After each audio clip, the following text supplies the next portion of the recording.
Good afternoon, everybody, and welcome to the final meeting of City Council for this term. Mr. Clerk, you want to do the roll call, please?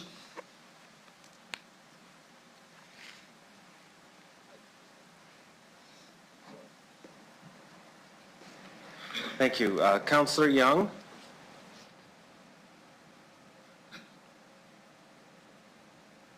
Councillor Young, are you present? I'll come back. Councillor Hawkins? Councillor Stevens? Okay, do we want to check that we're having a problem?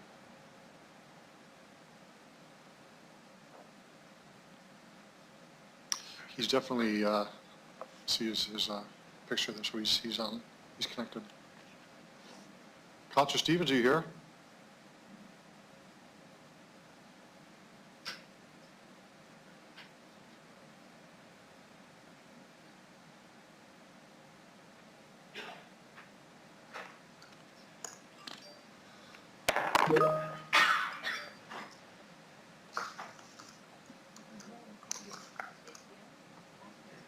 Councillor Stevens, can you speak again, please? We can't hear you in the chamber. Can you hear me now? Yes, we can. Good, thank you. Okay. Perhaps we'll start again, Mr. Clerk. Thank you. Councillor Young, are you on the line, please? Councillor Hawkins? Present.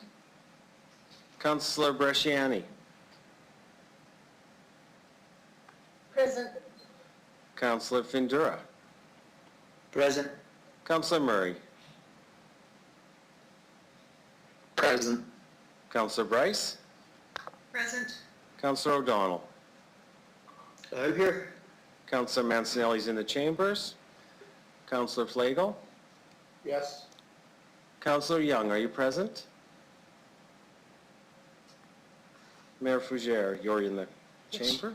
We have 10 of 11, Your Worship. Thank you, Mr. Clerk. Just a couple of items before we get to the confirmation of the agenda. Of course, as usual, we are doing this remotely, and those who wish to speak, please turn your microphone and camera on. Otherwise, keep them off so we have a clear understanding what's happening. There's a break at 3:45, of course, as usual, and then that's mandatory, but the break at 6 o'clock can be extended by unanimous agreement or by support by council. A couple of notes here I wanted to speak about. I know we all are sending our condolences to Councillor Flagel, whose mother passed away a few days ago. So on behalf of City Council, Councillor Flagel, administration that's here, and all residents, our condolences to you and your loss. Thank you.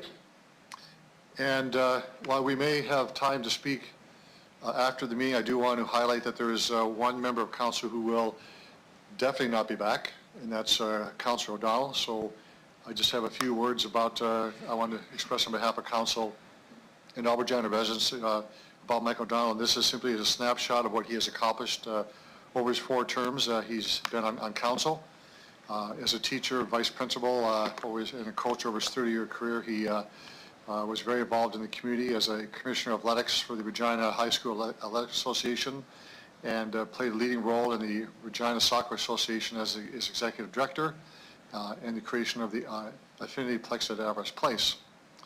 One of the leading projects that he had early on was his work with Live Field to have that beef that up for the Regina Minor football, and of course he was also publicly recognized by the RMF for his contributions over that period of time. He also served as the 2010 Olympic torch relay event and as a chair of that committee back in 2010. In 2011 and 2012, he put on the National Infrastructure Summit. He has a host of committees that he has been on, but in terms of external to the City of Regina, he had a leading role to play on the Federation of Canadian Municipalities, SUMA, on the Board of Directors and as executive, and the Regina Sherwood Regional Development Committee, which was pivotal in building our relationship with the RMF Sherwood. So I just want to have a special occasion here for everyone to give Councillor O'Donnell a round of applause and appreciation for his years of service and his retirement from City Council. Thank you very much, Mike, for all the work you've done for our city.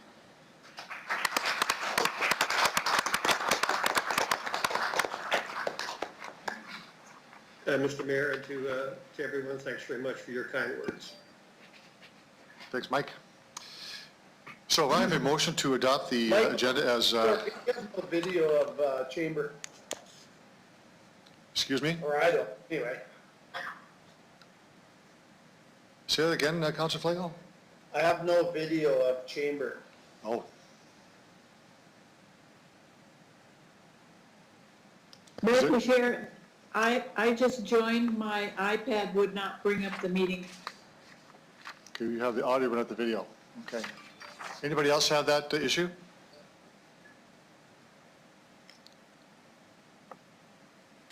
I don't have video either. This is Council Bryce.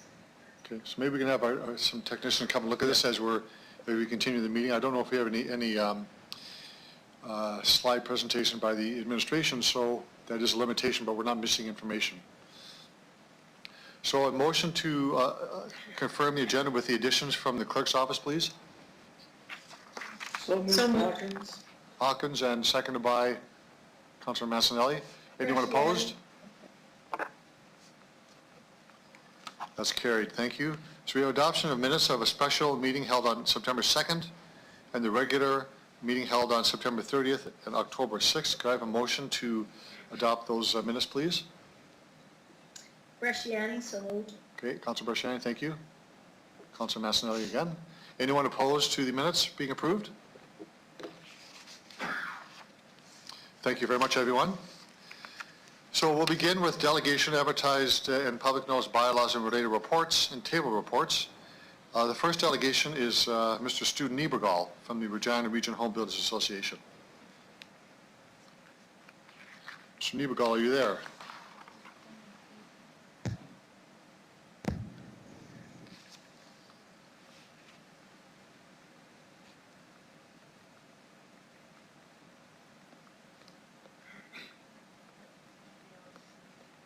Mr. Niebergall, are you there? I am. Good afternoon and welcome to Regina City Council. If you could identify yourself for the record, who you represent. You have 5 minutes for your presentation and maybe questions from members of council afterwards. Perfect. Stu Niebergall, President and CEO of the Regina Region Home Builders Association. I'll start off by thanking Diana Hallrick and her team for the work and recommendation on the 2021 service agreement fee rate. This new rate is a significant step in ensuring the City of Regina is competitive in residential, commercial, and industrial development, which is necessary if we're going to attract the type of investment that will keep our great city growing. The recommended SAF rate provides security and balance, which will help to protect the long-term interests of the city. We believe the proposed rate structure aligns with the OCP and the overall goal to develop complete communities and protect affordability for young families, newcomers, and individuals who call Regina home. The 16.9% rate decrease from 2020 to 2021 validates the SAF model works. Reevaluating infrastructure projects and their costs should result in a more realistic costing model. Road construction costs have dropped significantly, and we are seeing major infrastructure projects come in at 50% of the budget held in the SAF project list. Additionally, the rate decrease is because it reflects the new information contained in the infrastructure master plans. It assumes grant funding from other levels for specific major community initiatives based on historical grant approvals, and it recognizes the major infrastructure projects provide benefit beyond the 25-year growth horizon. This reduction is important and timely as the new housing sector continues to struggle to adjust to economic uncertainty, changes to qualifying clients for mortgages, increased costs from the implementation of the latest National Building Code and PST changes. These factors have conspired in 2019 and 2020 to create the largest slowdown in the new housing market since the mid-90s.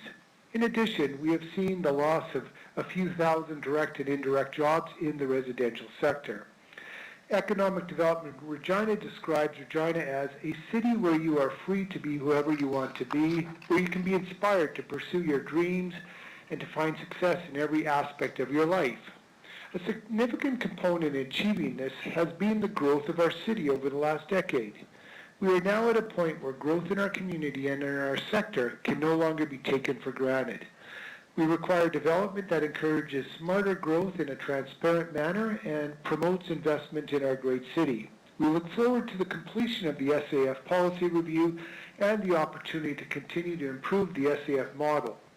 The Regina and Region Home Builders Association supports this recommendation by City of Regina and City Administration, and we encourage City Council to support this recommendation. One other item, since this is the last meeting of this City Council, I would also like to acknowledge and thank each of you for your hard work and dedication over the past 4 years. In my comments on the #1 ranking the City of Regina earned in the municipal benchmarking study, I shared how I have noticed that in communities where industry members have a strong working relationship with the municipality, housing tends to be more affordable and attainable, supply is much closer to demand, and the housing market is more balanced. I appreciate the working relationship this council, the mayor, and city administration has had with our association. We've not always agreed, but you've always listened, been respectful, and allowed the conversation to continue and grow our knowledge together. With that, I wish the best of success for those of you who have placed your names forward again to serve our great city on November 9th, and wish those who are not returning even more success on your next adventures. And with that, I'll take any questions. Thank you, Mr. Niebergall. Are there any questions of the delegation?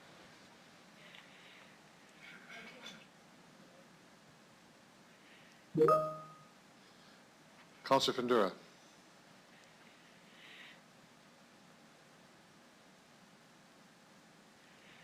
Councilor Fendura? I'm working my way back into the...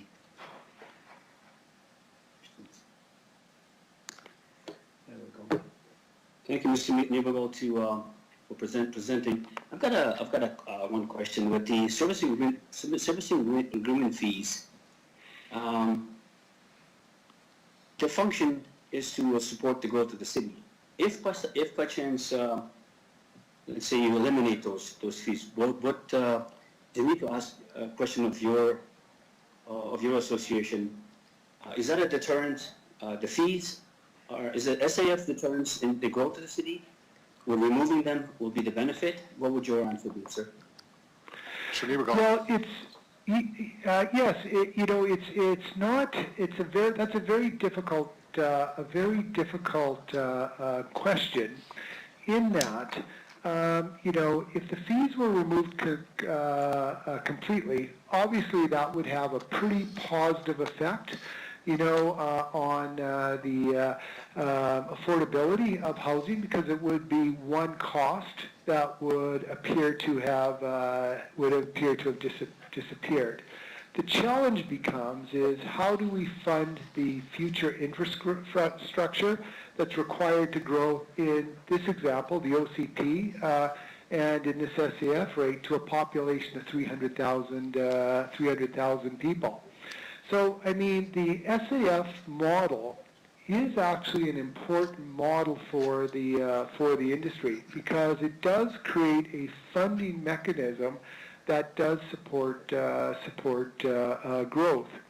What's really important to understand about the SAF model is the city itself really is, at the end of the day, is really, through this model, really just acting as a cash flow manager for the for the industry, and we are essentially prepaying for this infrastructure in advance of being able to hook up for it. Again, as Diana Hallrick is always suggesting, and she's spot on, this is one of the most complicated policies the city has. So the key to this is making sure that the fees that are associated with this are delivering what both the municipality, the city of Regina, and the industry needs, that we're not burdening future, today's growth by the future growth of the city, by today's new home buyers, over top of future home buyers, and the same on the commercial and the industrial side. So it's really about getting this right balance between these two pieces. And today, with this recommendation, we are far closer to a good balance in this area. Did that answer your question? Yes, I have through you, Your Worship. Another question is, we've always talked about growth pays for growth. What would your comment on that be? Still the same? Mr. Niebergall? Yeah, I mean, yes, I mean, growth pays for growth, again, is, an important aspect that every municipality in North America has to balance that out. One of the challenges in a purely growth pays for growth environment is, at the end of the day, it does create a level of inequity because it means, in this example, I mean, it's through the whole economy, but using the example of the new home buyer, in a growth pays for growth, because they are, the initial buyer of that lot, that initial buyer of that home, they are having to pay upfront for that infrastructure that will be used by a much broader section of community that will actually go on for generations, right? So what we have done is through the growth pays for growth models, we've put that cost all up front. And, as a taxpayer, obviously we want our taxes to be as efficient as low as possible. But even people who are not buying a new home this year do benefit from the growth of our community, and through the SAF model really does not have to make a significant investment in the capital infrastructure, that's required from that growth. So again, our perspective would be is that growth pays for growth needs to be balanced, over top of the, with the whole community, because the whole community benefits from growth at some level. Councilor Pandura? Thank you, Mr. Nicogo. Yeah, thank you, I'm good. Thank you. Councilor Bresciani? Thank you, Your Worship. Thank you, Stu, for coming forward. I guess just to add on to Councillor Pandura's question, the growth needs to be balanced around the city, is what you just said. What about the growth that in the area, and I'll use the southeast here, where we've seen major growth? I guess, how do we determine that those dollars meet that growth when needed? Now, I'll use Arcola Avenue as an expansion or things like that. These are the dollars, and this is where the growth is, but yet some of those dollars are not being fed into the areas with the growth. Can you please respond to that, please? Through the chair. Yeah, so, I can give a very specific example because I personally live on Neff Road, which is right off of Arcola Avenue, and my home was built in 1985. So, I'm very familiar with the increased amount of traffic that has happened on Arcola Avenue. Again, part of the challenge that municipalities have to face is when growth occurs, like it has had in the southeast section of the city, is how do we fund that new infrastructure that's going to resolve those issues. And so as much as, that can easily, from a municipality perspective, in a growth pays for growth environment, be put on the new home buyer, which, happens by, it being put on the development community, which transitions that cost to the home builder, which transitions to the home buyer, is I, as somebody who lives in a home built in 1985, I benefit from that, that improvement in infrastructure, yet I'm really not having to contribute to the capital cost of improving it. So, you need a transparent system that's going to, ensure that people are paying the, appropriate and the fair and equitable amount of that growth. Because as you fix the challenges on Arcola Avenue, I benefit from it personally, right? Even though I'm not in a brand new home or in a new subdivision. Councilor Bresciani? Thank you, through the chair. Yeah, I can agree with that, though, due to the growth that you've talked about, though, that we've had in the southeast. If it wasn't growing, there would be no need for that. So I guess back to the question that I do have is regards to the new homeowners that are taking on through these service agreement fees, that's who's purchasing.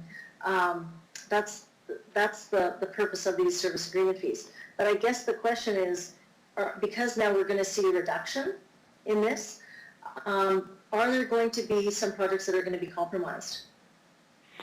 Well, you know, we don't, that's a very fair question. You know, in our work with the administration, we don't believe that to be the case. You know, when you look at the reduction, you know, approximately about 11% of that reduction in the fee is due to the growth horizon, that the projection cost was reduced to reflect the benefit of a project accruing beyond the 300,000 K population growth horizon. So, you know, some projects were moved out because they're so far in the future that there's not really a benefit for the first 300,000 population, which the model is designed around. You know, approximately not quite 10% was due to, you know, changes in construction cost estimates. We were, quite frankly, overestimating many of those projects. Almost about 7% of that was due to this external funding, you know, such as senior level government grants and regional services. About 2% was due to new projects. You know, not quite 2% was due to changes in staffing as a part of this, and not quite I think it's 0.7% is the note I have here, was actually due to the removal of projects. So it's very, very minimal on that. And then there's a percentage that is related to changes in the inflation rate as the borrowing costs temporarily, you know, who knows how long we'll be in a low interest environment, but it's for the perceivable future. So these are the pieces that have all come together. Okay, thank you. And the last question I have is, in regards to the lowering of the service agreement fees, how is this, this should then, interest rates are going down, this should get the economy going, getting some building going, hopefully. How are we going to be monitoring that, say, a house now may be reduced because it's not going to cost as much? And will this be monitored by your organization in some way to see that? You know, we do some following of prices. Most of that is actually done through Stats Canada, through their new housing price index, and you know, CMHC does do some minimal level of that. But it's a challenging piece, because when a new home is purchased, you know, that transaction is not directly reported, you know, like a resale home through a real estate agent. It is a private contract between the consumer and the contractor. So it is a very difficult one to completely measure, and all levels of government and associations have struggled for decades to really, you know, to really get a handle on that. You know, what I would say to that question is that the one thing you can count on, though, is, you know, market forces. This is a competitive environment. We have multiple private developers within the marketplace. We have, you know, competitive home builders. You know, so I mean, if a margin gets too high, in most cases, there's somebody who will do something at a lower cost within the marketplace. And if a margin gets too low, you know, people just won't build the product. And so there is this, you know, natural ebb and flow, you know, and as an example, you know, through our research that we did, you know, that I've talked about many times with the University of Regina on the cost of construction studies that we did that looked at housing. We managed to get a cohort of developers and builders to open up their books. And through the 4 studies, we collected data from 2006, 2011, 2014, 2016, and 2018. And those were really big years of swings in our marketplaces. Yet when you look at the actual margin on the homes during that period of time, the prices changed dramatically, but the actual margin, they moved minimally. So to a certain degree, the industry does self-regulate its way just because of market pressure. So the savings that will be on, to the development community from the reduction in service agreement fees, it will take a couple of years for that to fully, work its way through into the end lot. But those pressures will ultimately pass those savings on to the home buyer. And at the same time as that is going on, there are upward pressures on prices. As I have mentioned earlier, and it's been reported in the news, since June, the price of lumber has gone up by 80%. And so if you take a look at that, we've calculated that out, what that means on an 1,800 square foot home. That adds about $8,000 to $10,000 on the cost of that home here in Regina. So, there are always pressures like that. Even, that the fact that it's 2020, we anticipate in the next year, a new national building code will come out, and that will have more requirements, which are positive, but around accessibility, again, will be driving up, those particular costs. So there are a lot of factors that don't necessarily that are working against each other in terms of bringing these costs down. But anytime a price reduction happens on a component of a house, ultimately it will at some level work its way into the price of the home. Again, very long answer to a simple question, but it's a complicated piece. Absolutely. Thank you for the work you do. That's all I have. Thank you, Councilor Graziani.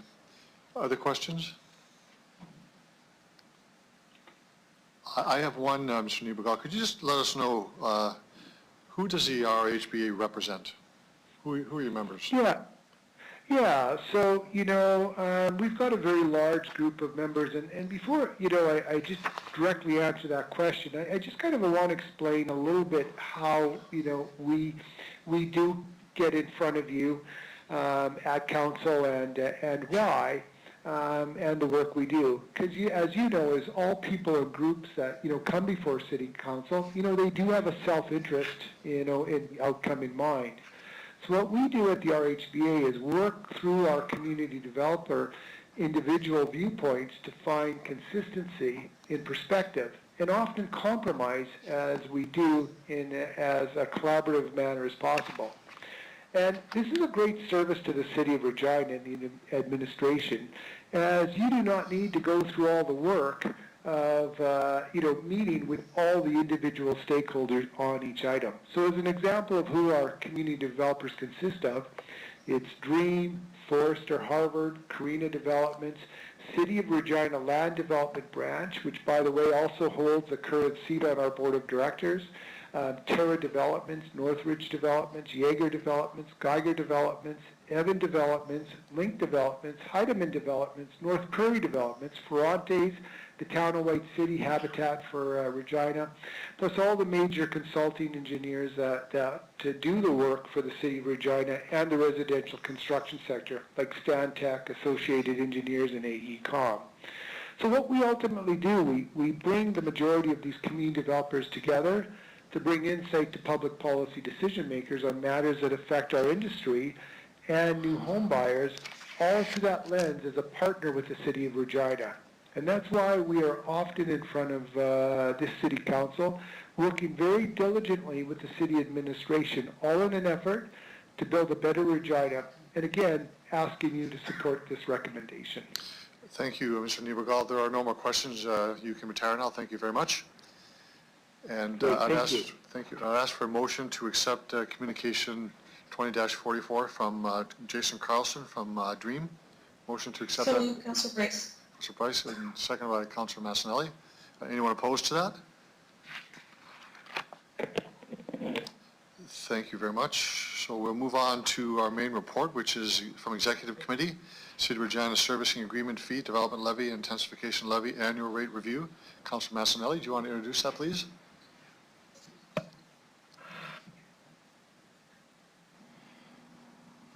So I guess basically the SAF fees have been set up so they're adjusted from time to time according to market developments, rightfully so. So it enables us to be plastic in addressing market concerns. And I'd love a little bit of a summary from administration. I'll get a seconder for the motion if I could, please, though, for the report. Second, Hawkins. Thank you, Councilor Hawkins. Okay.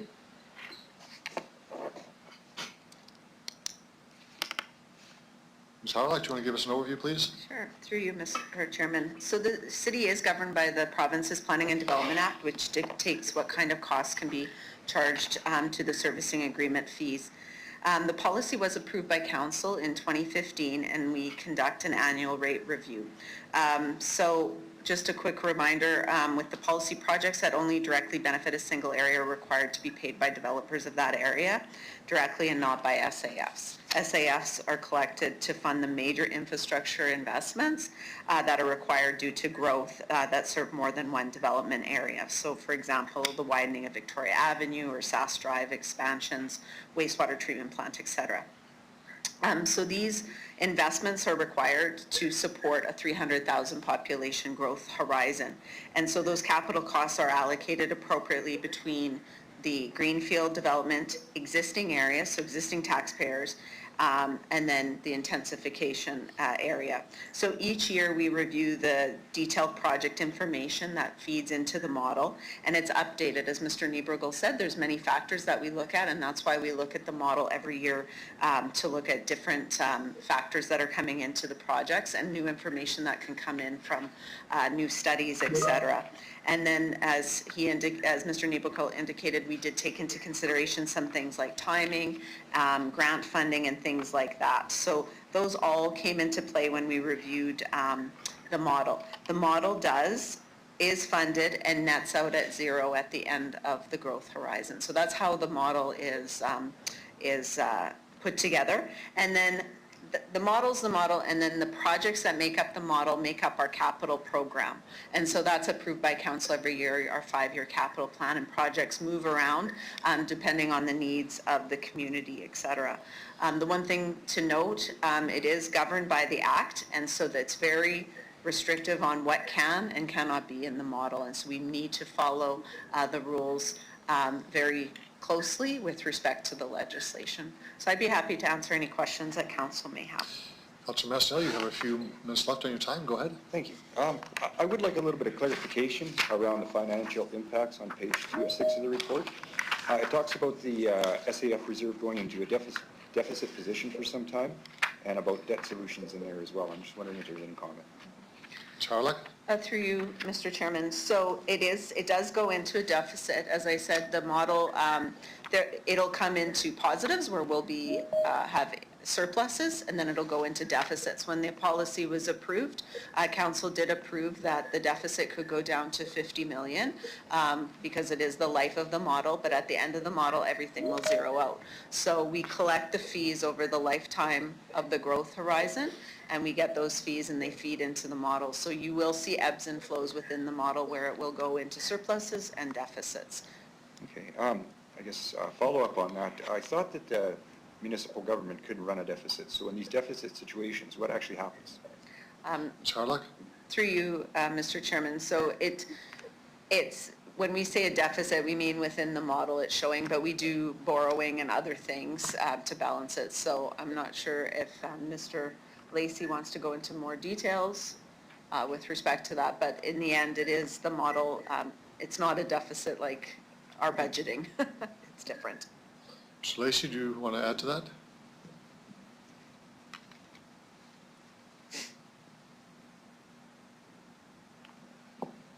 Thank you. Through you, Your Worship. The only add I would have is maybe just add to Ms. Harlock's remarks, is that it'd be very much like when we take on debt for a capital project. These are essentially capital projects that are funded through the SAF model. So the models or the reserves in a deficit position, it would be very similar to taking on debt for a capital project, which will be repaid over a period of time through future SAF fees collected. So I guess in our current position in the city, does that mean that we're going to debt situations through debt financing instead of the SAF fees to manage our capital projects? Mr. Lacy? Through you, Your Worship, certainly as the SAF reserve moves more into a deficit position as kind of planned in the initial part of that model, we as administration will have to look at whether we can cover that through the city's overall cash flow ability, or if necessary, debt would potentially be an option that we'd have to come back to council and get approval on, but we haven't moved that far down the road yet to make a determination about how we'll fund that reserve when it gets into a significant deficit position. Okay. With these funds in this plan, how does that affect things like missing pathways and sidewalk connectors that I see within my portion of the city, my ward, and how to rectify those situations? That will have to be figured out through a different funding mechanism, even though it's a newer area bridging to an older area and it wasn't quite fixed at the time of being built. Ms. Harlock, do you want to take that one? Mr. Lacy? Thank you, through you, Your Worship. So maybe I'll start, and if Ms. Harlock has any additions. So maybe just a couple of clarification comments. I think it's an excellent question. I think the infrastructure that you were referring to, it depends on whether or not that's related to new growth or not, whether that's funded then through SAF, or whether that relates to existing parts of the city, which we then look for a different funding source, et cetera. So the question is to some extent complicated by that question. But I would just, again, remind council at the end of the day that whenever we talk about going into a deficit position on a capital project or anything that we do, we as a city only have a certain amount of cash available to us. We only have a certain amount of debt room available to us. And I think before I've talked to council about my long list of $100 million projects that I know are somewhere in the future that are all projects that I know would be a benefit for the city here, but at the end of the day it requires a discussion at council around prioritization. And if we do need to go into debt, or we do need to draw upon cash reserves that we have, what are the priorities? Because the needs certainly outweigh what's available to us. And this is just a piece of that conversation. Ms. Harlock, anything to add? Ms. Harlock, do you have? Through you, Your Worship. The only other thing I would add is, as Mr. Lacy said, the one thing is within the model, if we do borrow, the rate accounts for that. So when we borrow, that borrowing cost is in the model, and the growth pays for that borrowing cost. So that's one thing too, just to keep in mind when we do that. But as Mr. Lacy said, it's a broader conversation about trade-offs, and those conversations in 2015, the decision of council was that $50 million mark. And so we are doing a policy review right now that will be coming to council in the new year. It's our 5-year review, and all of the financial pieces will be taken into consideration when we bring the policy forward to council. Thank you. I'll follow up. I'm just wondering about those road costs that have been spoken of so far, that the road costs dropped so dramatically. Any comment on that? Ms. Harlock? Through you, Your Worship. So we did see some cost drops, and we also looked at the fact that we are reviewing our TMP. So we did take some risk in looking at those and reducing the costs in the model, and that's why we look at the costs every year in all of the projects so that we can adjust it accordingly. Because as Mr. Niebergel said, we're seeing construction costs in other areas go up, like lumber. So it's really important that as we see increases or decreases, that the model adjusts accordingly. Okay. One last question. For those missing sidewalks and some of the road accesses I've talked about that haven't been evolved through the growth that we experienced recently, you talked about the deficit leading to a debt situation, and I know we're at 2/3 of our debt limit already, and we still have a water plant to worry about. The other option we have would be a taxation option, correct? If we properly applied taxation, we would slowly come across some of those instances of missing pathways, and, connection points, and that would be the other option we would have on the table. That'd be right? Ms. Harlock? Through you, Your Worship. That's correct. As Mr. Lacey said, those specific things typically aren't related to growth specifically. So those are taxpayer-funded projects, typically, unless there's a government funding program. And that is definitely one of the funding mechanisms would be through taxation. Okay. And to date, taxation's never encompassed enough money to achieve any of those fixes or implement any solutions. Would that be a correct statement as well? Ms. Harlock? Through you, Your Worship, so over the years, our capital program has increased, and we have, we allocate funds accordingly to the needs that we are required to sustain our infrastructure. So when we look at the capital programming, there is a lot of needs, and that's allocated, and then council makes the final decisions with respect to the budget for that. Over the years, we have seen different programs such as missing sidewalks get put into the budget so that we can focus on those sorts of initiatives as we move forward. Okay, just asking. It's that time we have a lot of promises. Thank you. Thank you, Councilor Messon. Councilor Stevens? Thank you, through the chair. Just want to confirm you can hear me? Can hear you. Perfect. I have a question on the list of 2021 model summaries, transportation projects. This relates to a motion that's going to be coming up later regarding 9th Avenue.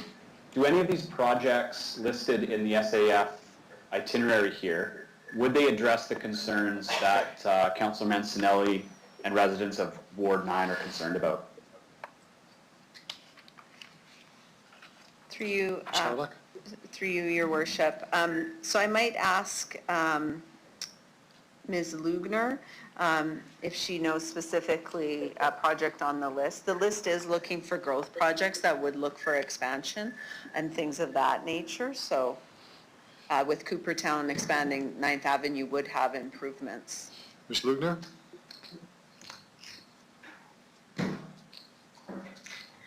Through you, Your Worship, a list of project does include a twinning of 9th Avenue North to be happening approximately 10 years from now. Thank you, through the chair. If we were to decide to fast track a project like that, could we incorporate a premium on changing the time frame? So in other words, right now we see, example 7.7 million. If we fast tracked it, would the price go up? Ms. Harlock?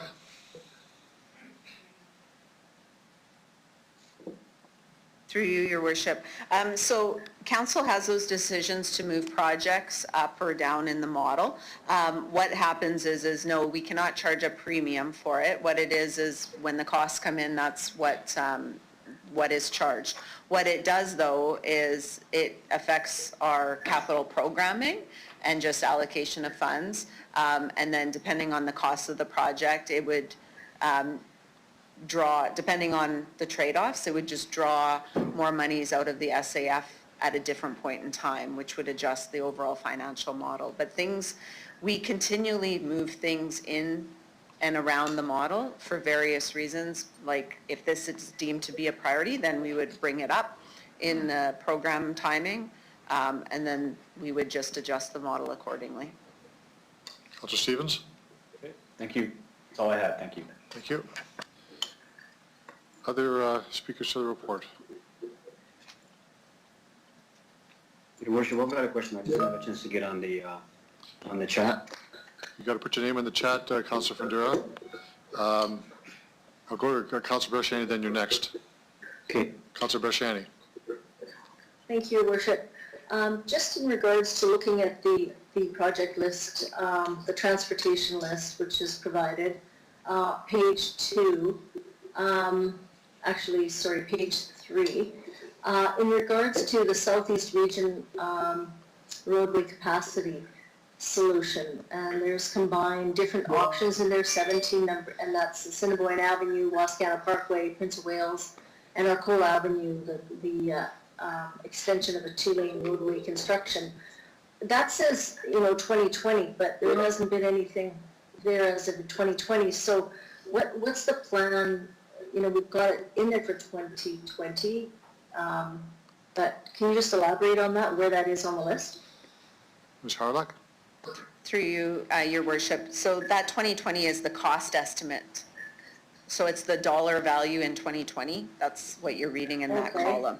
So the timing of the projects, we don't have the timing within this. For those projects specifically, we are, as you know, there was a council motion and work that administration was instructed, once the bypass is open, that we would do our study of Arcola and all that, and then bring recommendations back to council. So that work is being done next year. We're also reviewing the transportation master plan. That's one of the big components in the SAF model is transportation projects, and we are reviewing the TMP, and so we do anticipate that based on that review, we will see changes to the transportation projects as they come forward. Councilor Barshani? Thank you. To the chair, I just want to be clear though, I understood though there was to be some changes to Arcola Avenue within this 4 years, not after. We weren't waiting for the next, for that whole study. It was looking at options of widening, or is that incorrect to the chair? Like there was some, we know University Park Drive, they had a big study there that was, you know, we've had many accidents there. So what you're saying is none of that has been done, and we're waiting for the study for 2021. And when is that study supposed to be started? Ms. Harlock? Through you, your worship, I might ask if Ms. Lugner has those details. If not, we can get that information to council. Ms. Lugner? Through you, your worship, the plan is to conduct the Arcola Avenue study during the 2021 calendar year. So we anticipate starting it very early in 2021 and having a report on our findings in Q4 of 2021. Councilor Barshani? Thank you, through the chair. And then just if I can ask, if the findings are, how does it get on the list though if there needs to be done? How long does it take then to get things moving forward, through the chair? What's the timing after that? Ms. Harlock? Through you, your worship. So we take all of this information and then we have to do a needs assessment across the city. So we take all of those things into consideration and then we put it into the timing and into the 5-year capital program. So we look at all of that information, look at our budgets, and then we put together our plans. So once we have that information will come forward and then we'll make recommendations for timing. Thank you, through the chair. And one of those would be growth. The main factor would be growth. Would that be accurate, to the chair? Ms. Harlock? Through you, your worship, definitely growth comes into play is one of the things that we'll look at. We also look at other things such as needs where we have system failures, where the levels of service have gone below what we need. And so all of those different things come into play. As Councillor Mancinelli indicated, there's only so much funding, so we have to prioritize against the whole city and all of the needs of the city, which includes growth in these projects. Thank you, through the chair. I think that's the concern that always comes up when we talk about service agreement fees. We've had the second highest growth in the Southeast. And when we talk about growth, and yet we've seen not just Arcola, but it's affected other residential roads. And then it comes to that it needs to be balanced out within the city. We look at funding for a little bit sprinkled at Wascana Pool, a little bit at here, all around. But if the service agreement fees are there for growth, then we need to ensure they're there to meet the growth, because that's where the growth is happening. So I'll leave it there, but I look forward to getting on to that 2021 early. I hope it's Q1, and we look forward because there has been impact with the bypass that have affected my area as well. I'll leave it there. Councilor Fundura? Okay, thank you, Worship. Can you hear me? Yes. Okay, I don't have my camera on. I just want to look at, through your worship, the SAF fees. can they be used or being used for, we have the program Missing Sidewalks. Is that, is SAF would be used to look after the missing sidewalks? Your Worship. I think that question was answered from Councilor Massanelli's question, but I'll ask Ms. Harlech to do that. Ms. Harlech, please. Through you, Your Worship. So only if that project is deemed to be related to growth. So the way we look at projects is we evaluate, because there is different components to different projects. So the questions we ask is, would this project be done if growth stopped? Is it something that only benefits the existing population? If the answer is yes, then that's a taxpayer funded. If the answer is this project benefits growth but the existing population, then growth will pay a portion and existing will pay a portion of it. And then sometimes only SAFs, and then of course we have the intensification levies. So that's how it's determined. So if it is a trigger with growth, then growth would pay their proportionate share. Okay, thank you. To Your Worship, on the question Councillor Stevens asked about advancing in projects or couple of projects going, with Prince of Wales of twinning, partial says there's no changes in that for the number 54 about twinning Prince of Wales from Dudney to Jenkins. No changes. What does that mean? What's the projected timing for that? And that would be directly from SAF fees, correct? Ms. Harlech? Through you, Your Worship. I might ask Ms. Lugner to go through the details of that. When we look at timing of projects, as I indicated, we have to look at the overall of all of the projects, and the timing comes into play. So I might ask Ms. Lugner to go into specifics about that project. Ms. Lugner? Through Your Worship, yes, we do currently have the paving of Prince of Wales from Jenkins Drive to Highway 46 within our 5-year capital plan. Just to point out that, like moving projects forward, put existing projects that are in the plan at risk potentially. So just so that you're aware, the conversation comes up, there are trade-offs, but we do have Prince of Wales in our 5-year plan right now. If there's a comment that says no change, it just means there was no change to how the project was entered into the model. Councilor Findura? Thank you. I'm good with that. Thank you. Thank you. Other speakers to the report? I just have a quick comment I'm certainly going to concur with the recommendation and note this is a huge amount of consultation between the administration and the industry. The 17.2% increase for 2021 is a further reduction from previous reduction, which really I think is a more realistic and up-to-date costing of both the cost of construction, but also the type of projects that are there. So I really see this as being a way to make us a competitive environment when the economy starts moving forward again, post-COVID in particular. That we will see us as a competitive environment as people look to build more homes, but also industrial and commercial development as well. So pleased to see this very much. Councilor Messner, do you want to close debate? You don't have to. Yeah, I got a couple comments. Yeah. I guess thanks for all the information. 3 minutes on closing debate. Thanks for all the information. It was a good report. It's glad to see that things are being adjusted to make it agreeable to grow in our city again, and also to make it evident that if we want to fix things, SAF fees aren't necessarily the answer, and we have to take them responsibly and properly. So thanks for the information. Thank you, Councilor Massanelli. Mr. Clerk?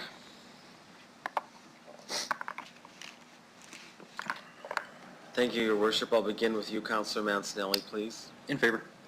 Councillor Flagel. Yes. Councillor Young. In favor? Councillor Hawkins. In favor. Councillor Stevens. Against. Councillor Bresciani. In favor. Councillor Findura. In favor? Councillor Murray. In favor. Councillor Bryce. In favor. Councillor O'Donnell. In favor. Mayor Fougere. I vote yes. Carries 10-1, Your Worship. Thank you very much. So we'll go on to our next delegation. This is concerning rental short-term accommodation. Sean Fay.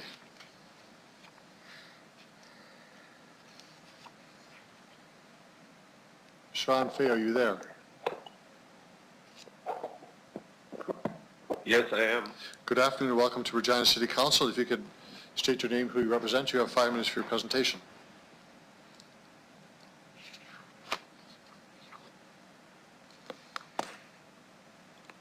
Go ahead. Hello? Yes, can you hear me? Yes, I can. Okay, you please identify yourself for the record, who you represent. And you have 5 minutes for your presentation. There may be questions from a member of council afterwards. Okay. My name is Sean Fay. I'm a realtor in Regina, and I guess I'm just representing myself. I noticed the short-term accommodation motion that's been put forward, and I had some concerns about it, and a couple of things that didn't make a lot of sense to me. So I'll just go through those briefly and then take any questions. So my first concern was the licensing fee. I did some checking, and the licensing fee proposed for short-term rentals is $300. That would make it, I believe, the highest licensing fee in Canada. And for example, the licensing fee in Saskatoon is only $85. So my question on it is that cost recovery, or is that for profit, the licensing fee? By the way, I do agree with licensing short-term rentals, so I don't have a problem with the license itself. The second, probably bigger concern, and I'm not sure of the reason why, is the amendment that was put in regarding the 35% occupancy of a suite that is not in an occupied, or not in a property occupied by the owner. So for example, if you had a basement suite, now this is my understanding of it, you have a basement suite in a house and you want to rent it out, you can only rent it out 35% of it. Well, in the first place, I don't know how you're ever going to sort of police that, and I don't know what that means. How are you going to rent out 35% of a suite?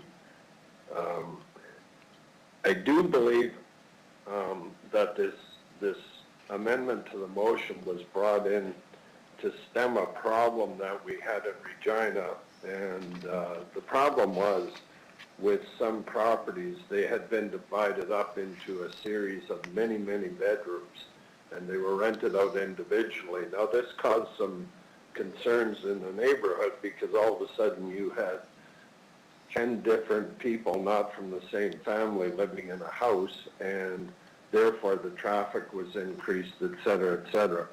I don't want that to happen. It happened in my neighborhood. I saw the properties it happened to, and it wasn't very enhancing of the neighborhood, let's say. And I think this 35% thing was maybe a way to stem that, but it has some unintended consequences, and it makes some of these properties, I don't want to say unsaleable, but it certainly affects the value of them if you can only rent out 35% of them. So I think a better way to stem that problem is to say any accommodation must have certain things. The certain things being a separate kitchen with an operating sink, a bathroom, and a separate or shared entry with one other unit. So, for example, you can come in the back entry and go downstairs to one suite and upstairs to the other. Other than that, that's probably my presentation. Okay, thank you very much, Mr. Fay. I'll see if there are questions. Thank you for your presentation. Sure.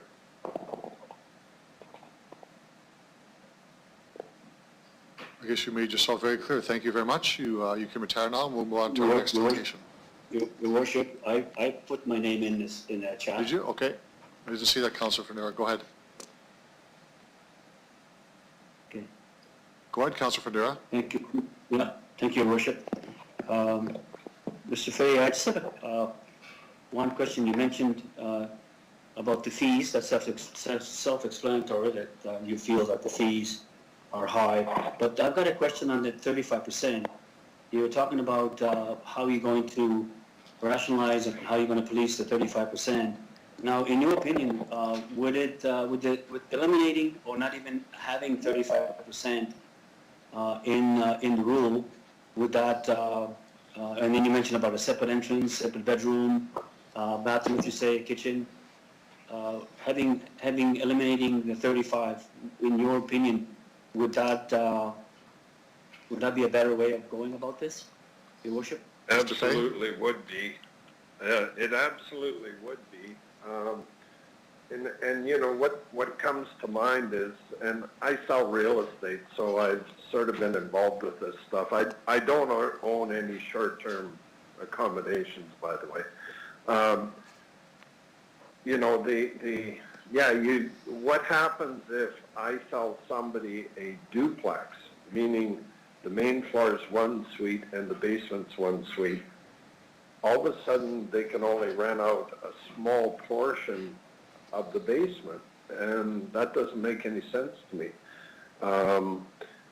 And honestly, under short-term accommodations, one other thing I did want to mention with short-term accommodation is the majority of them, and I mean by far the majority of them, or at least every one that I've seen, has been very well maintained. And I'll tell you why they're very well maintained is because they're reviewed by every person that stays there.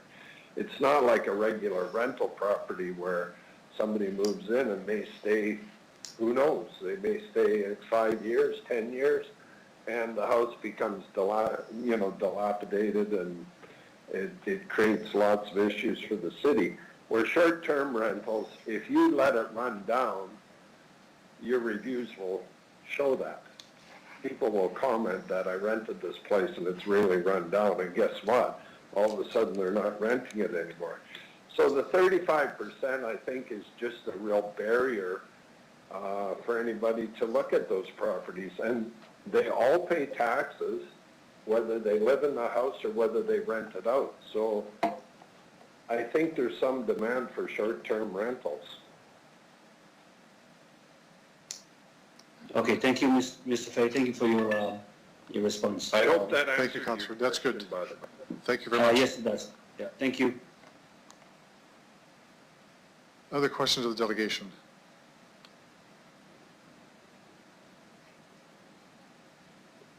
Thank you, Mr. Fay. You can retire now. Thank you very much for your presentation and answering questions. Our next delegation is Tracy Fallman. Good afternoon, Your Worship. Good afternoon. If you could identify yourself for the record, who you represent, and you as well have 5 minutes for your presentation. Thank you, Your Worship, and good afternoon, members of City Council. My name is Tracy Fallman. I'm the President and CEO of the Regina Hotel Association, and I'm here today representing our hotel members to support administration's proposed regulatory and licensing regime for residential short-term accommodations. And secondly, to respectfully request City Council to approve these regulations with an implementation date of January 1st, 2021. Today, the hotel industry is facing a truly uncertain future. We've been closed with our submission of brief on our COVID-19 impact report and the state of Regina's hotel industry at September 30th for your information purposes. Hotel owners have suffered devastating revenue losses since March, and they're now dealing with overwhelming fixed costs. On average, a full-service hotel has fixed costs of more than $500,000 per month, and that includes commercial property taxes. Now, more than ever, we need a competitive fairness within the short-term accommodation industry. And while hotels, we welcome competition, it must be on a level playing field, and this is where regulatory changes to the residential sector of our industry will make a remarkable difference.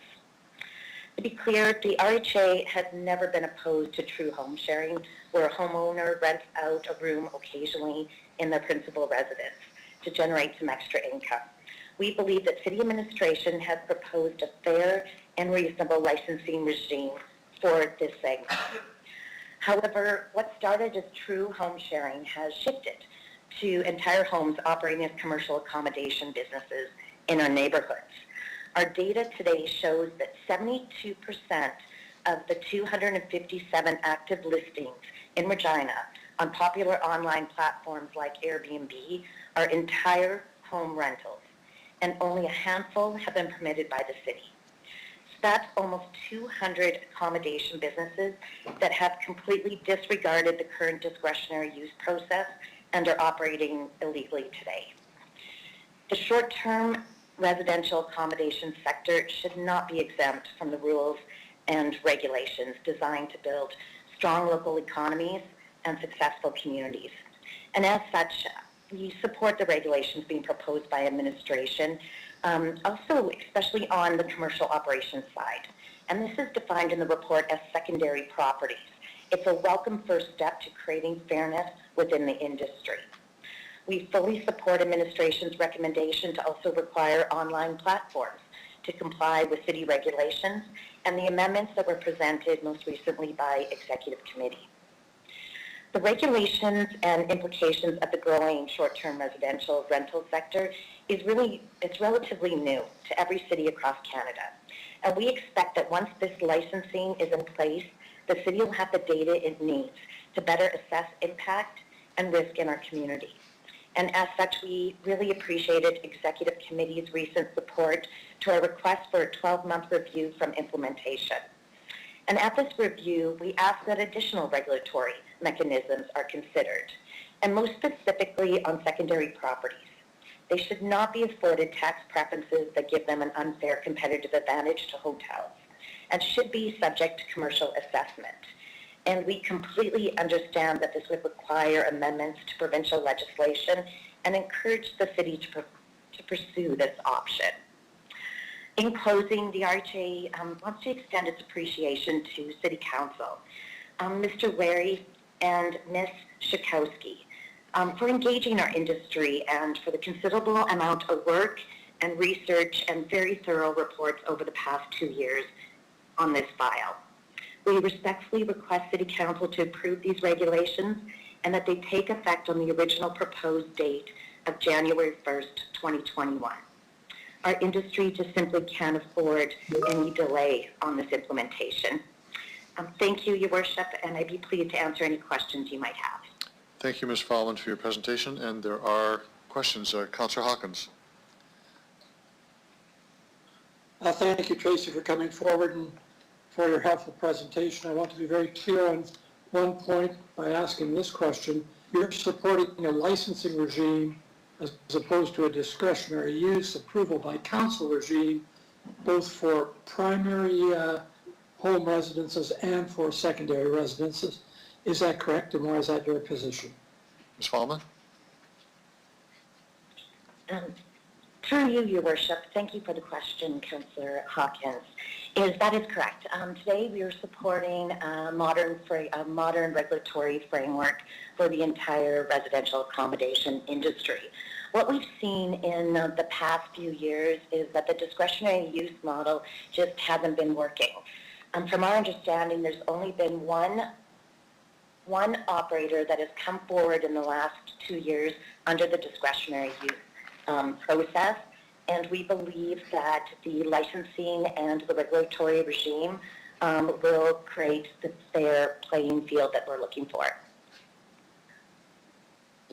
Thank you. That answers the question very helpfully. Thank you. Thank you, Councillor Hawkins. Other questions?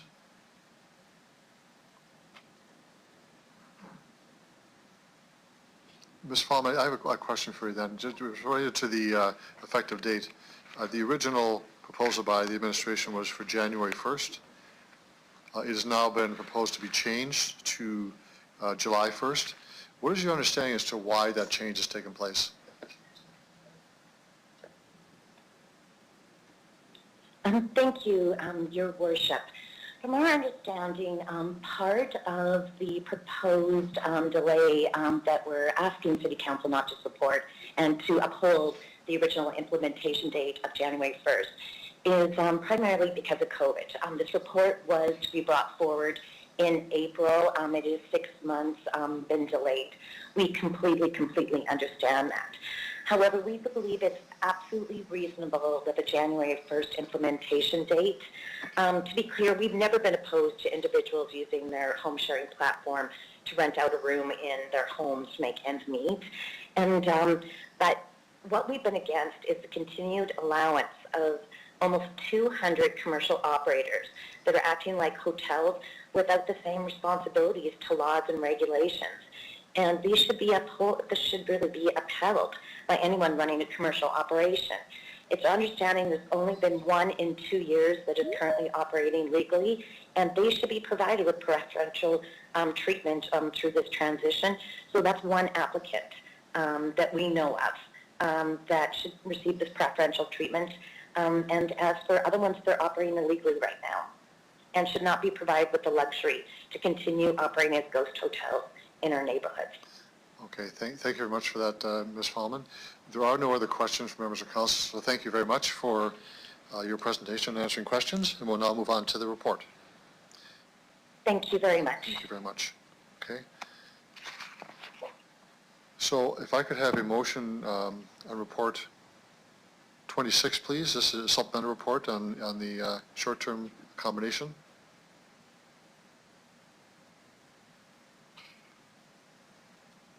Councilor Mastinelli?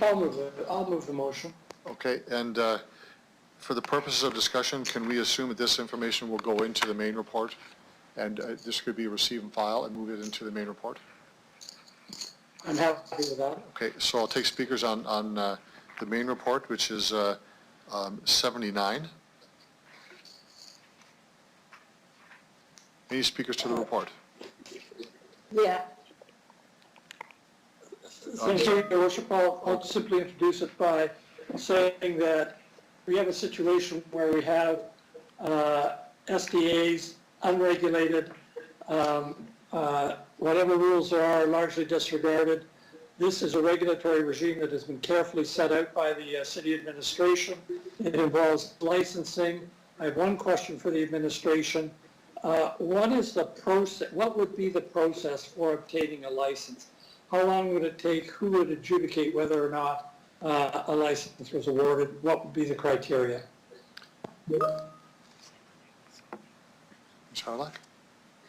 Oh, Mr. Weary, okay. Mr. Weary, please. Kowski go through the proposed process for that. Mr. Kowski, please. Through you, Your Worship. Yes, the applicant would be able to submit their application online through the licensing department at the City of Regina. We would review the application and ensure that any other zoning building standards were adhered to, obtain permission from the tenants or from the homeowner if the individual was renting the location, and ensure that the fire inspections had been completed if one was required for that residence. So depending on what additional requirements there were, if there was tenant or landlord approval required or the fire inspection, that length of time could be extended. However, I would think that the application process would run rather smoothly, and probably generally our licenses usually take anywhere between 2 to 4 weeks, and I would expect that this would fall within that same range. Thank you. And still through Your Worship, Mr. Fay and his delegation asked a question about the fee being set at $300. My question to you is that a cost recovery fee? Mr. Kowski? Through Your Worship, yes, that is a cost recovery fee. Thank you. One more comment, Your Worship. Ms. Fallman replied to my question that it's useful to have the licensing fee cover both primary residences and secondary residences. She pointed out the failure under the current discretionary regime of the ability to enforce this and that failure to treat all of these SDAs the same way. I'd simply like to point out the administration's argument that the cost of the discretionary regime, the $2,500, is much greater than the cost of the licensing regime, which is proposed. Also, the licensing regime reduces uncertainty. Also, council's time, as we can see from today, and the length of council meetings generally is precious, and I feel this is something that can be adequately handled by a licensing regime, as we handle all of the business licenses by a licensing regime. So I welcome this report. I welcome the fact that the licensing regime covers both primary and secondary residences, and I think this will create a level of fairness and order in the secondary accommodation industry. Thank you, Your Worship. Thank you, Councillor Hawkins. So just a procedural point here with respect to the previous report, the receive and file. We didn't dismiss that information. That will be fed into this current report, either to accept what's being recommended or move forward. So I just thought of putting the two together, but they remains at play in the discussion. So my next speaker is Councillor Young. Thank you, Your Worship. I think we have a good model here, but I'm going to put an amendment forward that I'd like council to consider before we put this to rest. I don't know if you have that amendment ready to put on the screen. You want to read what it is first? So. Yeah, well, the amendment is that that we look at option 2 rather than option 1, and that would mean that that it would be permitted in residential zones if it's the primary residence, but if it's a secondary residence, as Ms. Fallman just talked about, then it would be a discretionary use. And there are a couple of reasons why I'm bringing this forward for your consideration. Ms. Fallman mentioned that the discretionary use did not work before, and no, it didn't, and it was because we did not have a licensing regime in place, and the platform did not require that you have a license number in order to be able to rent your house. So if we make it discretionary for residential areas only, everything else would be permitted, then I don't think that the number that's suggested might come forward will actually be that number. And the reason I think so is because most of them that were on the platform were not rented. There was a great percentage of them that were not rented. They will now have to have an inspection. They'll have to pay a fee. And they have to have a license number to show on that platform. So there are a lot of things that come into play that would make a discretionary use useful. And the example... We're having a discussion about amendment. I'm going to have a seconder for your amendment, though. Okay. Procedure, I need a seconder for your amendment. I'll second that, Councilor Bryce. Okay. You've got just about a minute left in your 3 minutes on the amendment. Councillor Young, continue on if you want. So the example from my neighborhood was a absentee landlord and a property management company running it, and there was a party house that spilled onto the street at 3 a.m. in the morning, and the property standards on that house are not well done. So I think when we have residential neighborhoods with rentals, short-term rentals going on, that we need to have as much oversight as possible. So I would like to suggest that we go to option number 2 rather than option number 1. And I have a question about the $2,500. Why is this $2,500? Mr. Kowski?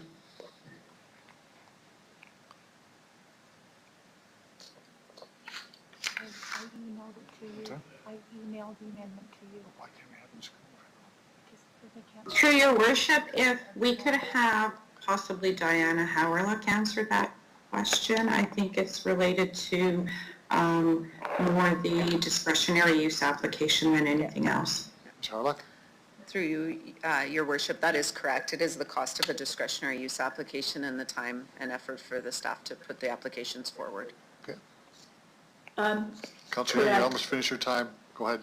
Okay, I just would like to know why, could council delegate the authority to approve those discretionary uses to a committee or to a branch of the administration? Would it have to be done by council? Ms. Harlock? Through you, your worship, that would be administrative approval authority for discretionary uses, and we would just need to amend the zoning bylaw to allow for that specific use to be delegated to administration. So we can't do it right now. It would require an amendment. Through you, your worship, that would be correct. It would, with this, we'll need a zoning bylaw amendment, and then that, if that was to be the decision of council, that would be added. Councilor Young? Okay, I am through. I just want council to consider the fact that residential neighborhoods need a little more protection. Okay, thank you for that. Now, on the amendment, if I could have you come in on the amendment only? Any speakers to the amendment?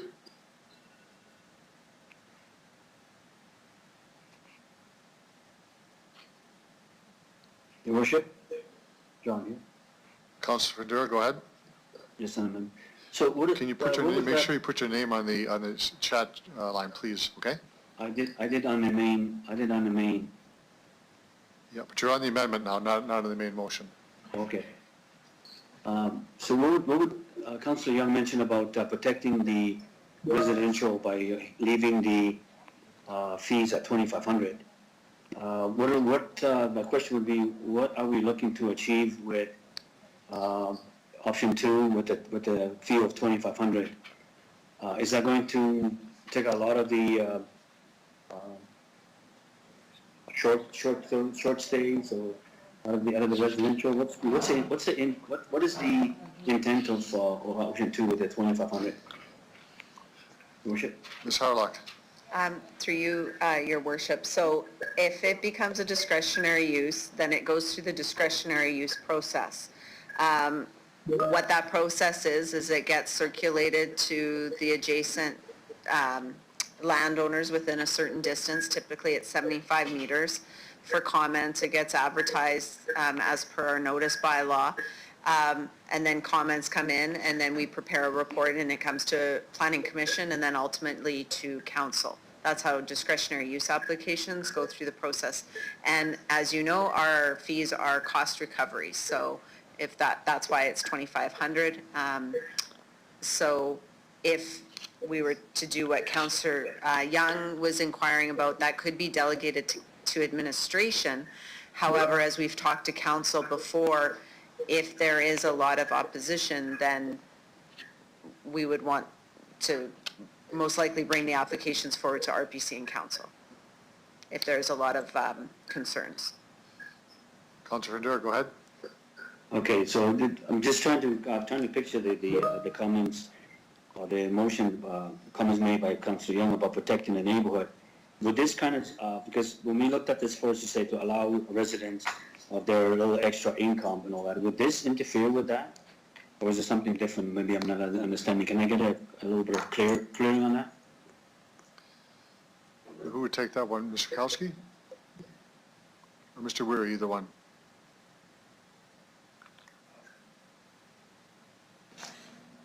Your Worship, I can just quickly respond to that one.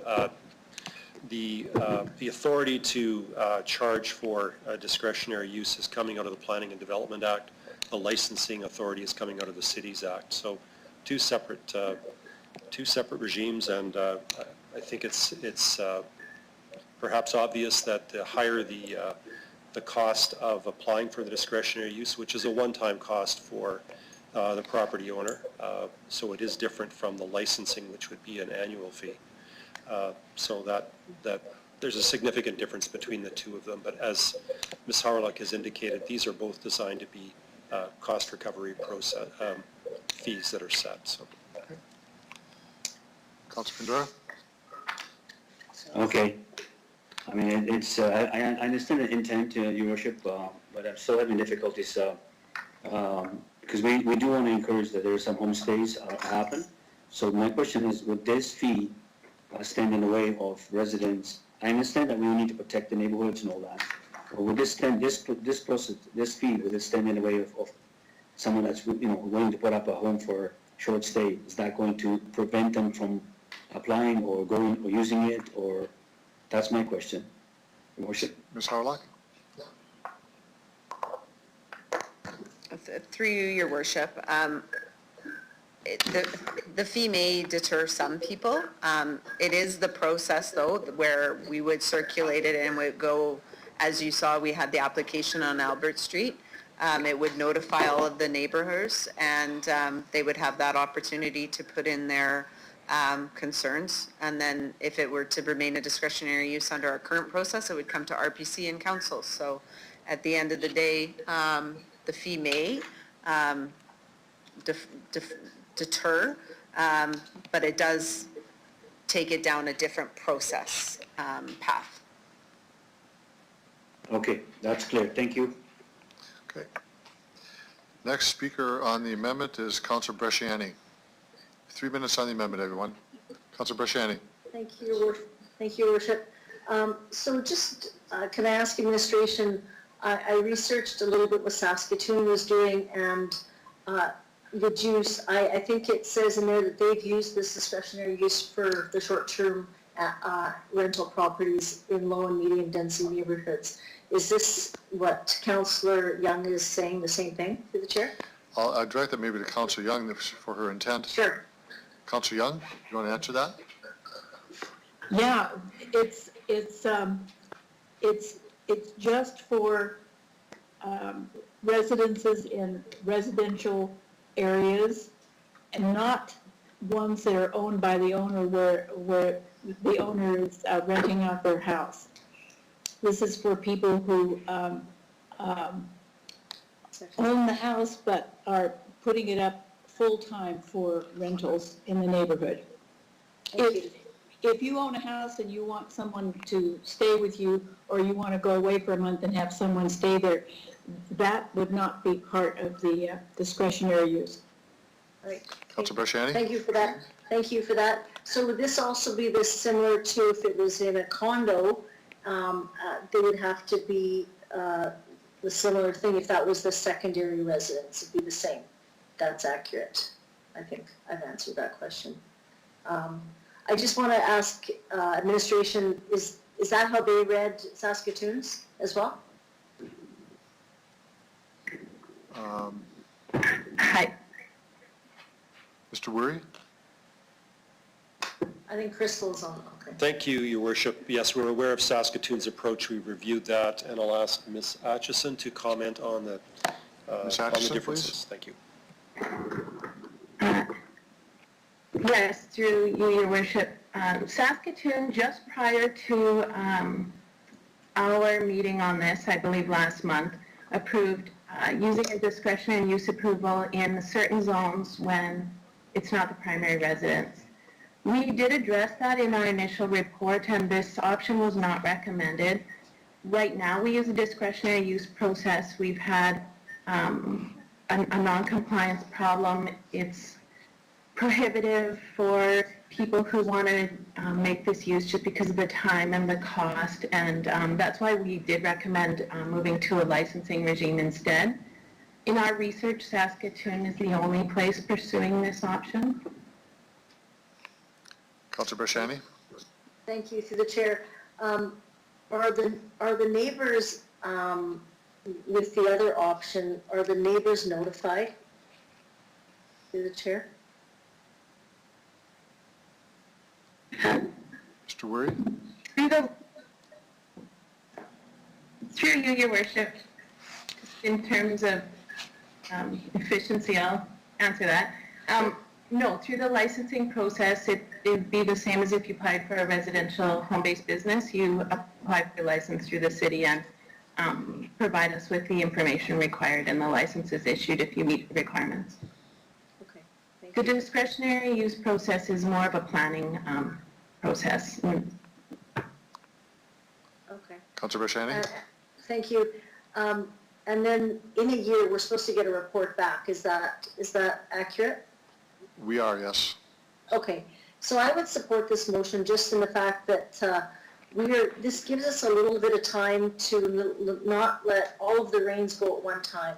I think a big piece of this is that people want to know what's in their neighborhood, and to notify the neighbors just out of respect is something that we need to move forward, and I would rather us tread slowly rather than just opening up all the doors. So I would support this. I'll leave it there. Thank you. Thank you very much. Move to Councilor Massanelli on the amendment. Through the chair, what's the timeline on receiving a discretionary permit right now? What's the timeline on approval for a discretionary permit right now through the chair? Ms. Harlock?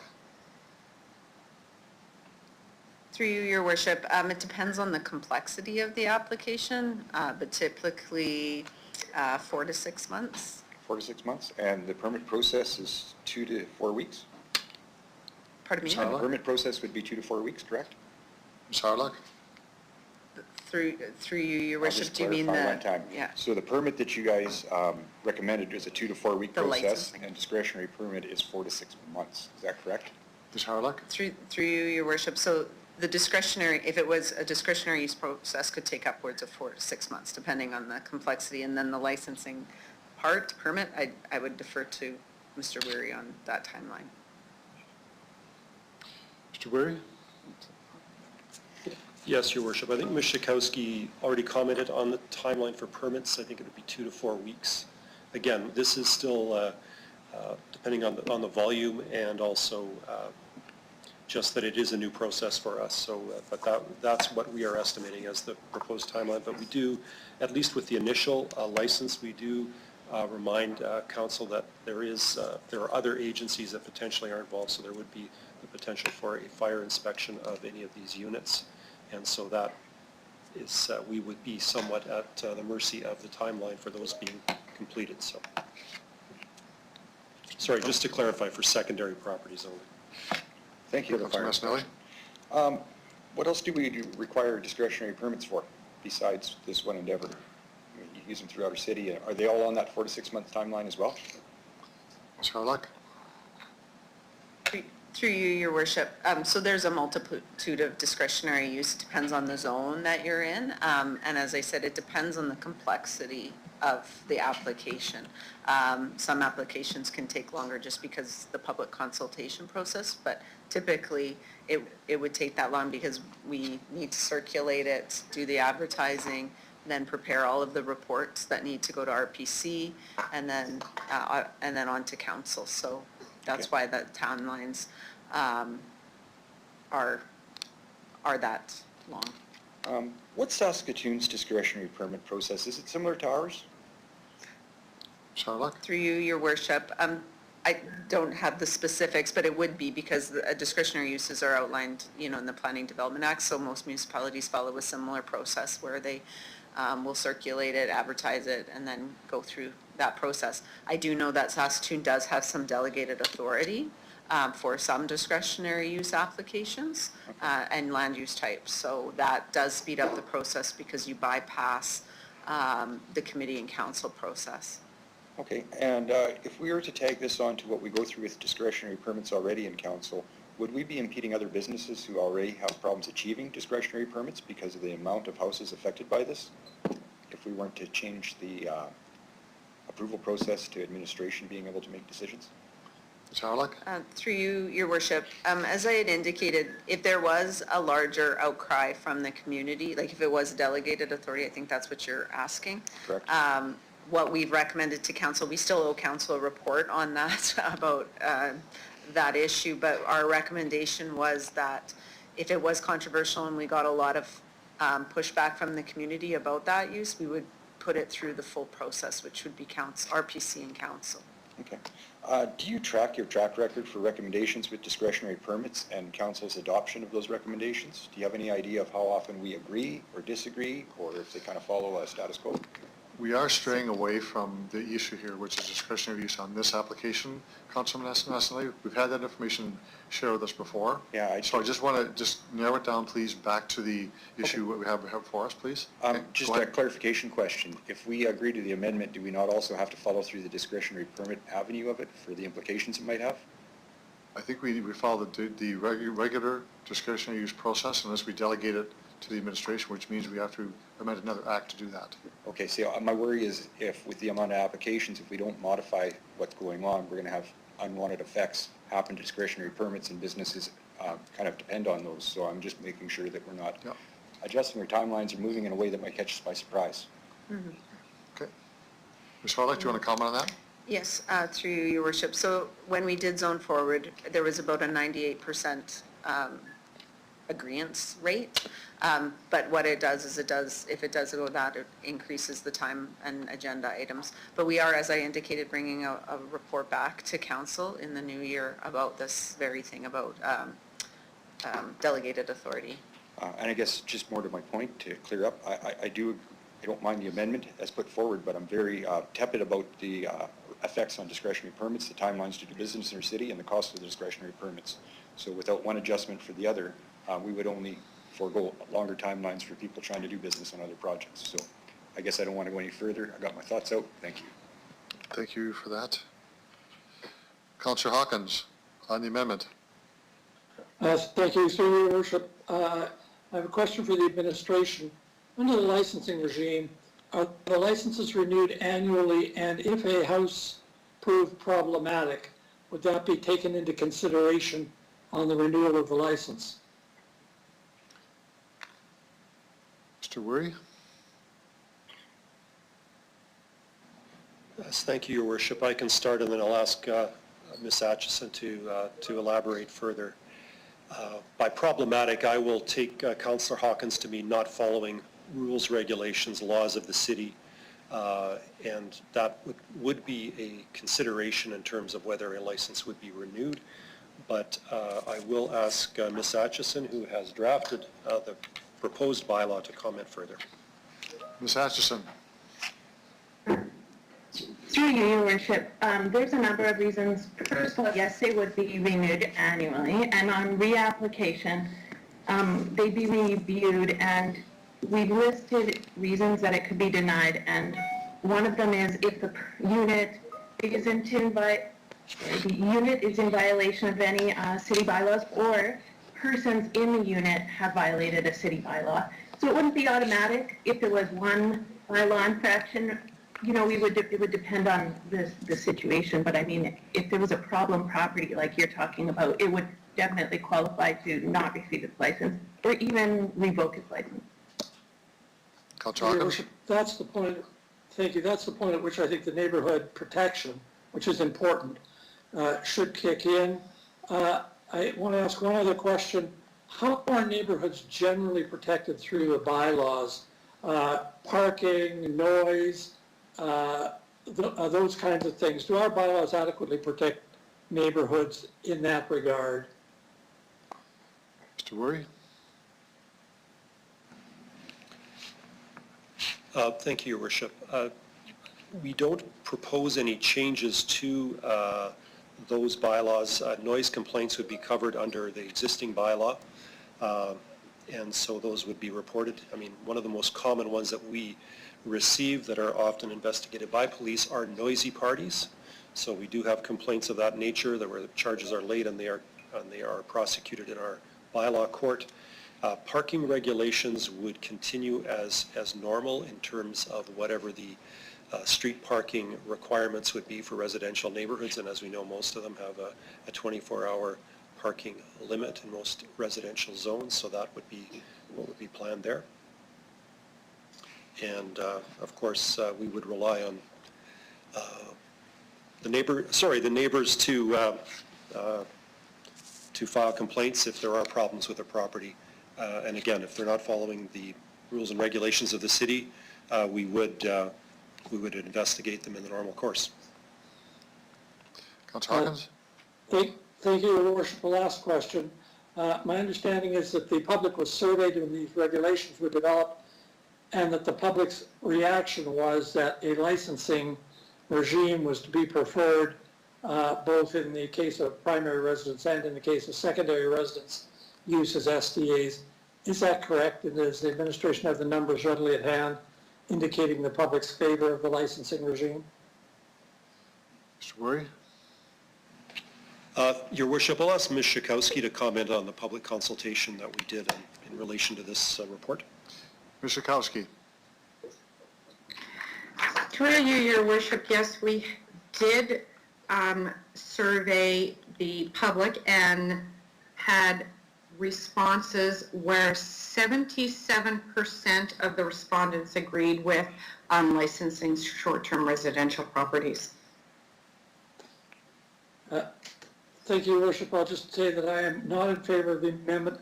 I am in favor of the intent behind the amendment, which is to protect neighborhoods, strongly in favor of that. But I believe the licensing regime can accommodate that, and the enforcement regime for our bylaws can accommodate that more effectively than setting up a very costly and time-consuming discretionary use regime, which is what we're trying to get away from with the licensing regime. Thank you, Your Worship. Okay. Thank you for that.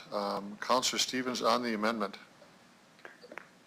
Thank you. I understand the spirit behind this. I won't be supporting it. I think it runs counter to the very principles that we advanced when we asked administration to put together a set of recommendations. This is going to make licensing less likely. So we're really defying the entire principle of this approach and of our strategy. And I worry we will just be back where we started. My other concern is this really is driven by a few complaints of party houses. I'm not sure that's sufficient to merit a radical change to what we've already asked administration to accomplish. So I think the first option that was established is the best in terms of encouraging licensing through an inexpensive, seamless process. So I won't be supporting this. Okay, thank you for that. Councillor Donald, I believe you're next. Thanks very much. In addition to the comments for the last two speakers, I am not going to support the amendment either. I believe that the initial report satisfied everything I was looking for and what the public was looking for. But I also am concerned about time. And lastly, built into this is the idea that there will be a review. And I think it's important to move on this. I will not be supporting the amendment. Thank you. Thank you, Councillor Donald. Councillor Flagel. Thank you. Yeah, I agree with, I won't support this. The reason I won't is because when you listen to Ms. Hallman, she's very happy with the first part, and that was a big concern when we went back a year ago, that they weren't engaged, they weren't part of it. And if her and her membership have agreed that the original option was going to satisfy what they were looking for, then I was for it. And to go to the discretionary part, I don't agree with that either, because we're looking at an expensive cost.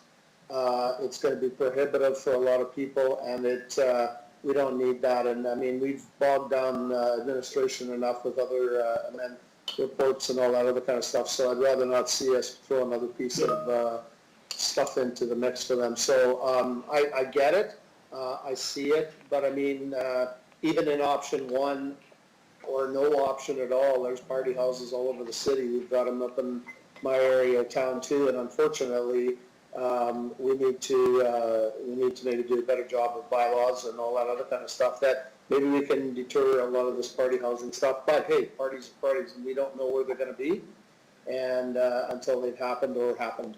So thanks. Okay, Councillor Murray, do you want to speak on this? Thanks. Yeah, just briefly, I also won't be supporting the amendment. It just is going to slow down the process, in my opinion. It's going to be costly, as was already stated. We also have that review in 1 year, so I'm comfortable with the first choice. Thanks. Okay, thank you very much. Any other speakers to the amendment? Councillor Young, do you want to close debate? Thank you, Your Worship. I would just have one comment.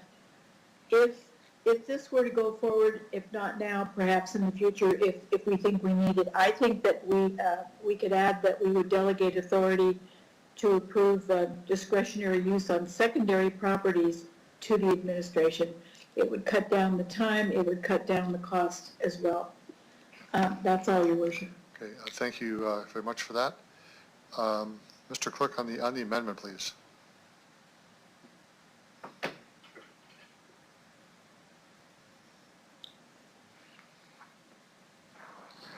Thank you, Your Worship. I'll begin with you, Councillor Young, please. Yes? Councillor Hawkins. Opposed? Councillor Stevens. Opposed. Councillor Bresciani. In support. Councillor Findura. Opposed? Councillor Murray. Opposed. Councillor Bryce. In favor. Councillor O'Donnell. Opposed, thank you. Councillor Mancinelli. Opposed. Councillor Flagel. No. Mayor Fougere. Oh, yes. The amendment's defeated, 7-4, Your Worship. Okay. We'll go back to the main motion. And I have the following list, Councillor Stevens and Councillor Bresciani. So if others could chime in as they want to speak. Thank you, Your Worship. To administration, I know there is a significant cost difference between two cities. Saskatoon is cost recovery at 85, ours is cost recovery at 100 and 300. Can you help explain why that might be? Mr. Wurry?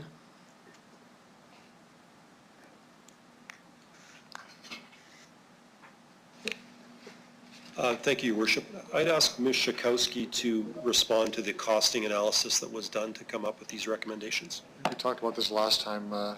Schakowsky. Through you, Your Worship, costing includes actual staff time and support costs from different areas to process the application. Why differences would exist between the City of Regina licensing program and other municipalities would primarily be due to volume. The more applications there are, without incurring additional staff to support it, would actually reduce the cost of the license overall. So with our expected number of applicants, that's what the cost would be. Thank you. Through the chair, if we put all of these different reports together, I know administration has done some research on how to implement the 35% threshold as well as the vacancy threshold. Can you please comment on your recommendations and how you advise on us pursuing those decisions? Mr. Wurry? Your Worship, we've looked at that in the context of drafting the bylaw that's on the agenda later in the council agenda. So I'll ask Ms.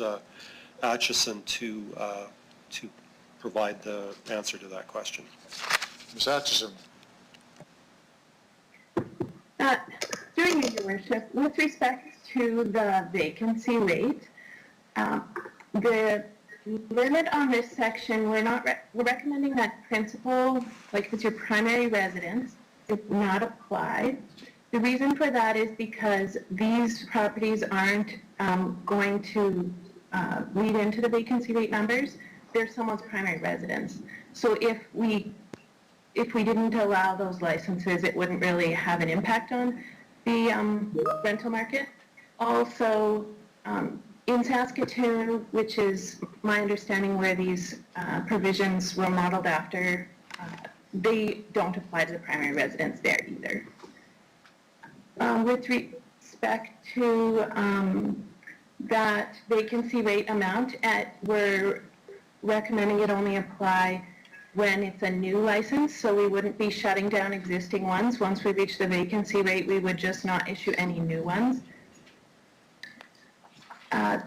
With respect to the 35% cap, there was no definition provided for multi-unit residential, It's our understanding the purpose of that section was to address a larger complex, like an apartment building, being turned into almost like a hotel. So only 35% of people that live there could get a license.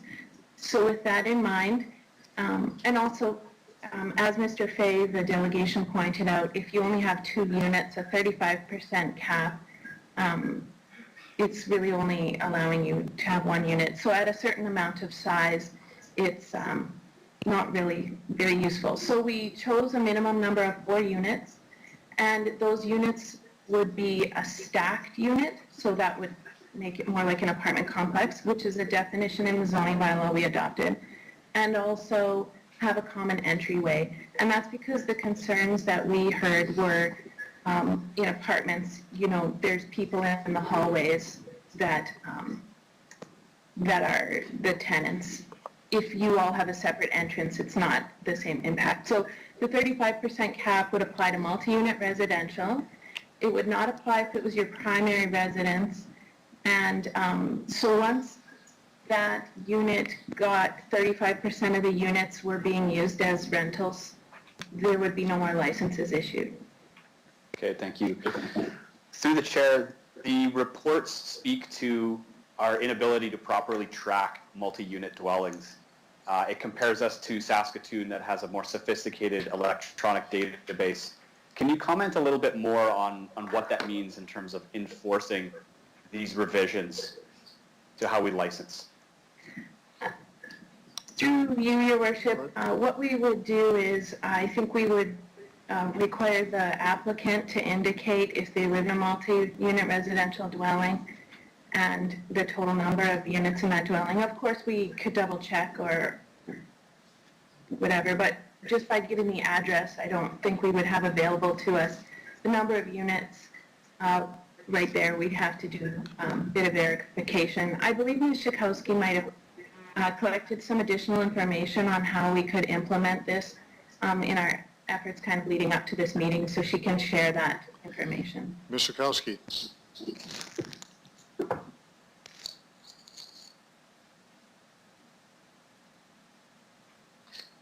Through you, Your Worship, yes, we had discussions with other areas and would be able to obtain information related to number of units within a building and be able to compare that with information that is collected on the application form.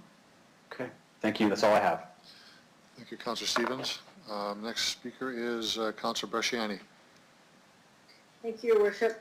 So just in regards to communication with the adjacent neighbors, is there anything that other municipalities have done that they have to do that? And I know with the licensing that's come up here and others, I didn't see anything like that. Through the chair, if you can respond. Mr. Burry? I'll ask Mr. Gray to comment on that. He did some of the jurisdictional research. Okay.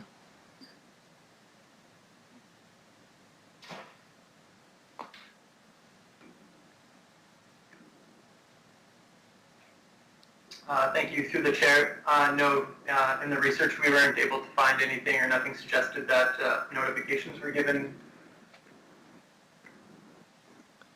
Councillor Bresciani? Thank you. So can I ask the process, so if we issue a license and it's good for 1 year,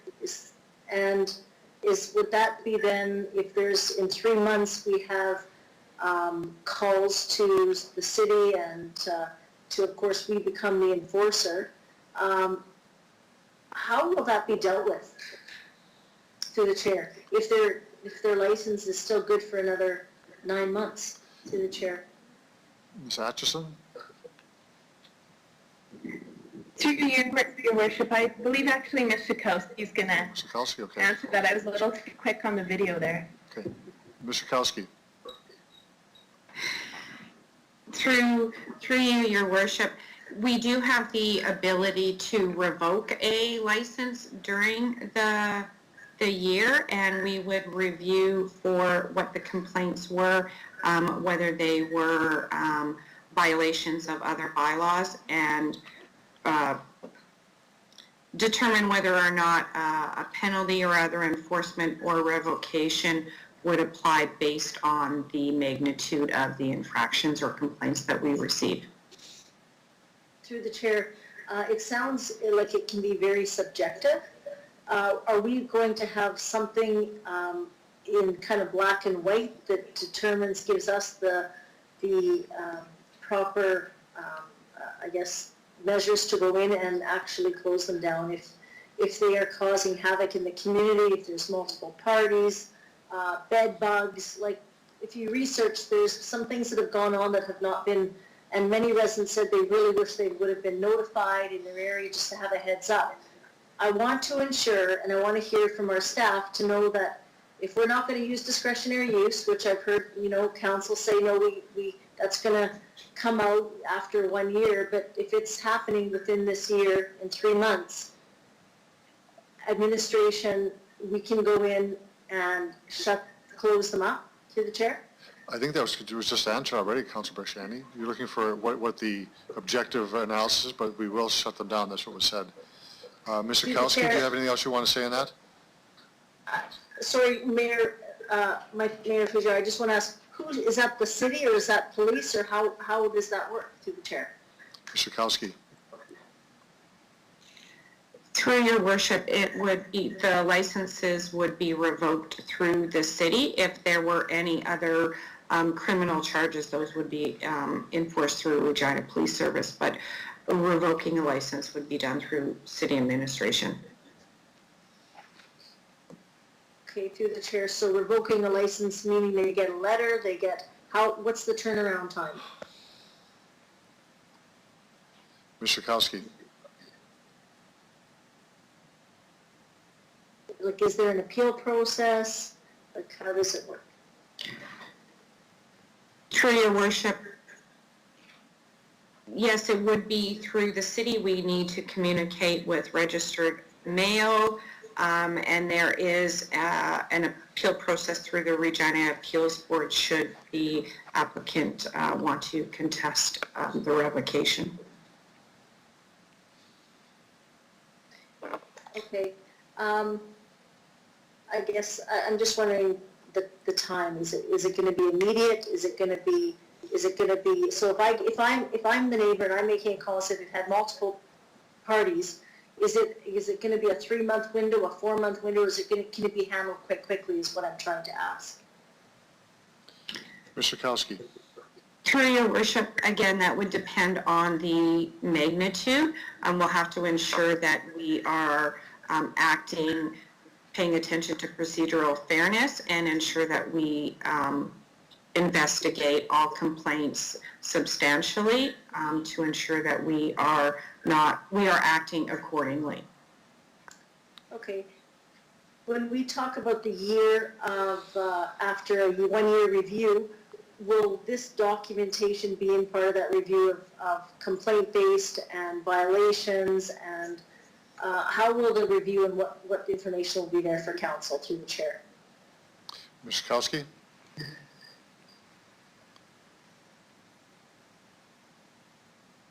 Through your worship, we could definitely ensure that type of information is brought forward in the 1-year review.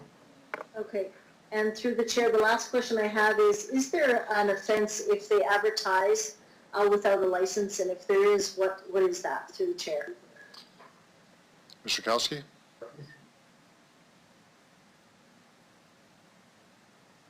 Through you, your worship, yes, there was. If they advertised without a license, that would be a $1,000 fine, which is identified in the bylaw. Awesome. Okay, thank you. That's all I have. Councilor Fundura.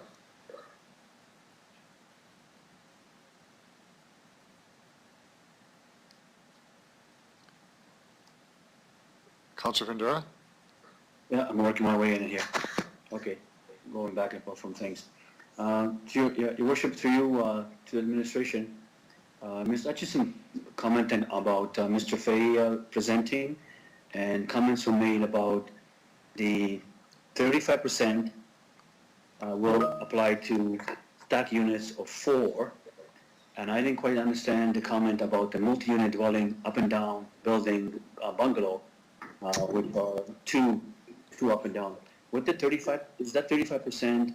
As I think the comment was made that makes quite the puts a quite a bit of a hindrance on the 2 up and down bungalow being able to use the homestay. At 35% will probably put them out of business or take them out of the business. What am I understanding here? Is the 35% part of the 2 or just part of the 4 and 2 are exempt? Your Worship? Ms. Atchison? Through you, Your Worship, I think Mr. Fay is concerned, and he is concerned that his property counts as a multi-unit residential, and from what he described in his submission, it doesn't. What he explained was that he thought that the 35% was floor area restrictions, so only 35% of his square footage could be used. That's not what the motion was, and that's not what the motion that Saskatoon approved was. It's no more than 35% of the units in a multi-unit dwelling. So that's why we defined multi-unit dwelling kind of as 4 or more. So once you get bigger, then it's to limit the number in a bigger unit so that the whole unit doesn't become short-term accommodation. So his property with 2 units isn't considered multi-unit residential. Okay, and so thank you to Your Worship. So that is, I mean, reading the recommendation, is that clearly stated there that the 2 up and down bungalows are not part of the 35% then? That would be in the regulations likely, Ms. Atchison? Yes, that's in the bylaw. So the bylaw has a definition of multi-unit, and it's right in there. And I mean, if this is approved, we can undertake to contact him directly if he's not on the call anymore and talk to him about that. Okay, thank you for that. Yeah, please. Okay. And then, my other question to Your Worship would be, I mean, the discussion of the fees was debated already, and some of the comments are made that why are we at 300 where someone else is at 100, and it was a cost recovery. Is that such a big difference from jurisdictions like Saskatoon, other cities, Calgary, and all that we need more funds to process all this, or how did we calculate all that where other cities are lower and we are higher? I think that Mr. Kowski answered the question that it is cost recovery based on the staff use. So I just don't want to keep repeating questions. Okay, well, to Your Worship, my question is that if other jurisdictions can do it for less, what are we doing that it needs more? That's the question. So I'm just asking the question for the presenter, delegation, saying why is it that we need more? What is it that we are doing that we need more? The other cities are not. To Your Worship. Mr. Kowski. Through your Worship, actually the cost for the city of Regina is overall actually lower than other municipalities, but because we're estimating a fewer number of licenses, that cost is higher, as well as other municipalities have implemented programs that are not cost recovery, and therefore that gives us the difference in the cost per license. Okay, that's good. That's understood. Thank you. Thank you for that. Thank you, Councilor Fernandez. Councilor Massanelli, you're next. Through the chair, I had one question just regarding timelines. The Hotel Association made a plea for a timeline adjustment. Originally it was for January 2021. I noticed this is for mid-2021. Just wondering if I could have any comments on what our possibilities are there. Mr. Wurry? Your Worship, I'll ask Ms. Schakowsky to explain the implementation, implications of the timeline that we're recommending as administration, and the reason why. Through you, Your Worship, we're asking that the implementation time period is moved to July 1st to stay in line with the original request. Our plan was after the program was approved, that would allow us 6 months to implement the program, giving us time to actually update an online system that can handle the applications, the approvals, and the payments. Of course, now with some of the additional amendments that were brought forward through executive committee to ensure that we have all the information and the system updated to account for those amendments to our program that hadn't been anticipated originally. Another large piece of it is allowing communication to homeowners and renters, and really educating the public on what the new regulations are so that they can prepare to submit their applications and be ready to operate when the program starts. Of course, for those secondary property owners, they would have to have approved fire inspections done prior to submitting their application. And when we're expecting probably 150 or possibly more applications that require those fire inspections, that's just allowing them to be able to book those and the Regina Fire Department to go out and approve those.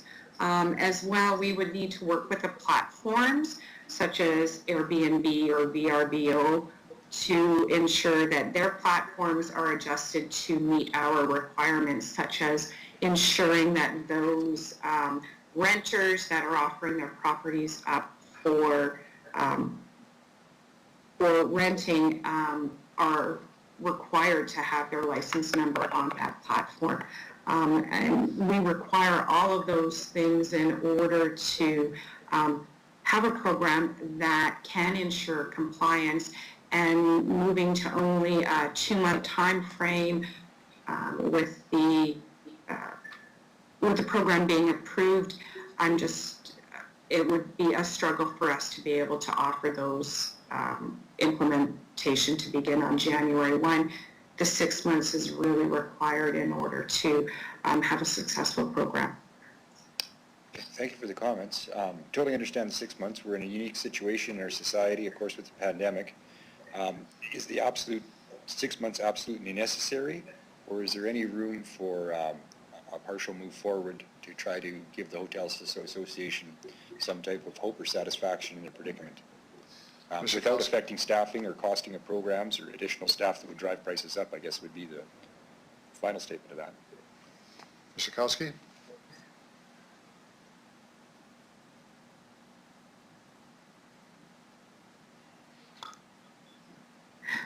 Through you, Your Worship, are you asking for a different time period? I'm just hoping to push it forward as much as I possibly can without incurring extra costs for additional staffing and a rise in costs because of, I guess, expediency, meaning more staff. I'm wondering if there's a middle ground that's maybe a couple months ahead that we can maybe shoot for an achievement point. Mr. Kowski?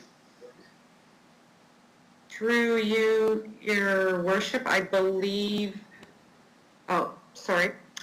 probably May 1st would probably be a better alternative then. Would give us enough time to probably get the required systems in place.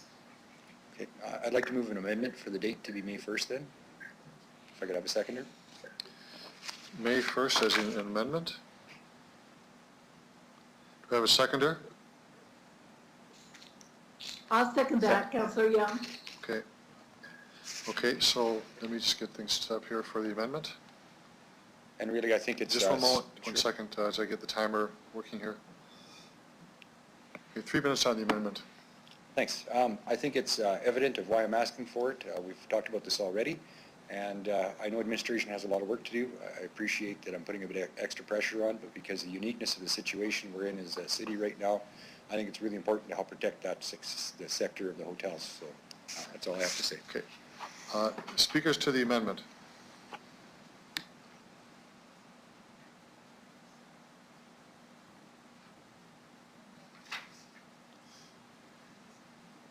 I have a question then, if no one else does it, and to the administration. I'm assuming that in the build-up to this new accommodation homestay report, we've been doing work in the background.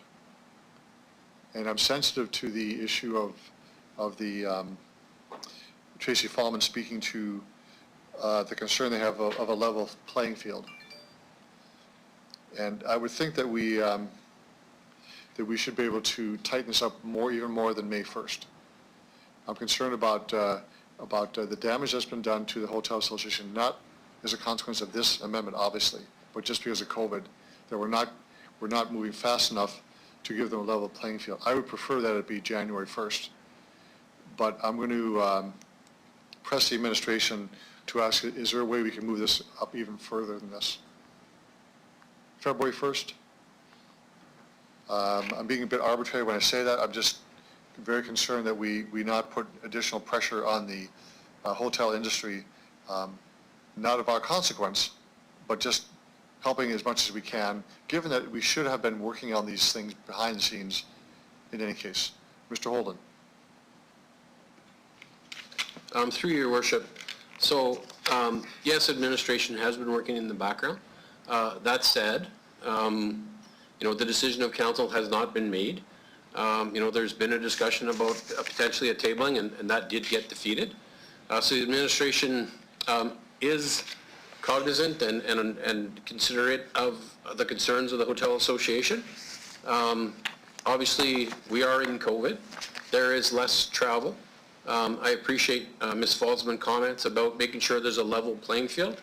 And that's why when the question got asked in terms of acceleration, that May 1st is a date that gives us time to make sure that we have a proper system in place and all the mechanisms so that we can process licensing. And we believe that May 1st is a time when travel will open up a little bit more, weather is more supportive. So that's why May 1st.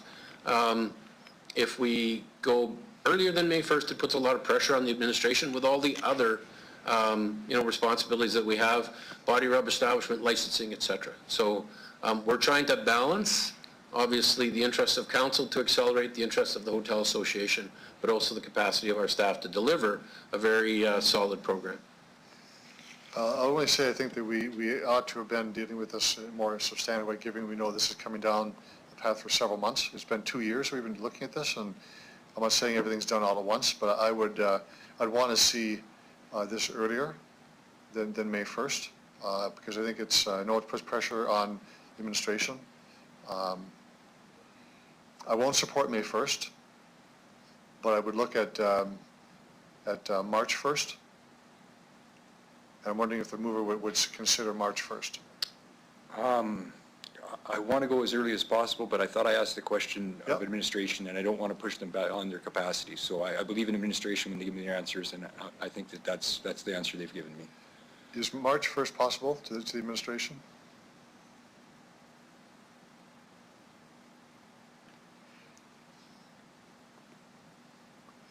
Through your worship, I will defer that question to Mr. Weary. It's his team that is doing all of the work to make sure that we can meet whatever date council directs us to. Mr. Weary. Your worship, it's awkward to answer that. Our recommendation was put forward to, in our view, provide for a successful implementation of this program, if approved by council, as recommended. If council wishes to move the date back, it will potentially risk a successful launch of this. The May 1st date, I think we can confident we can do it. Any further back, I think council just needs to be aware that there's a risk that the launch may not go as smoothly. It takes time to get this thing up and running, and as Mr. Holden has said, we can do some advanced planning, but until we get a decision from council as to go, no go, there's only so much advanced planning that we can do. So if council wishes to set a different date, my advice is that it does jeopardize a successful launch if you push it too far. Thank you. Thank you. Other speakers to the amendment? No, I can't see the screen. If I could just have the screen back for speakers on the amendment. I think it's pretty straightforward. Okay, I'm going to have the question called by the clerk on the amendment.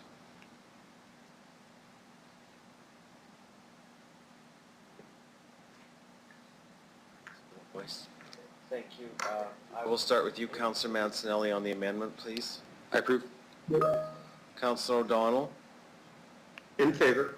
Councillor Bryce, Just a moment. I want to have a request here to have the amendment back on the screen.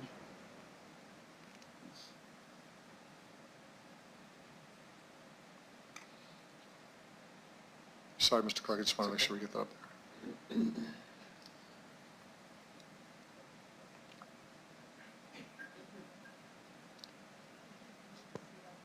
Can anyone else see it on the screen? Yes, thank you. Okay. I had Councillor Mancinelli and Councillor O'Donnell. Councillor Bryce, In favor.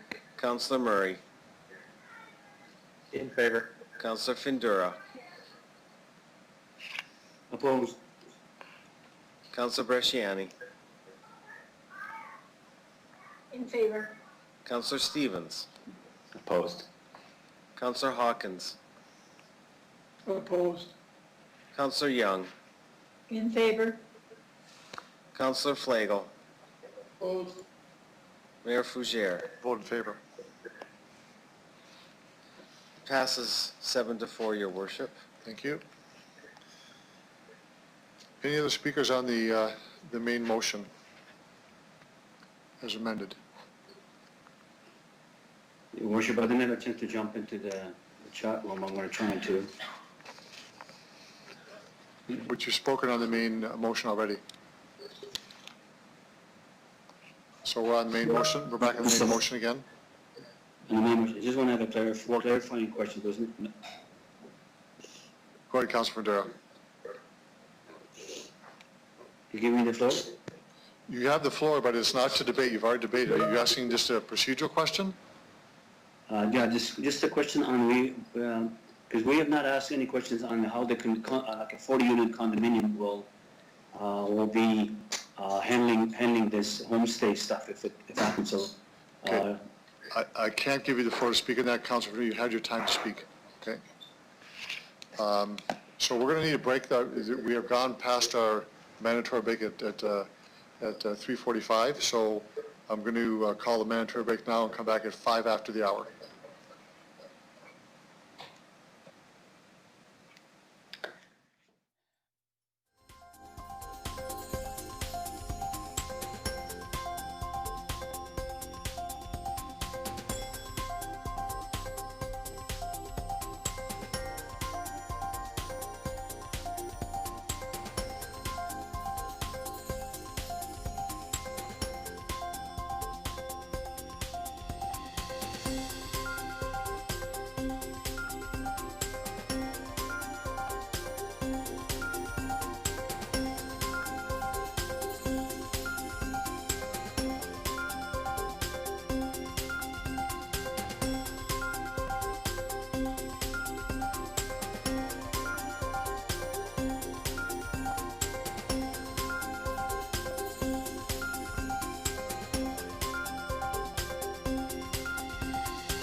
So I'd like to call the meeting back to order, please.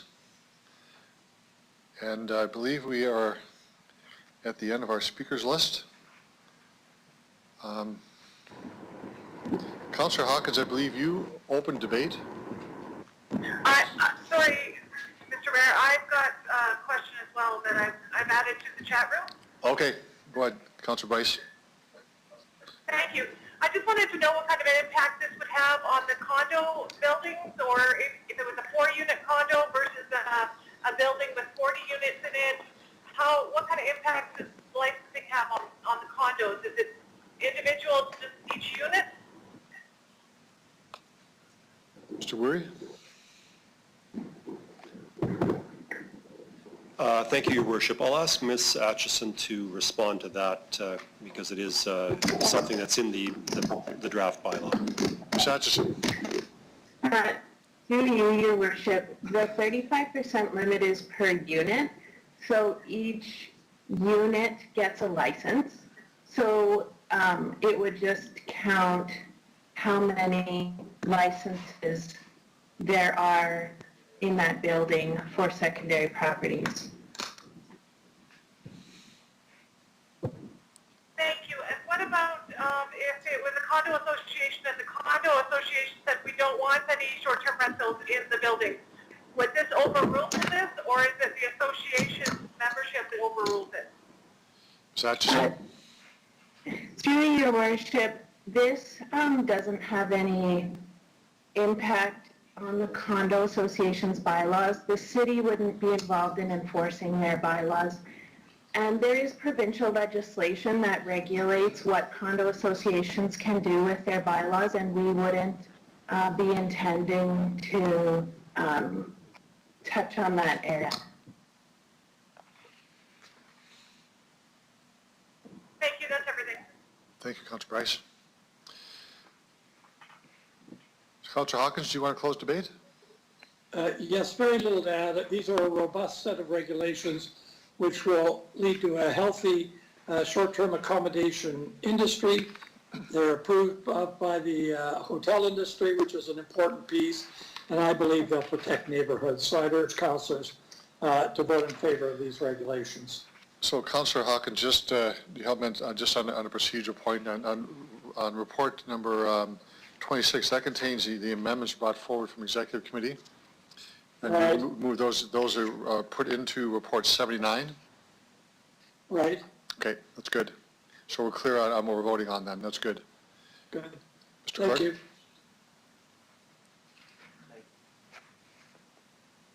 Thank you, Your Worship. I'll begin with you, Councillor Hawkins, please.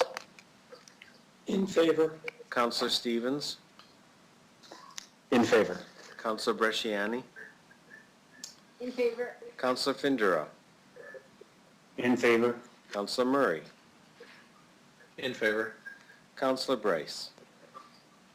In favor. Councillor O'Donnell. In favor? Councillor Mancinelli. In favor. Councillor Flagel. Yes. Councillor Young. In favor? Mayor Fougere. Vote yes. Passes unanimously, Your Worship. Thank you. Now we'll move on to our next delegation related to Water Road. Evan Hunchak.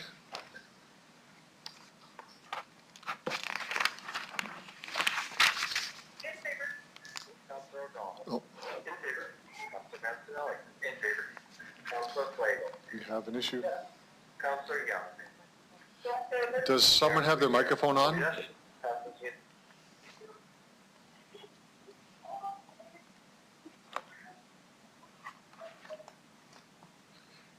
Hello, can you hear me? Yes, Mr. Hunchak, how are you? Welcome good, thank you. to City Council. If you could identify yourself for the record, who you represent. You have 5 minutes for your presentation. Yes, thank you for allowing me the opportunity to present today at City Council. To introduce myself, my name is Evan Hunchak. I'm the General Manager at Dream, and I represent the developer of the Harbor Landing community, and as well, we are the landowner of 5600 Waterer Road. I'm before you today to seek your approval to allow for an amendment to the current zoning on this land to change it from RH Residential High-Rise Zone to I Institutional Zone. This change in zoning would facilitate the future growth of Harbor Landing Village, which is located immediately adjacent and shares the southern property line of this property. And Harbor Landing Village is a senior citizen-oriented care facility. Harbor Landing Village, as well as the immediate residential neighbors, have concerns with the on-street parking congestion immediately around their facility. The current Harbor Landing Village has 39 on-site parking stalls, which was a relaxation to the required 43 stalls required under the previous zoning bylaw 9250. In the short term, with this zoning approval, they would like to construct an additional parking lot on site consisting of 30 vehicle stalls, bringing their total from 39 to 69 parking stalls. To accomplish this, they require the zoning of 5600 Waterer Road to match the zoning of the current facility, which is I Institutional. As well, a portion of 5600 Waterer Road, 0.31 acres roughly, or 19% of this parcel, will need to be subdivided and amalgamated with their existing parcel to facilitate the parking lot, as a standalone parking lot would not be permitted under the current zoning bylaw. In the future, Harbor Landing Village would intend to construct on the remainder of this parcel, the roughly 1.32 acres remaining, where they would have a second facility comparable to their current facility, so that they may provide additional care for elderly citizens in our community. Just as a note of clarification, though, at this time there is no application being brought forward for this future facility. The only intent is their immediate needs to construct additional parking. And with that, I'd like to thank you for the opportunity to present, and would be happy to answer any questions if there were. Okay, thank you, Mr. Hunchak. There are questions. I'll start with Councillor Young. Thank you, Your Worship. Mr. Hunchak, welcome, and would you give us some information about, part of the parking issue here is some of the other entities that are in the building. So could you give us a little rundown on the other types of things that are in the building besides the senior care facility. Mr. Hunchak? Yes, through your worship, Councillor Young, the other uses in the building would be defined, I guess, as a mixed-use building. So in addition to the care that they provide for senior citizens, there's a daycare present for children, early kids under the age of school. And beyond that, there would be an on-site cafe, a restaurant, and hairstylist, barber shop, I believe are the other uses that are there.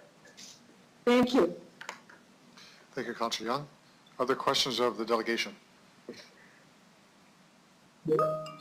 Councillor Hawkins. Thank you, Your Worship, for Mr. Hunchak.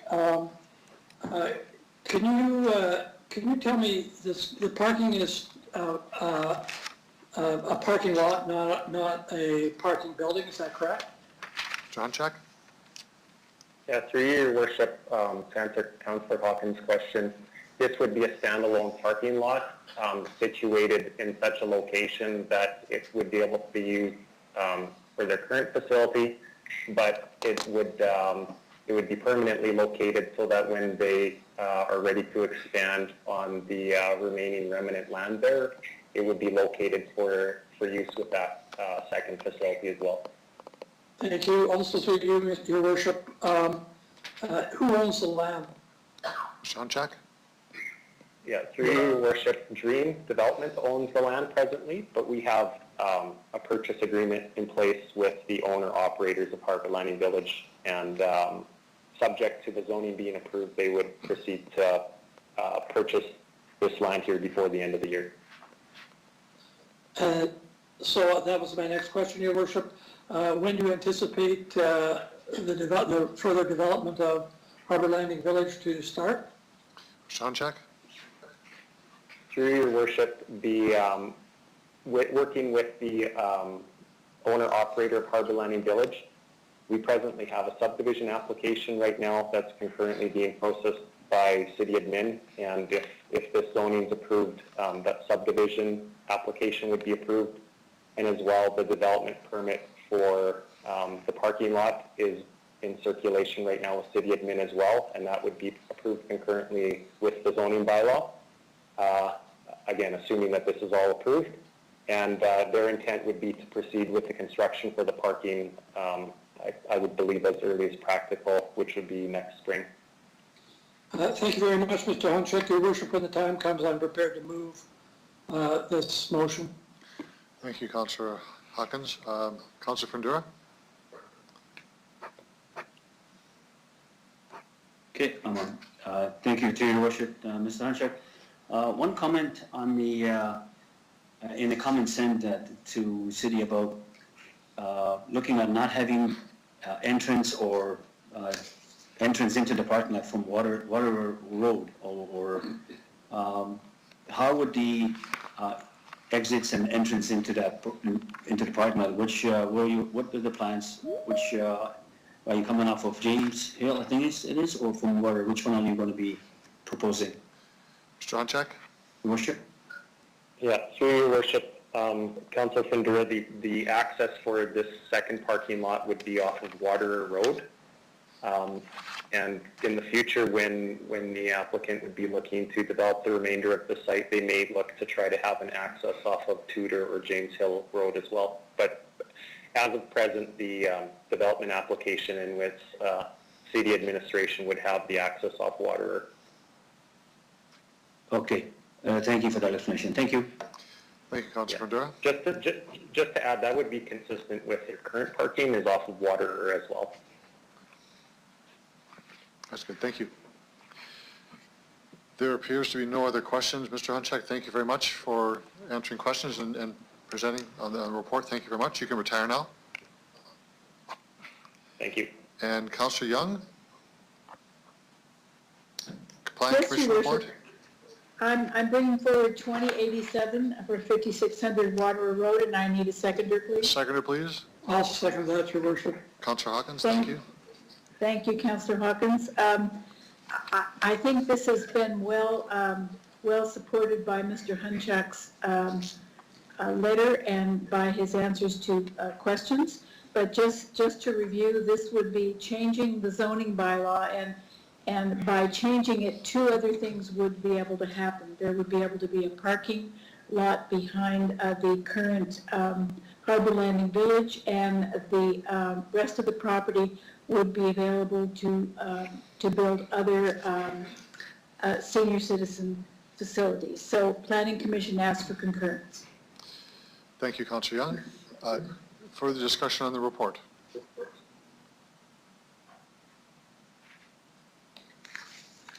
Mr. Clerk. Thank you, Your Worship. I'll begin with you, Councillor Young, please. Your Worship. Oh, yes. Thank you. I'll be very brief. I just want to say that this is a very welcome development. Street parking is a major problem in Harbor Landing. Anything that takes cars off the street is welcome. And finally, Harbor Landing Village has been a very good corporate citizen in Harbor Landing. They've hosted and provided space for the Harbor Landing Community Association, and we'd welcome the additional support for the seniors' residences. So thank you very much, Your Worship. I'm strongly in favor of this. Thank you very much for that, Councillor Hawkins. Councillor Bryce. Thank you. I think providing additional parking for staff, visitors, and people who frequent this space is very appropriate and keeps the residents, families, and the staff members safe. So I'm in favor of this. But this should also be a reminder when we're looking at parking requirements for something like a long-term care mixed-use facility. We should look at possibly having more parking than we actually have in our, we should take a look at making sure there's enough parking.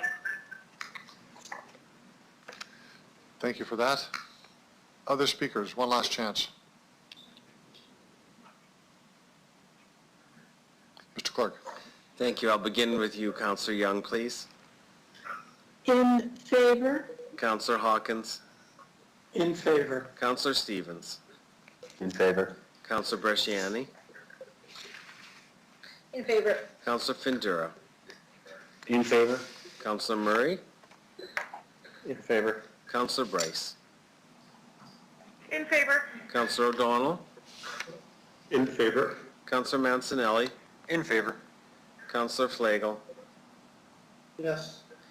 Mayor Fougere. I vote yes. Passes unanimously, Your Worship. Thank you. So our next series of delegations, we have 5 on the Bagshaw residence heritage designation.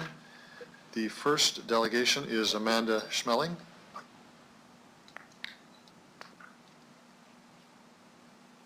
Are you there? Hello? Hi, Amanda. I am. How are you? Welcome to City Council. If you could identify yourself for the record, who you represent, you have 5 minutes for your presentation. Sure, thank you.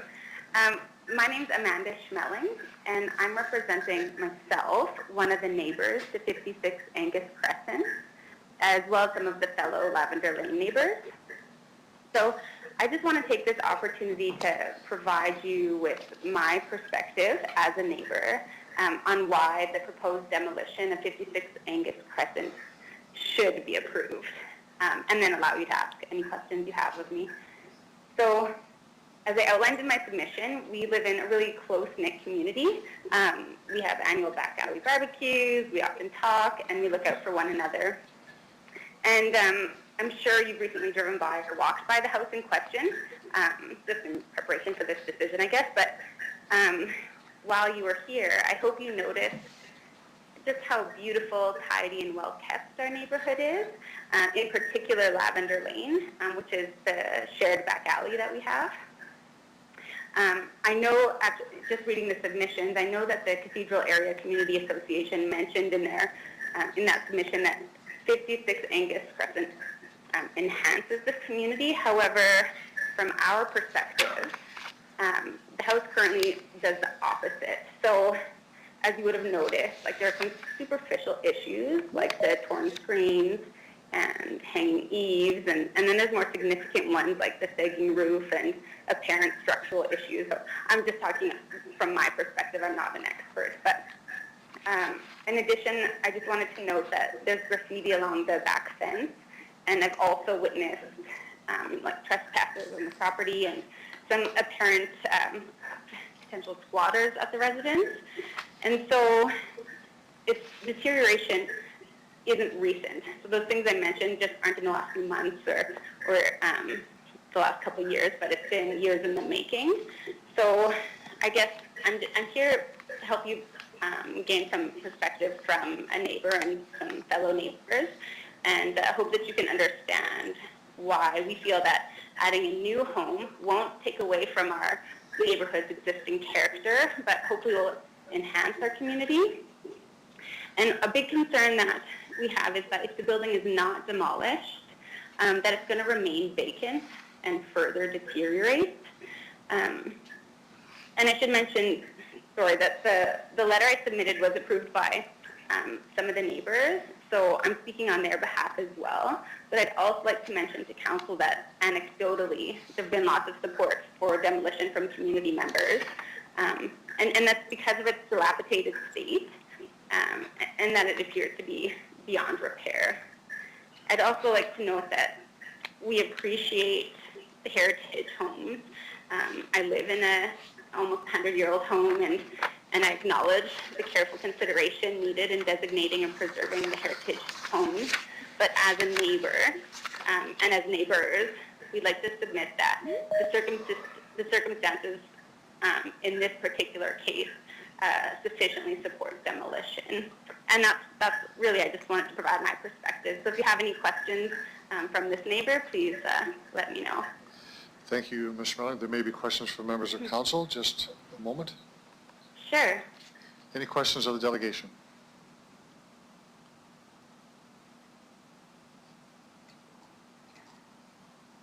There are none. Thank you very much for your presentation. Okay, thanks so much. Thank you. On to our next delegation, Trish Elliott.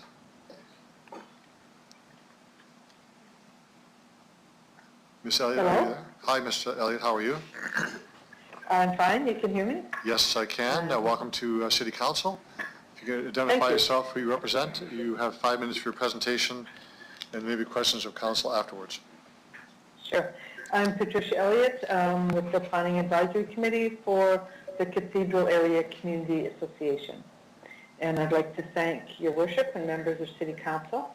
The Cathedral Area Community Association notes that this council voted unanimously against a demolition permit because the residents, the Bagshaw residents, met the bar of heritage significance.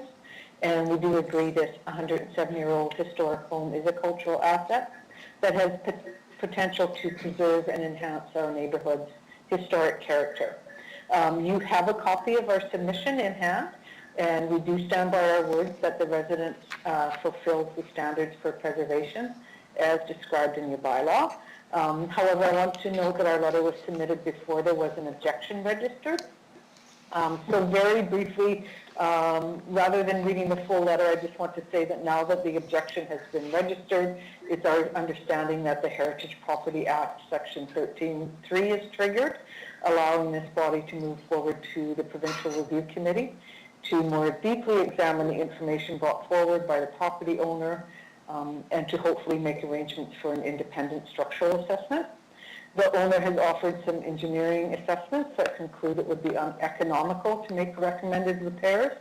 However, the financial position of a property owner and the details of the reports are beyond the scope of the bylaw before us and beyond the ability of this body to know or assess in the constrained time of a single council agenda item. And so we feel this is what a review board is for, and we would expect council to take advantage of that process now. Thank you. Thank you very much, Ms. Elliott, for your presentation. Any questions of the delegation?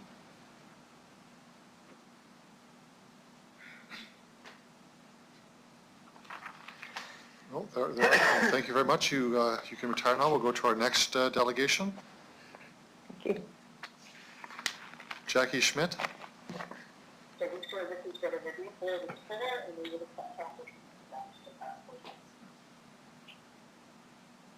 Ms. Schmidt, are you there? Yeah. Good afternoon and welcome to Regina City Council. If you could identify yourself for the record, who you represent, you have 5 minutes for your presentation. My name is Jackie Schmidt. I'm the president of Heritage Regina. Your worship and members of City Council, by now you have read our letter of support for the designation of the Bagshaw residence. The content of this letter is based on the information about the property that was available to us. When a property on the Heritage inventory is at risk of being demolished, our first step is to research the history of the property and those associated with it. We have done that with the Bagshaw residence. Some of the information about the property is not available for us. For that, we have to rely on the city's assessed statement of significance for the property. For the Bagshaw residence, the statement of integrity section of the statement of significance notes the following. Overall, the Bagshaw residence is in fair condition with its form, scale, and massing largely intact. The house also retains a high degree of integrity as its original materials. However, some degree of deterioration due to the lack of maintenance is evident. Information about the condition of the property is also made available on the property assessment pages of the city's website. For the Bagshaw residence, the assessed value of the property for 2020 is shown as $386,000. As well, the current assessment for the property rates the quality of the building is very good. The agenda packet for today's council meeting includes documentation from the potential property's new owners. There seems to be a disconnect between the information provided by the city and that provided by the owners. We know that the heritage designation applies only to the exterior of the property. Property owners can make whatever changes they wish to the interior spaces of the building. The interior of the Bagshaw residence requires work, no question about it. And this, we expect, was reflected in the reduced purchase price of the home. We believe that the designation of the Bagshaw residence is too important to be decided within the limited time available at City Council meetings, especially with documentation that arrived too close to the meeting date to be properly reviewed. We are also asking Council to refer the designation of the Bagshaw residence to the Provincial Heritage Review Board. Through their expertise, Council can better be informed to make the best decision for this property. At 107 years old, the Bagshaw residence is steeped in the history of Mr. and Mrs. Bagshaw, the architect, the character-defining elements of the architecture in the neighborhood. Heritage Regina also has an issue with a letter submitted to you by Brandon Hicks and his fiancée. They suggest that I had agreed to help them plan and finalize the design for a new home construction on the site of a demolished Bagshaw residence. This is not true. As part of our stewardship, Heritage Regina provides advice to many different property owners. We have many examples of the Normal School, which is the sound stage, the conservation of the Diocese of Coppell site, the restoration of Confederation Park and its historic fountain, St. Chad, the chapel at the Diocese of Coppell, the College Avenue campus are just a few. Allowing a heritage property to be demolished so that we can provide advice on the construction of a new home in its place is not something we do. While citizen input and participation in decision affecting a neighborhood is an important part of our society, opinions about the viability of a property and its heritage value to the community need to be balanced by the knowledge and skill of those charged with the duty of designing neighborhoods, assessing heritage significance, and those with the engineering and architectural skills to assess viability. People know what they like and dislike, but they may not be aware of how many things like shading, massing, lot placement, coverage might impact on the overall aesthetics, appeal, and functioning of the neighborhood. Trained neighborhood planners help create the types of neighborhoods that citizens enjoy living in. A property might appear as nothing special, but it is found to have heritage consideration. Ms. Schmidt, you have just about a minute to go in your time. Thank you. That the story of the property and its past owners can be acknowledged, shared, and preserved. The assessment and opinions of the professionals must be considered in priority over individual opinions of taste and likability. The development of the neighborhood is complex, and it is identification and preservation of historical assets. On behalf of the Heritage Regina Board of Directors, we ask that this historical significant property be given the time and attention to properly evaluate a recognized heritage property. Good. Thank you very much for your presentation, Ms. Schmidt. I'll see if there's any questions. Yes, sir. Councillor Young. Thank you, Your Worship. Ms. Schmidt, thank you for coming today and giving us the information. I just want to make sure you've said everything that you think is important to share with us. I think I have covered that, yes. Thank you very much. Okay, you're welcome. That's all, Your Worship. Thank you, Councillor Young. Any other questions? Oh, Councilor Brashani. Thank you, Your Worship. Thank you, Jackie, for coming forward.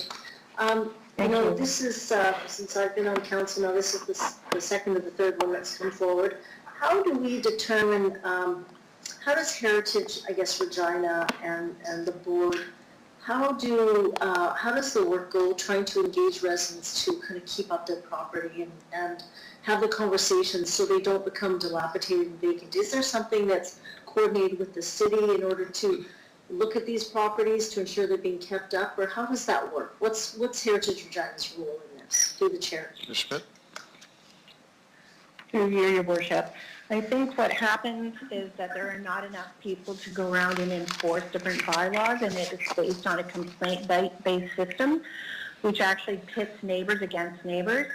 I totally understand how the neighbors feel about this property. I think that if I lived next door to it, I'd be very frustrated with the state that it's in. But we can't just look about peeling paint and pieces of wallpaper falling off interior spaces. We need to find a better way to police the bylaws that we have in place and not wait until it becomes so bad that neighbors have to turn other neighbors in. Thank you for that. Through the chair, do you know what other cities do to, I know I lived in Quebec City, and heritage is so important there. And I know it's so important here when you talk to people. But if the bones are no longer good or the structures are no longer good, I guess, do you know what other cities do to try and, get it to that stage before they do fall apart and they become vacant for so long? Through the chair. Ms. Smith? Through you, Your Worship. I believe I have sent a document actually to the Heritage Branch from the Vancouver area that some of the people who have the city has engaged to do assessments they've done the work on the thematic framework, and I've sent them the best practices from Vancouver, where there is a maintenance program in place, where there's a baseline assessment of a property when it becomes a historical property space, especially when it's designated against the owner's wishes, so that you understand what that property looked at before, or what it looked like before the owner took possession of it, and that you know when it's getting deteriorated, and that the city can step in and enforce those maintenance issues so that it doesn't get to something like the Travelers Building, for example. Yeah. Okay, thank you. That's all I have. Thank you, Councilor Brashani. Appears to be no other questions. Thank you very much for your presentation and answering questions. Thank you. Move on to our next delegation, Brandon Hicks and Maria Zavakar.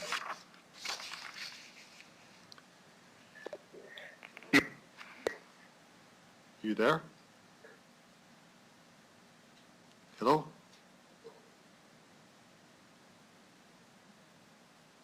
Hello?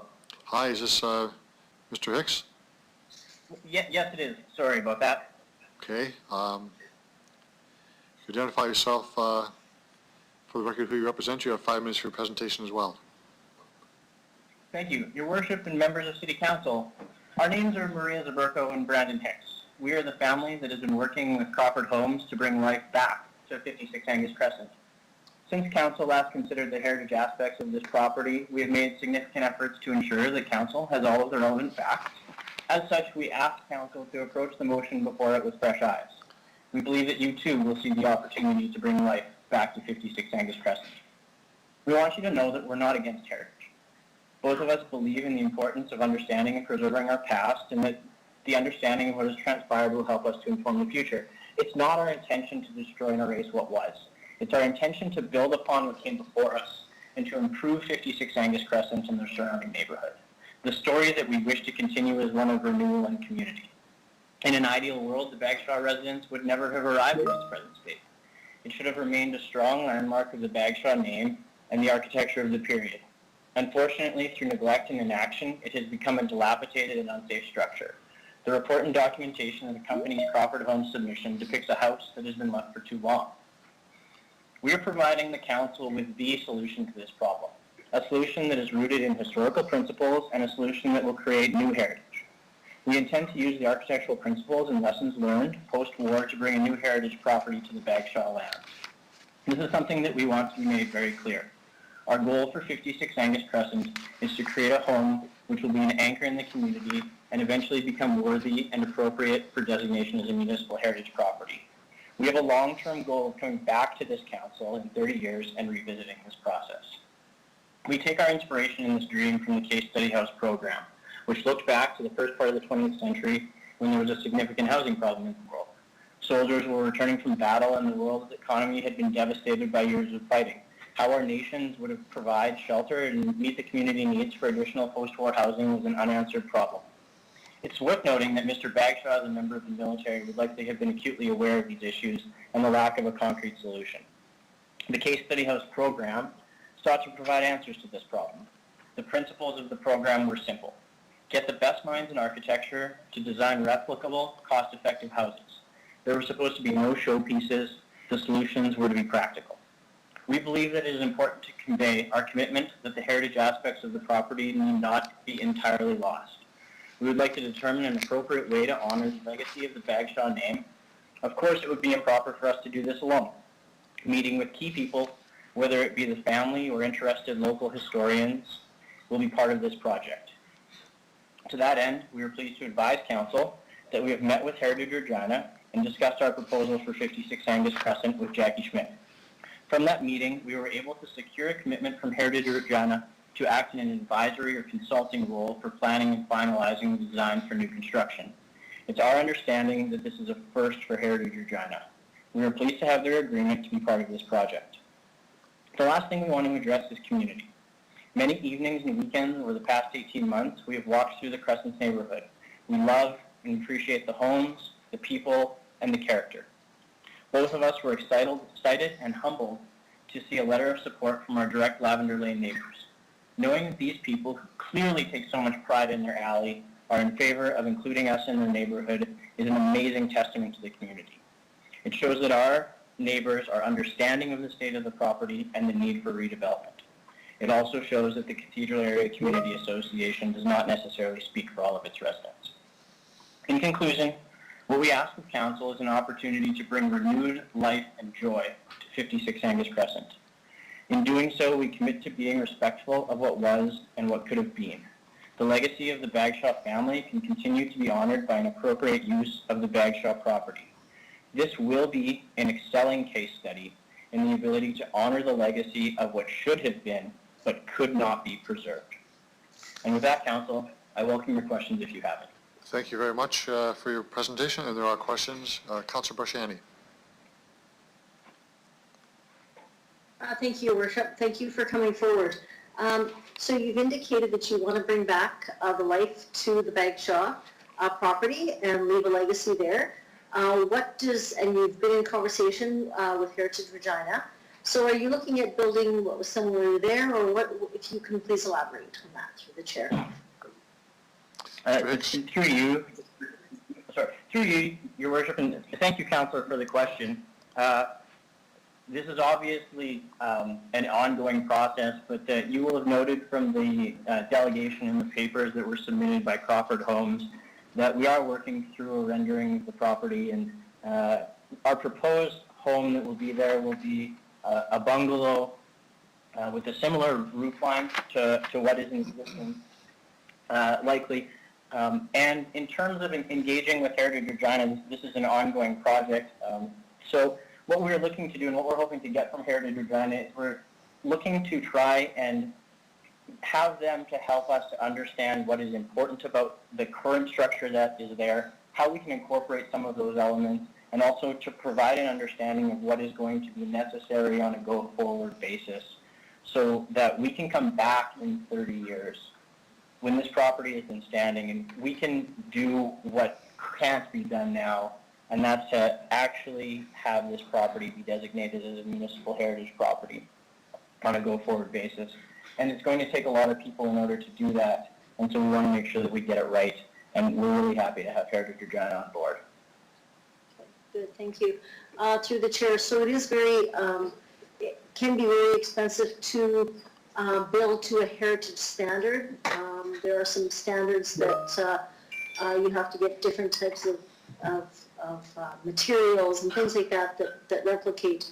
And is that what I'm hearing you say, is that you're going to be looking at working with Heritage Regina and looking at somehow bringing those features so it does bring back the joy that you talked about and the legacy for the Bagshaw property? Mr. Hicks? Through you, Your Worship, and again, thank you for the follow-up. Material selection is probably a little ways down the road.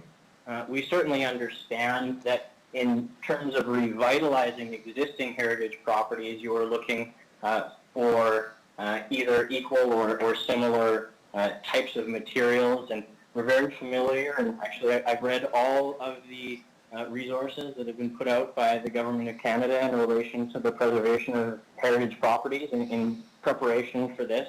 And so really what we're looking to do, though, is we're looking to create new heritage.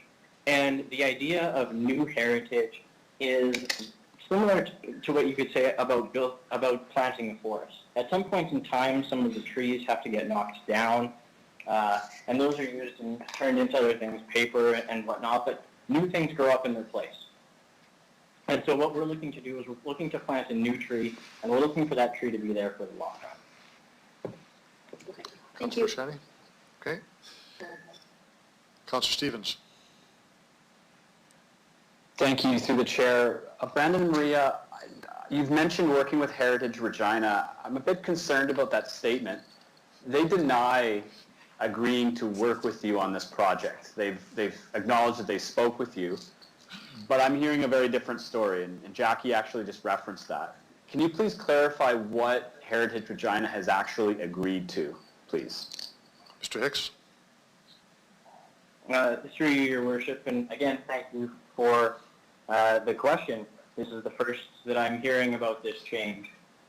So Heritage Jackie Schmidt sat down with Maria and I, and of course, we would not be able to have her change Heritage, or have Heritage Regina change their initial position that they would be interested first in preservation. Our discussion, or what I believed our discussion was that in the event that the heritage designation was not put on, that Ms. Schmidt and Heritage Regina would be willing to act in an advisory or consulting role so that we can continue to research what's important about this house, what's important about the community, effectively so they would act as a resource so that we can understand the appropriate nature and how to approach this new development appropriately and how to appropriately create new heritage. If she's not willing to do that anymore, that is certainly her position, but we, of course, are always going to welcome people who have expertise in the area to make sure that we get this project right. Okay, thank you. My last question, just to be clear, when you're talking about respecting the heritage, ultimately what you mean is demolishing the existing structure and rebuilding a new one in such a way that it aligns with the architectural standards and traditions of the Crescents, correct? Mr. Hicks? Through you, Your Worship. And again, thank you for the follow-up. And you do have that correct. We've been through the home. We've seen what is going on, and you have the reports. In our view, and the views of the professionals that are looking at this house isn't salvageable anymore. It's not a matter of putting a fresh coat of paint or fixing some wallpaper. The support timbers, the exterior walls are falling apart, and there's black mold. So yes, it is a situation where it would be a new development, 100%, but that decision wasn't made outside of the context of the state of the current property. Perfect. Thank you so much. That's it. Thank you. Councillor Flagel. Thanks. Through you to the delegation, I'm just wondering, you made a couple of comments. Are you planning on living in the house? Mr. Hicks? Through you, Your Worship. Thank you, Councillor. Yes, we certainly are planning on living in the house. I'm planning on living in that house with Maria for a very, very, very long time. Okay, the reason I asked that through you is that you mentioned that 30 years from now, you're gonna go back there and figure a way to make it a heritage property. It kind of caught me as a surprise that you'd said that, but I now I get what you're saying. But do you believe that there is an opportunity to rip down an old house and then consider it to be heritage, or are you hearing that from somebody, or where's that coming from? Mr. Hicks? Through you, Your Worship, and thank you for the follow-up, Councillor Flegel. So our idea of the new heritage property is, in effect, an idea, and this is an idea that we came up with after doing all of our research and understanding our delegation that these things are built over time. And it's an idea, and I hope that it is a concept that may catch on a little bit more, that heritage doesn't have to be a non-renewable resource. That was something that some of the other delegates have talked about, and we have a finite number of structures in the city that we can consider heritage, but I fundamentally just do not believe that to be true. The truth of the matter is that as properties age and as our city grows in age, we will continue to see things that are well-respected, well-maintained, and deserving of municipal heritage designations. In 1913, when this house was constructed, people probably weren't thinking about that. They were probably just looking to build a house. We're looking to take a 50 or 100-year look at what this property can be and to say, we want something there that is going to become heritage. Okay, gotcha. Great, thanks. Thank you, Councillor Flegel. Councillor Hawkins? Thank you, through you, Your Worship. Two questions from Mr. Hicks. The first is, can you tell me what your estimate is on the plans that you've shown us for your new building? Mr. Hicks? Through you, Your Worship, I do not have that information at this present time. Do you have a ballpark? No, I do not. All right, thank you. The second question is this. No one on City Council is an architect or an engineer, or for that matter, a heritage expert, but the Provincial Heritage Board does have that expertise or access to that expertise. We have two different sets of reports, one commissioned by you and one we heard earlier. Was the one commissioned by you paid for by you, the reports? Mr. Hicks? Through you, Your Worship, I would hate to do this, but I just wish that I could get a bit of clarification from the councillor. I'm not aware of us submitting any reports except for the letter that we had submitted. I see. I'm referring, through Your Worship, I'm referring to the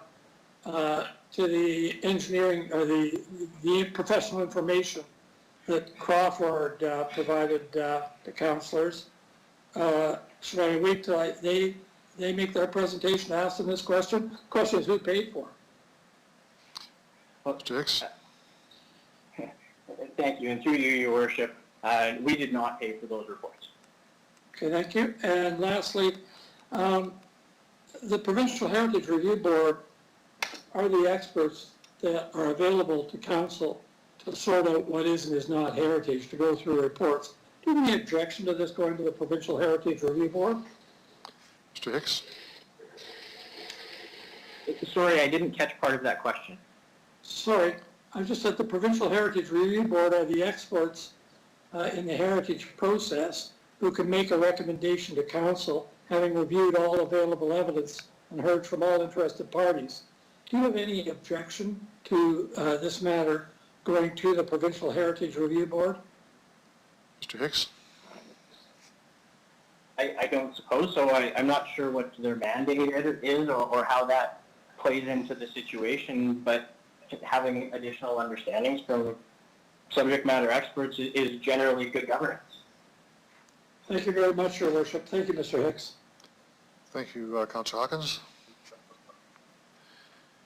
There are no other questions for you, Mr. Hicks. Thank you very much for your presentation and answering questions.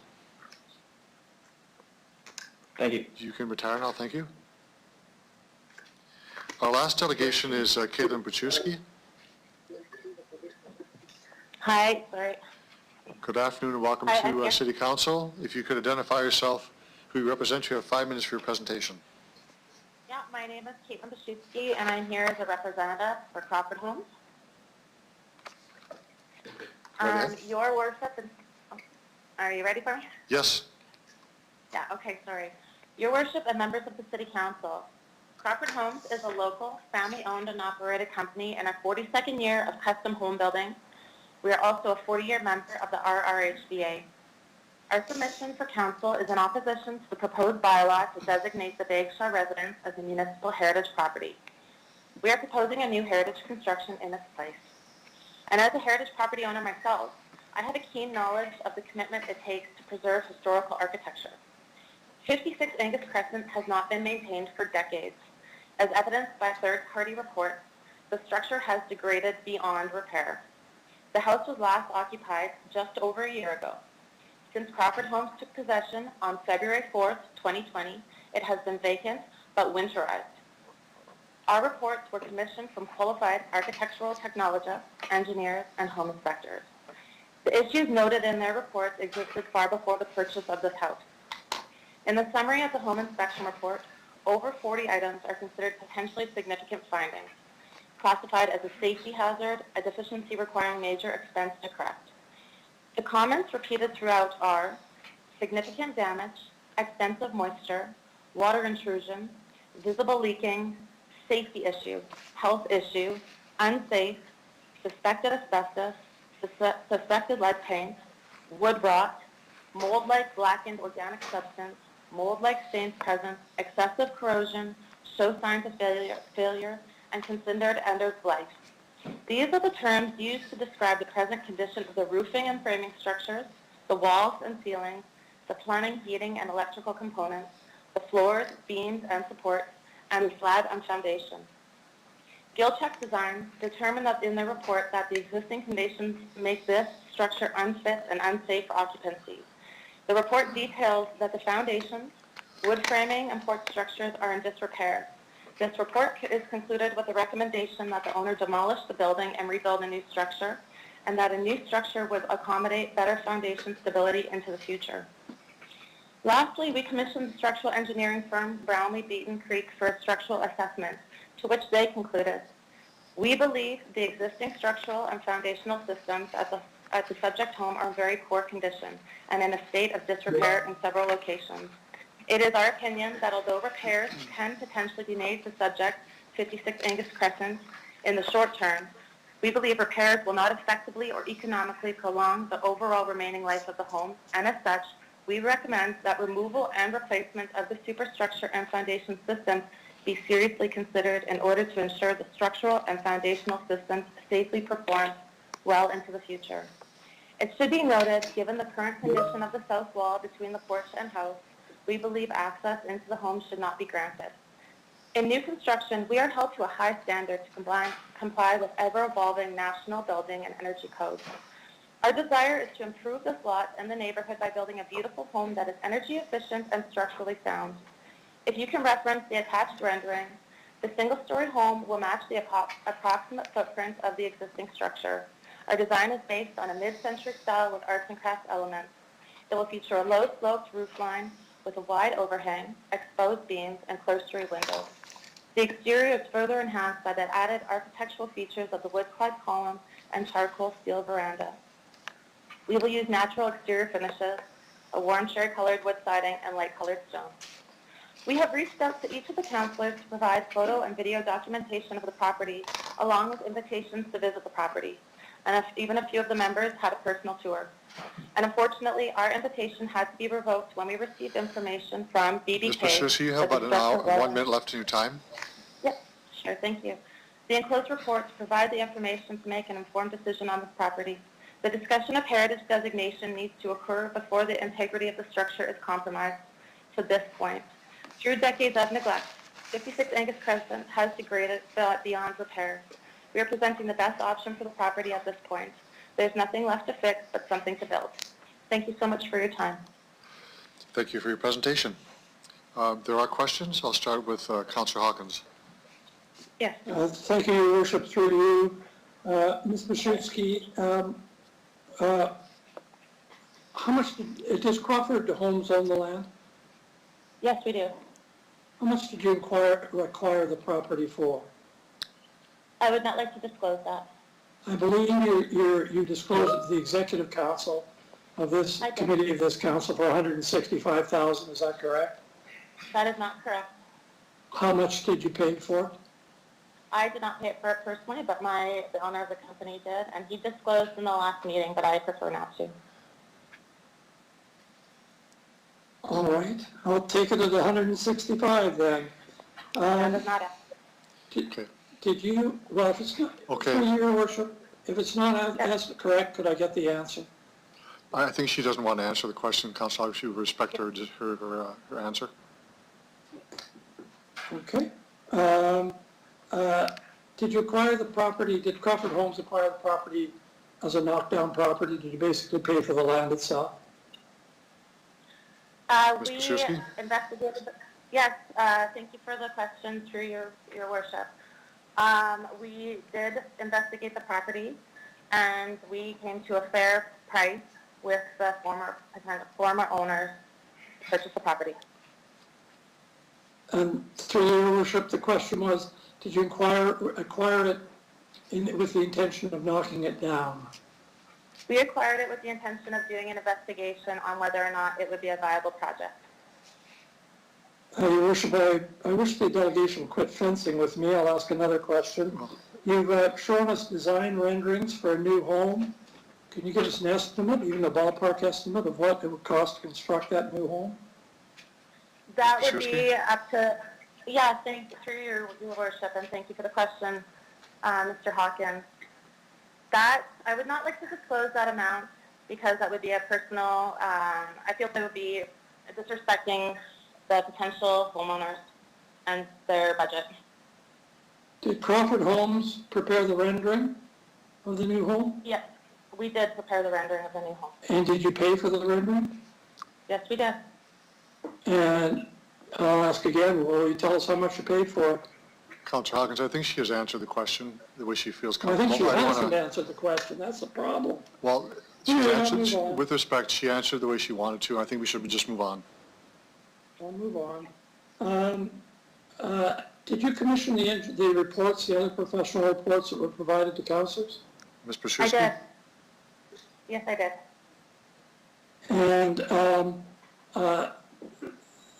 those reports, I'm assuming, were paid for by Crawford Homes, were they? Ms. Pashewski? That is correct. That is correct. So these experts were your experts that you've engaged, is that right? Your experts. Pardon me? Through your worship, and Yes. Mr. Hawkins, yes, we had commission reports, third-party reports. My company does have extensive knowledge of building structures, but we did commission third-party reports to properly display what condition this building is in. Thank you. Do you use these experts on other occasions? Ms. Pashewski? No, through your worship, and thank you again, Mr. Hawkins. No, I have never used these. And Crawford Homes, when I say you, I mean Crawford Homes. Any Crawford Homes. Crawford Thank you very Homes much. has not used these experts. Thank you. And last question through you, Your Worship. It's the same question I asked Mr. Hicks. He indicated that he had no problem with the Provincial Heritage Review Board, or a board of experts, reviewing this matter and providing a recommendation to council, as is provided for under the legislation. Do you adopt his answer? Ms. Pashewski? Through your worship, and thank you again for the question. I don't really, because I have witnessed exactly what is going on in this home. I have seen the report. I have seen how the home has actually shifted even in the last few weeks. This home is, I don't even know if it will stand through a deferment of the process. The home, I've actually seen it physically crumble in front of my face when we were asked by the engineer to do an inspection on one of the walls. With one hit of a sledgehammer, the wall disintegrated. and went through to the exterior. This home is rotted through. And Ms. Wachowski, do you have any expertise in either engineering or architecture or construction or heritage? Do you have a specific training or expertise in these areas? I have worked in the home building industry for 12 years. And apart from that, do you have any professional qualifications? Ms. Wachowski? Yes, no, I work for a home building company. I have had on-site training. I've worked in design. I've worked in construction. I have worked, and then I also own a heritage property myself and have shown a commitment to preserving that property. So I have experience with. Thank you. And finally, sorry? Yeah. No, sorry, go ahead. Finally, through you, Your Worship, just so I'm completely clear, Council has different expert opinions on this. I want to be certain you're objecting to our going to the experts in this area to sort this out and provide advice for us. You're objecting to us going to the Provincial Heritage Board? Ms. Wachowski? Through your worship, and yeah, sorry, just to clarify there. No, I'm not essentially objected to it going to the professionals. I am just stating what is kind of common sense on this project. I would invite you to take a tour through the home, Mr. Hawkins, and actually display, if I could actually let you through into the home at this point. But we have been told not to permit access to the home any further. So no, I'm not objected to it going to any further, going through another process. I just don't actually see how that is going to affect the end outcome. Thank you very much for your answers, Ms. Wachowski, and thank you, Your Worship. Councillor Findura, you're next.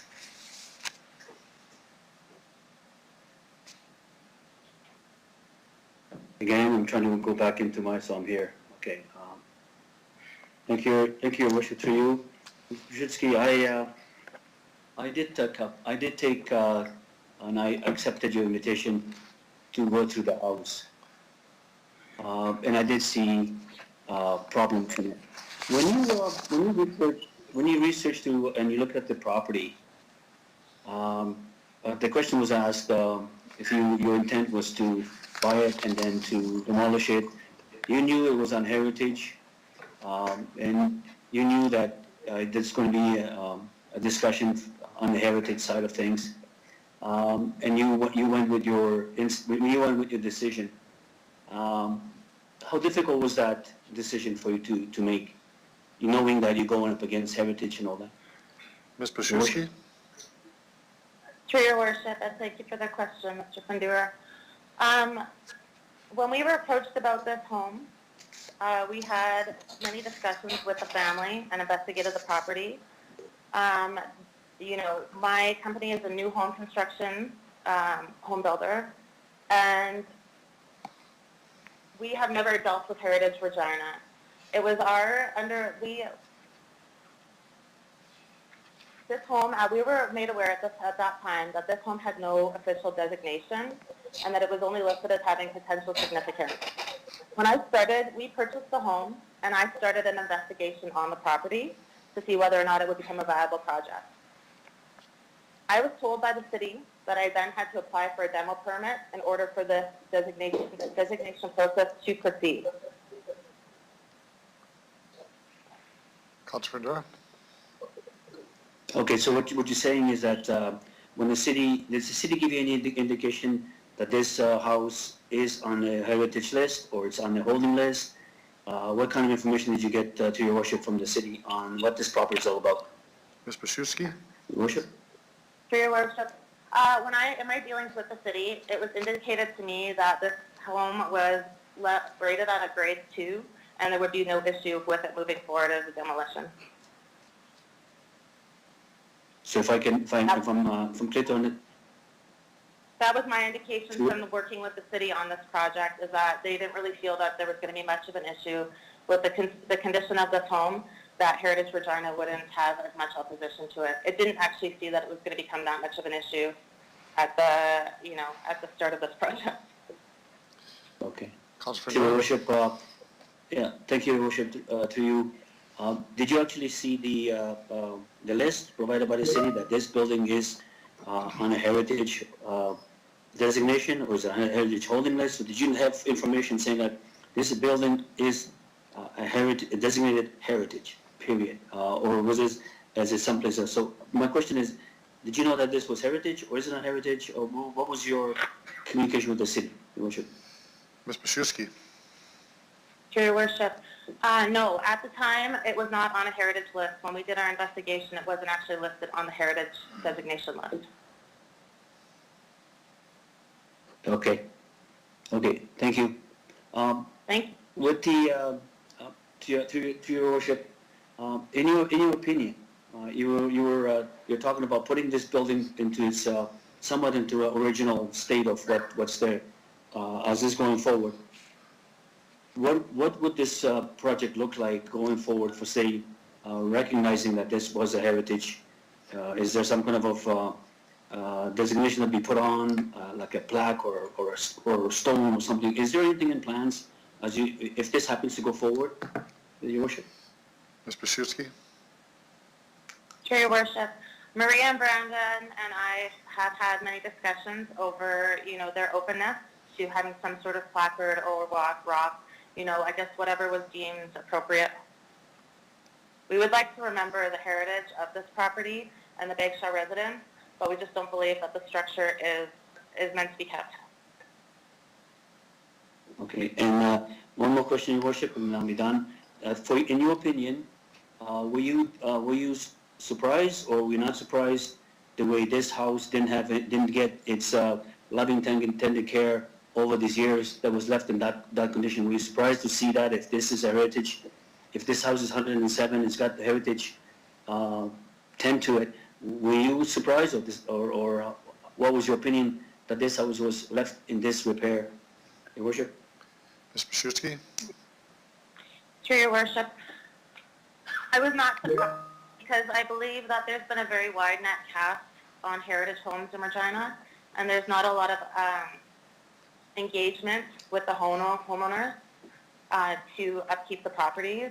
These homes are only brought forward to City Council and to a designation process, either by, a positive trying to have the heritage status designated, or by having the home demolished because it's become in such a terrible state. So no, I was not surprised because I don't believe that the designation process is working for the city. Okay. Thank you, Your Worship. Thank you for inviting me to see that house firsthand, so I appreciate that. Thank you. Thank you, Councilor Derek. Councilor Bresciani.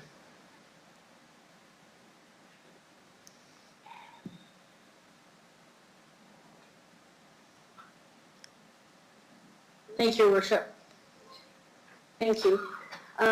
Just in regards to knowing that this was not on the heritage, and you said that you did have conversations with city staff in regards to that this, your intention was not to was to tear it down and build something new. Was there anything that you got from the city in writing saying this, or through the chair? Ms. Mashewski. To Your Worship, and thank you, Councilor Bresciani. My discussions were with a senior city planner, and the path to designation or non-designation was very unclear from the get-go. My discussions with him is that he didn't see that it was going to be much of a problem, and then further to the Regina Planning Commission, it passed through there, so we didn't actually see it as an issue. There didn't seem to be much opposition to it, considering the condition of the property. So it was in my discussion that I was given this opinion. Okay, good, thank you. You guys have been in this, well, not in this business, but in the home building business for many, many years. You've got that experience. Now moving into somewhat of a heritage property and looking at utilizing some of the Bagshaw, as we heard from Mr. Hicks, some of those pieces of that heritage of the home. Is that something that you're, excited about doing, to accent it in that way through the chair? Ms. Mashewski. Through your worship, and thank you again, Councillor Bresciani. Yes, our passion is home building, and any opportunity to create a beautiful custom home. We are very excited and pleased to be able to build a home in this neighborhood on this lot, and something that really adheres to the architectural principles of the neighborhood and kind of incorporates, the different stylings. This block in particular is quite an eclectic, full of eclectic architectural styles. It's not just arts and crafts. It's not just, there's some kind of Tudor Victorian. There's some new construction. We want to build something that really meshes with the neighborhood. And yes, we are very excited to incorporate those architectural details of a beautiful home. Thank you, through the chair. Heritage architecture is, I think there's so many residents that want to keep it, if it's viable to do so. But if it's not, and it can be accented in turrets or whatever that was there, that could be utilized in that same form, but in a new build to keep that heritage alive, with obviously different type of materials. But the question is that something that, again, that is more costly to build in a heritage manner? Have you worked out the costs in looking at that, through the chair? Ms. Basiewski. Through your worship, and thank you again, Councillor Bresciani. No, finishings are finishings. We can add, we can accent, we're going to bring in the arts and crafts fields of, using those natural materials. No, the finishings are not cost prohibitive. Okay. And the last question, with the community, we heard from neighbors that they want this, that are adjacent here, that they want something new because it has been dilapidated and vacant. Have you been in conversation at all with the neighbors of that community, through the chair? Ms. Basiewski. Through your worship, and thanks again, Councillor Bresciani. No, I have not been personally in contact with the neighbors. Those are the new owners, or the hopeful owners, Brandon and Maria, and which will be a great asset to the community if they're allowed in. Okay, great.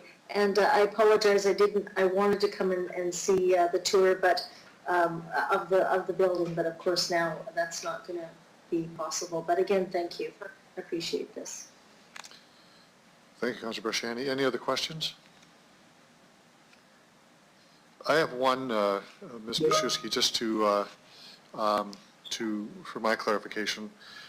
When you purchased the property, were you told, did you realize it was on the Heritage Holding or any, now the Heritage property up on the Heritage Holding bylaw? Through your worship, we were told that it had a potential heritage significance. Now, we purchased the property, very quickly. It was an assistance to this family that needed to kind of let go of the property at like I said, very quickly. So we purchased the property, and then, like I said, I began the investigation on it to see whether or not it would be a viable project for us. So I just began to do the investigation on what having potential significance meant once we purchased the property. Okay. Thank you for that. Councilor Flanagan, do you have a question? I do, thanks. Hi, yeah, through you, I did go through the building, and it's in bad shape. I've seen a lot of old buildings, old houses, and you and I talked. Is there anything salvageable to reinstall into if this was to go to a new build? Is there anything salvageable that you would feel would go back into the new build from this one? Ms. Basiewski? Through your worship, not really. The wood is rotted, the structure is rotted, the concrete is crumbled, mold has infiltrated almost, every aspect of the house. I've commented that maybe the rail on the stairs, maybe, but even that is not, it's not the required height to building standards. There's really nothing left in this house. Everything's gone, you know, all of the character elements have either been, you know, destroyed or not taken care of over the years or removed, I'm not sure. It's just gutted. You know, I guess we could see if there's anything we could preserve from the exterior, but even that, like all the wood, everything is in very bad shape. Right. I know the exterior is not salvageable either, so sometimes that's part of there's nothing on the outside though, eh? No. Ms. Bashirski? No, there's not. One of the questions that's generally asked in that area, in any type of an area, is people come forward and propose a plan, and then we're kind of left, and it maybe doesn't go work that same way. How do we know that we can get what you say we're going to get from a heritage or from a structural point of view through your organization? Ms. Bashirski? Through your worship, we are a local, family-owned and operated company we've been here for 42 years. We have been building Regina and Regina homes, and we are members of this community. Like, it's a question of the integrity of what we stand for. You know, we stand behind homes that we build every day. We stand behind the homes that we built for 42 years. And, you know, I guess if it's a leap of faith to believe that, you know, that this company does have the integrity and that we're actually going to have the intent to build what we say we're going to, I guess I just have to ask for your faith in us. Great. Thank you for saying that. And I know that the 3 windows in the upstairs, Bill wanted those, so he might get those out of his house. So thanks for your time. Thank you so much. Thank you very much. There appears to be no other questions for you. Thank you very much for your presentation and answering all these questions. We'll move on to the consideration of the bylaw, and members of council will know there was a communication sent to us on the 22nd, which outlined 2 courses of action with the bylaw. The first one could be if someone moved the motion to withdraw for consideration bylaw 20-68, and a motion would be set up accordingly to simply remove the bylaw. The other one would be to refer to the review board for a hearing, and that is also outlined. So I'm going to ask the clerk to put on the screen, if possible, both motions, so we have them, if that's possible. So members of council can know exactly what would be moved by either motion. Either way, direction is required, either to withdraw for consideration would mean we would allow the building to be effectively demolished for another building to be put in its place. And the second one is to refer the matter to the review board for a hearing that would take place at a time in the future. So both are up on the screen, and I know, I believe, Councillor Hawkins, you have the floor, so I'll give you the floor. Go right ahead. Thank you, Your Worship. Thank you and the City Solicitor for being very clear on what the options are. I'm prepared to move the second option, a referral to the review board for the hearing. If you like, I can read out the actual be it resolved. Proposed that bylaw 2068 is withdrawn. And the City Solicitor is directed to discharge any... Bear with me.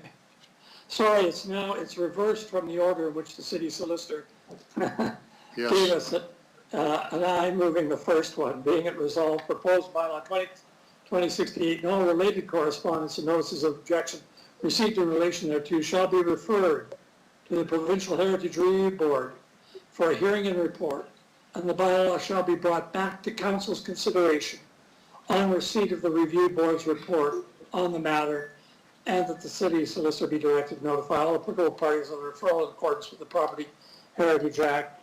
Your Worship, the legislation... Just before you go, Councillor Hawkins, just want to get a seconder for that, please, before you go forward. A seconder for that? Andrew. I'll second that. Okay. Councillor Young will second it. Okay, we have a bunch of seconders here, so we'll say Councillor Young did that. Okay, the floor is yours. Thank you very much. This is actually, despite the vagaries in the evidence, quite a simple and expedient decision for council to make. The legislation is very good in saying that where council, you don't have specialized expertise, we, the province, are going to set up a 3-person expert panel. All points of view will be invited. All evidence will be submitted. We, the experts, will look at it, and we will give you, council, a recommendation, which you're not obliged to accept. I think that is actually the ideal process here. I was very pleased that, that Mr. Hicks and Ms. Baszewski agreed that they didn't have any problem with it going to the Provincial Heritage Review Board. We need that expertise. This is something that we look at always when we're making complex decisions. We look to experts to give us advice, and then we exercise judgment on behalf of the community. In this case, what is and is not heritage property is a matter of expert opinion, and it's an important decision because we don't have many expert properties. I want to ask council, I want to ask the administration just one question through you, your worship, and it's this. Can you tell us when this property was put on the heritage holding list?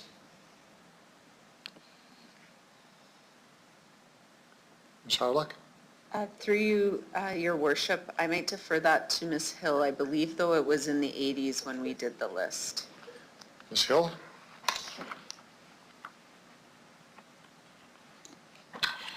Yes, that's correct. My understanding is it was one of the first properties added to the list when the Heritage Holding Bylaw was created. And through your worship, again, as a follow-up to that, if someone consulted the city about this property, would you have advised them that it was on a heritage holding list? Jill? Through you, your worship, absolutely. We would have advised that it is on the heritage inventory and advised the owner of the process related to that.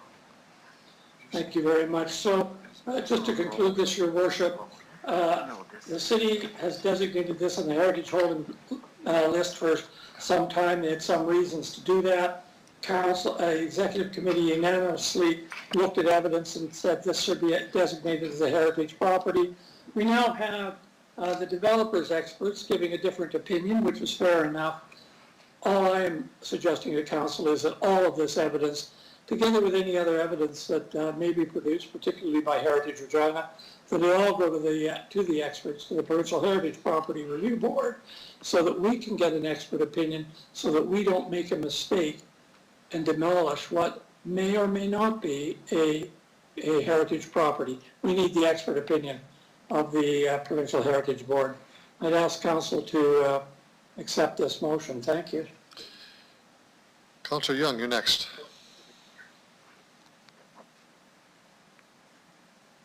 Thank you, your worship. I'm going to support this because I think this is the thing that actually makes sense here, is that we get some other opinions from people who know what heritage is and know what that means. Listening to people this evening, I am not sure that we as a group on council, or that people who come forward and want to look at a property that might be on the holding list actually understand what makes a house a heritage house, and also what you can do with the house that has difficulties with it. For instance, you only need to save the facade on a house. The interior of that house could be gutted and rebuilt, and as long as we could save the facade. And that came from Heritage Regina. So I think it would be a good idea down the road if we had a conversation that explained what heritage is and how you get to be a heritage house. You don't build a house now expecting it will be heritage, because the heritage evaluation criteria talks about the people who lived in the house and their contribution to the city of Regina, and it talks about the architectural style of the house, and it talks about the architect who built the house and the background and the prominence of that person, which is quite different than just building a house that has some of the features of a heritage house. So I'll just leave it there. I am certainly going to support this motion. Thank you. Thank you, Councillor Young. Councillor Flagel. Thank you. I'm just wondering, what's the timeline on this to get back? Ms. Harlock.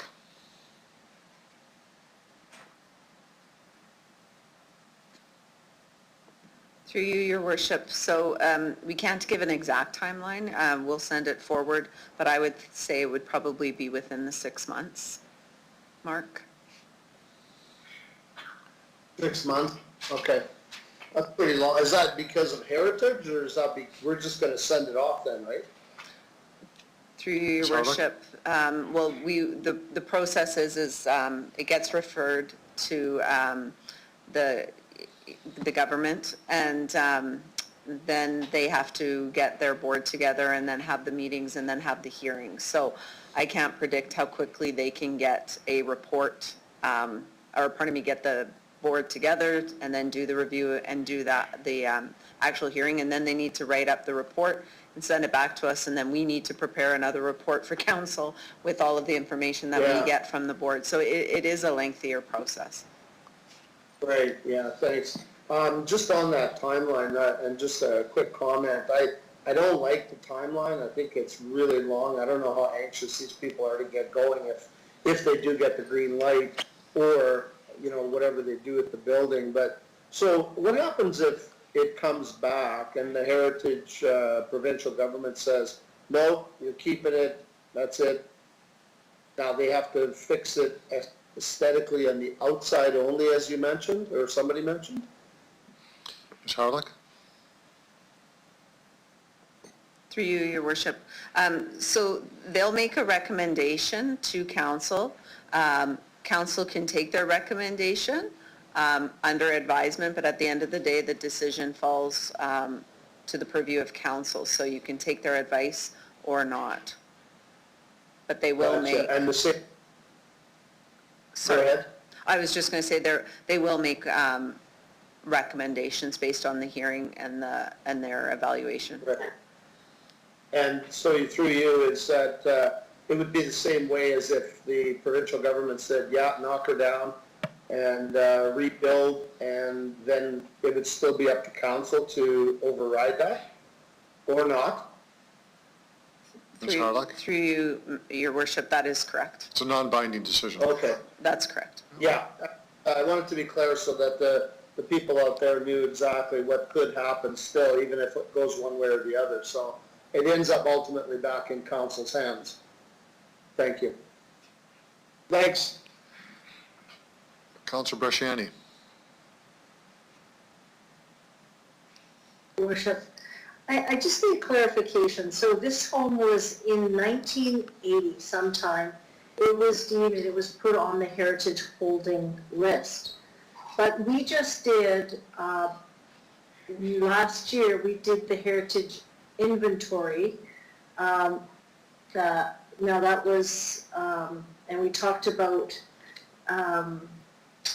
property that we wanted to get on this inventory list.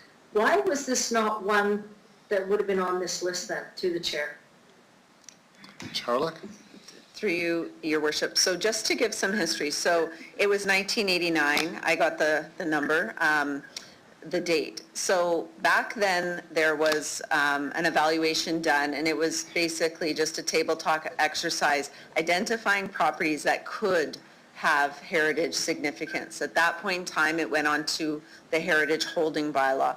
It was just a holding bylaw, and it didn't mean that it was designated. If there was a demolition permit, or if the person came in wanting it designated, that's when we would do the evaluation. What happened with the heritage policy was council asked administration to create a policy on how we would evaluate properties coming on and off the list. At that time, the bylaw was repealed and we created the inventory list. All those properties that were on the bylaw transferred over, including this one. So we had the approved policy, and this is the first evaluation that we've done using that tool. We used it, before it was formally approved by council for the Albert Street property. But that's kind of the history on how we've gotten here today. Okay, so, but I just want to be clear because when Ms. Bashutsky spoke, she said that she was told, I think, that when Mayor Fougere asked, she knew it was on the Heritage Holding List, but nothing else. But we talked about this inventory, so I'm just asking if it, you said that all of those were transferred over to the Heritage inventory, which we did last year, but that was never mentioned. Through the chair. Ms. Harlock. Through you. So there is no heritage holding bylaw anymore. It's a heritage inventory list. The applicant, Crawford Homes was made aware that it was on the inventory list and that the process would be that if they wished to do a demolition, that they would have to put forward a statement of significance and that we would evaluate the property. So right now, the process is there's a number of properties on that list that we haven't gone through and done the full evaluation of whether or not they should be designated as heritage properties or not. When we as administration did the evaluation, our recommendation was it came in at a number 2, and as per the policy, it was, if it came in at a 2, then it wouldn't be recommended for designation without owner's consent. Council made a different decision, and that's why we are here today. But the applicant was fully aware of our process, and we always make sure that we let the applicants know that at the end of the day, it is council's decision.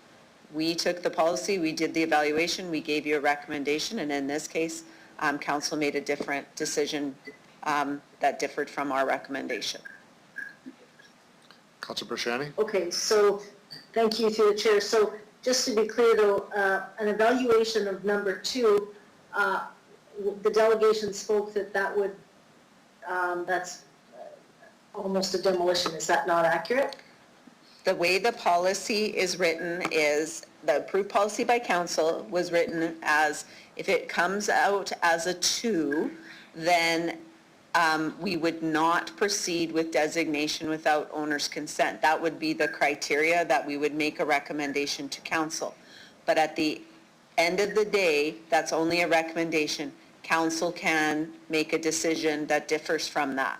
And that's exactly what happened. Council made a decision that differed. If it came out as a class 1, the policy states that it would be deemed a heritage property and should be designated. So that's the process. But at the end of the day, we've always told applicants, regardless of the evaluation, it still needs to come before council for that formal and final decision. Thank you. I appreciate, thank you, I appreciate that. I guess that, we've given staff an evaluation process. They've said it's a number 2, and it still comes to council, and now we're still, wondering if it's deemed, a heritage and move forward. I guess that it's a little bit confusing. And the second piece, though, I'm really concerned about is these heritage properties. If they're on this list, it looks like there's a trend. They're always going to be, Heritage Regina is going to always want to keep them, and then it kind of goes back and forth. There's got to be something in there that says the structure is not good and it's not worth saving. And that would be the recommendation that should be coming from administration, which I think I understand that that's the evaluation number 2. But at the end of the day, it's councillors' purview to look at that. But none of us are engineers. I will support the amendment to move forward, but I think we have to really start looking at what administration is offered us. And I mean, if everyone that's going to come, we're going to just be referring it to the board, then I guess the question is, why do we have this heritage inventory listed? We're not going to be taking recommendations from administration, but I'll support the amendment for now. Councillor Stevens. Thank you, Your Worship. So the heritage question has been solved. Administration and the experts did their job. What I find troublesome about the process is that for every one of these projects that we've dealt with so far, we get conflicting expertise. And everybody presents an expert opinion that justifies their own position on the heritage status. And that was the case with the report that came before us in August. What needs to be considered and made very clear in these reports, and this is why I'm going to support this recommendation, is that how do we balance the heritage significance with the actual architectural or the actual physical integrity of a building. And that wasn't made clear in the initial report. The other thing I'll say is, while I understand the state of this building is quite frightening to some, I've door knocked and canvassed in neighborhoods where people are living in far worse conditions. So I'm trying to balance that reality with what I'm hearing from a developer in terms of the state of this old building. But we need some resolution to this. And perhaps, Ms. Harlech, could you clarify, and I might have missed something in the initial report, but do you evaluate the actual structural integrity and the physical structure itself when providing a recommendation? Ms. Harlech? Through you, Your Worship. So we do look at the condition of the property, and that's part of the evaluation. The question on this property, and just for clarification, when Ms. Schmidt talked about the building quality rating is very good through the city's assessment, that is actually the building quality. That building quality rating of very good is the building quality referred to at the time of construction.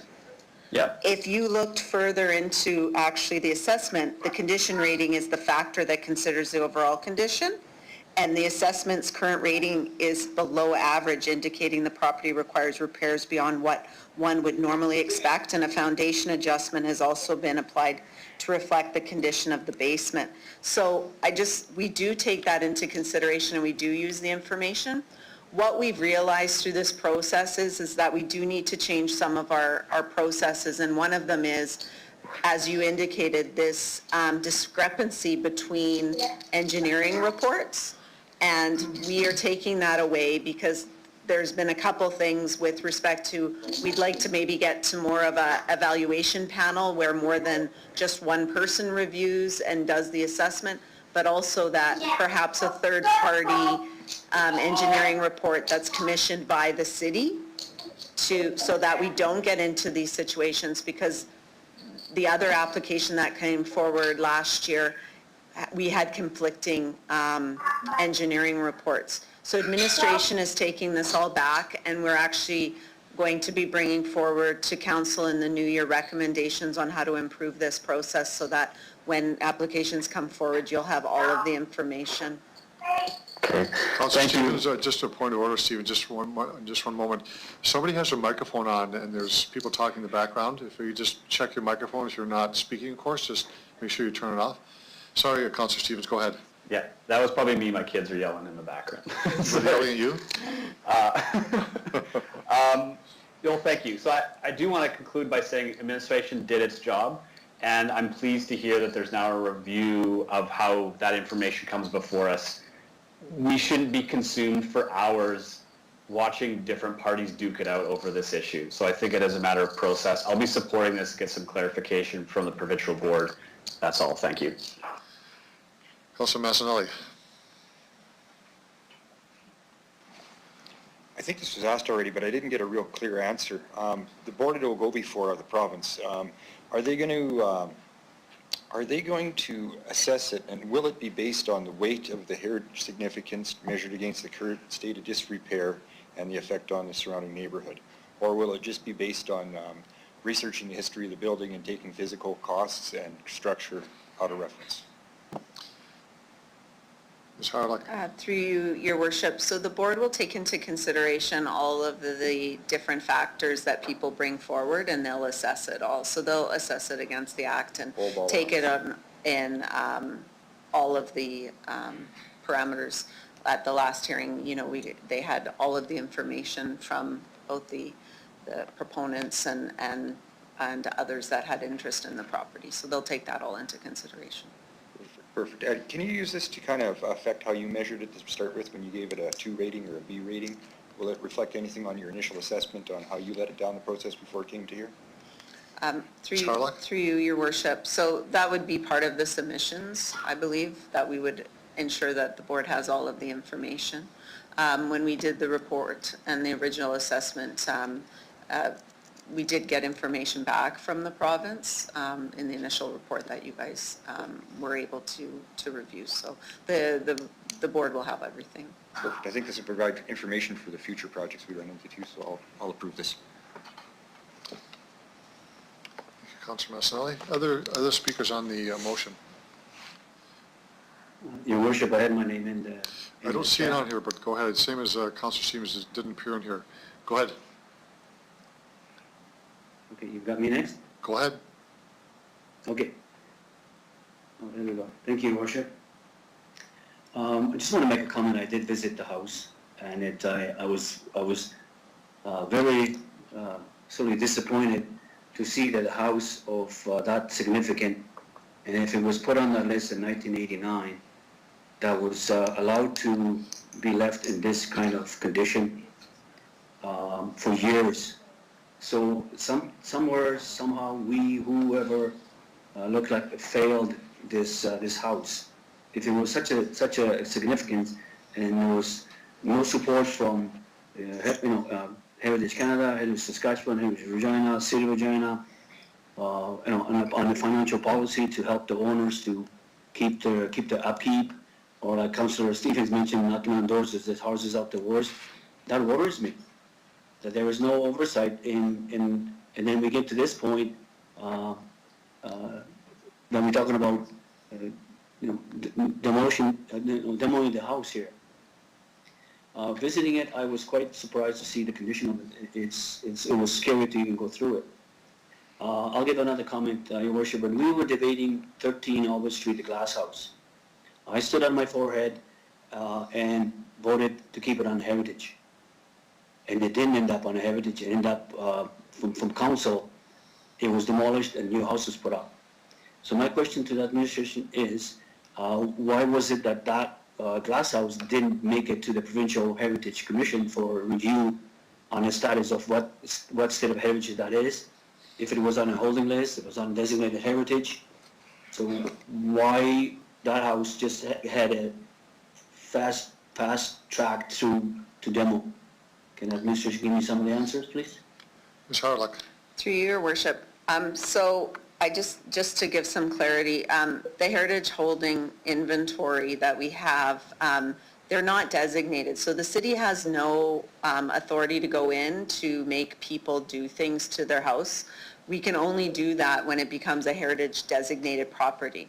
So these properties are left, they're on a bylaw, and that's how we move forward. Council approved us to go and actually do assessments and evaluate all of those properties on the inventory, and that's on our work plan to do. But in the past, they were just on a list, and they only got dealt with when there was a demolition permit, or if someone who owned one of those houses wanted to designate it on their own accord.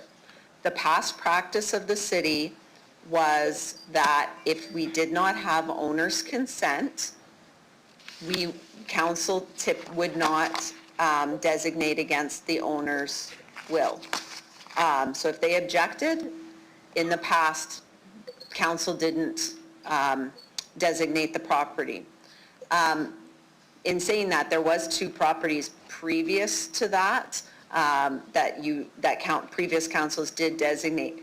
But after those 2, when properties came forward, if the owner did not want to designate it, council typically did not go against the wishes of the owner.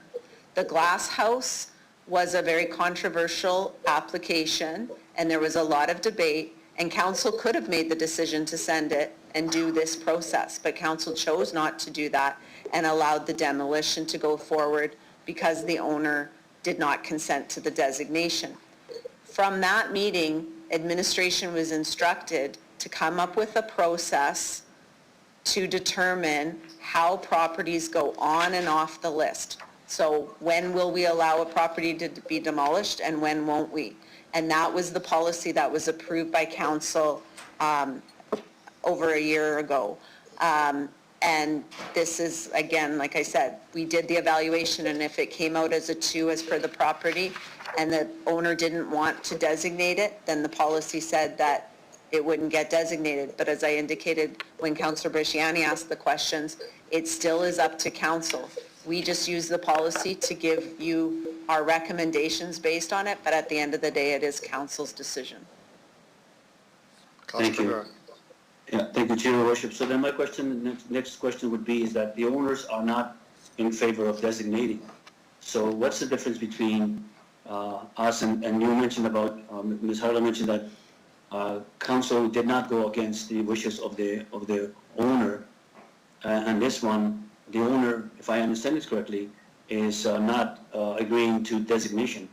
So how do we stand on this decision of this policy that the council can and cannot choose from one to the other? Can I get a little bit of clarification on that? The owner, if I understand, the owner is not agreeing to designation.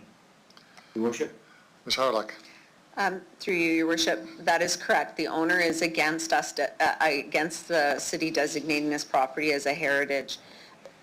What I was getting at was historically, other than 2 times previously, before the policy was in place, council did not, when these applications came forward, did not go down the path of designating without owner's consent. Since those previous 2 and in the last year, this is the second application where council is considering designation without owner's consent. And that's at the purview of council. As I indicated, the policy is a policy of council, but at the end of the day, you evaluate the recommendations and the information that comes from other parties, and council's made the decision to move forward at this point with the bylaw up till now. Okay, thank you, Your Worship. And again, in August report, we didn't have strong information on where we are at. So my next question would be to the administration. I know it's a crystal ball question. If this comes back from the Provincial Heritage Commission and the commission says that this building is heritage, what's the point? Can the city then, as a council, and through the policy or bylaw, make the owner do something like remodel this house, put it back into do the interior? What is this? What would be the ultimate choice here? Do we have the power to move or make a decision on behalf of the owner to say you must do this? So that's first question. The second one would be, if we are not, then we are not really looking at the neighborhood, because we're going to leave this house sitting there and eventually will fall apart and will fall down. It's not going to add any more heritage flavor to it. So the first question is, can we, when it comes back, who can make an owner to do something that he or she don't want to do or don't want to do? Your Worship? Councillor Fundura, I think it's been answered before that the decision or information we get from the board is non-binding, is simply advice, but it's not non-binding. The issue rests before council once again, either to accept the information given by the board or to take a different direction. The final decision is by the board, by the city council. Okay, so my question is that, is the city, to Your Worship, through your comments, is then the city council has the power to designate or to say the owner of that property must put this house back into its heritage status the way it is, they cannot knock it down? Do we have that power then to do that? That is my question. We do. Your Worship. Ms. Harlock, do you want to confirm that? Yes, through you, Your Worship, if council designates a property heritage under the Act, the city council can order things to be done, and we can go in and do the work if they do not keep it up. So yes, council has the authority to require homeowners that have designated properties to maintain those properties, and to the condition to maintain it in a state of repair. Okay, so then following question, Your Worship, and I don't want to debate You've that too got much. but- under a minute, 5 minutes to go. Well, I got a 1 minute, that's good. So then, so that means is then, so when the city and council orders, so that means is the repairs and the upkeep and upgrade and fixing of this house will be solely on the taxpayers' back? Your Worship? Ms. Harlock, go ahead. Through you, Your Worship. So that we do have programs, our Heritage Incentive Program, that they could apply to get some funding to help with the renovations. But the program typically, it wouldn't cover all of the cost. The cost would primarily be on the homeowner to fix the property. Yeah, so to Your Worship, just a quick comment, I'm one of the, I've always been part of the heritage, and I've always spoke about heritage, and I spoke really strongly about the 13 Melba Street, the glass house. And this one I visited, it fell apart. I'm having difficulties for us to actually put undue stress and financial stress on the owner when the house is in this state, so. Councillor Yeah. Fredo, your time is up, sorry. Okay, I'm sorry. that's good, okay, thanks. Been generous for everyone on their time allocation. Councillor Bryce. Thank you. My question is for administration regarding what people are told when they call the planning department about the heritage designation. The last delegation brought forward that they were told by a senior planner that it was no big deal, it could be taken off very easily. So I'm just wondering what the direction of administration has been to planners who were asked the question about heritage designation. Ms. Harlock. Through you, Your Worship. So we are very careful with the words that we choose. We explain the process that they have to go through, and we are very clear that we will do our assessment and then put it before RPC and then council for a decision. But at the end of the day, we always make sure that they know that it is council's decision whether or not they take our recommendation or not. We would not allude to it being easy because it is actually a lengthy process and has a committee and council that has to make a decision and a public consultation process. Thank you. I very much appreciate that answer. And I just want to say that I was also invited to the house. So I was go to the house. I did drive by though, and it does look in very disrepair. But that doesn't mean it should be taken off the heritage list. I'm in favor of referring this to the provincial designation board. So I say we move forward. Thank you. Thank you, Councillor Bryce. Other speakers before I say a few things? Just a couple of comments and much along the lines of other councillors, but my initial comment is that earlier on, before we amended our heritage bylaw, is how homes actually get put on the list. Someone has done an evaluation, and I would likely think there would be, or could be, in the formal process, there are heritage elements of that. And that's the first sort of flag, is that you get your home on a list, and once it's on that list, the old heritage holding list, it's difficult to remove that. It's a difficult process to do, and I'm not sure the evaluation that was done, if it's by experts or those who just have an interest in the field.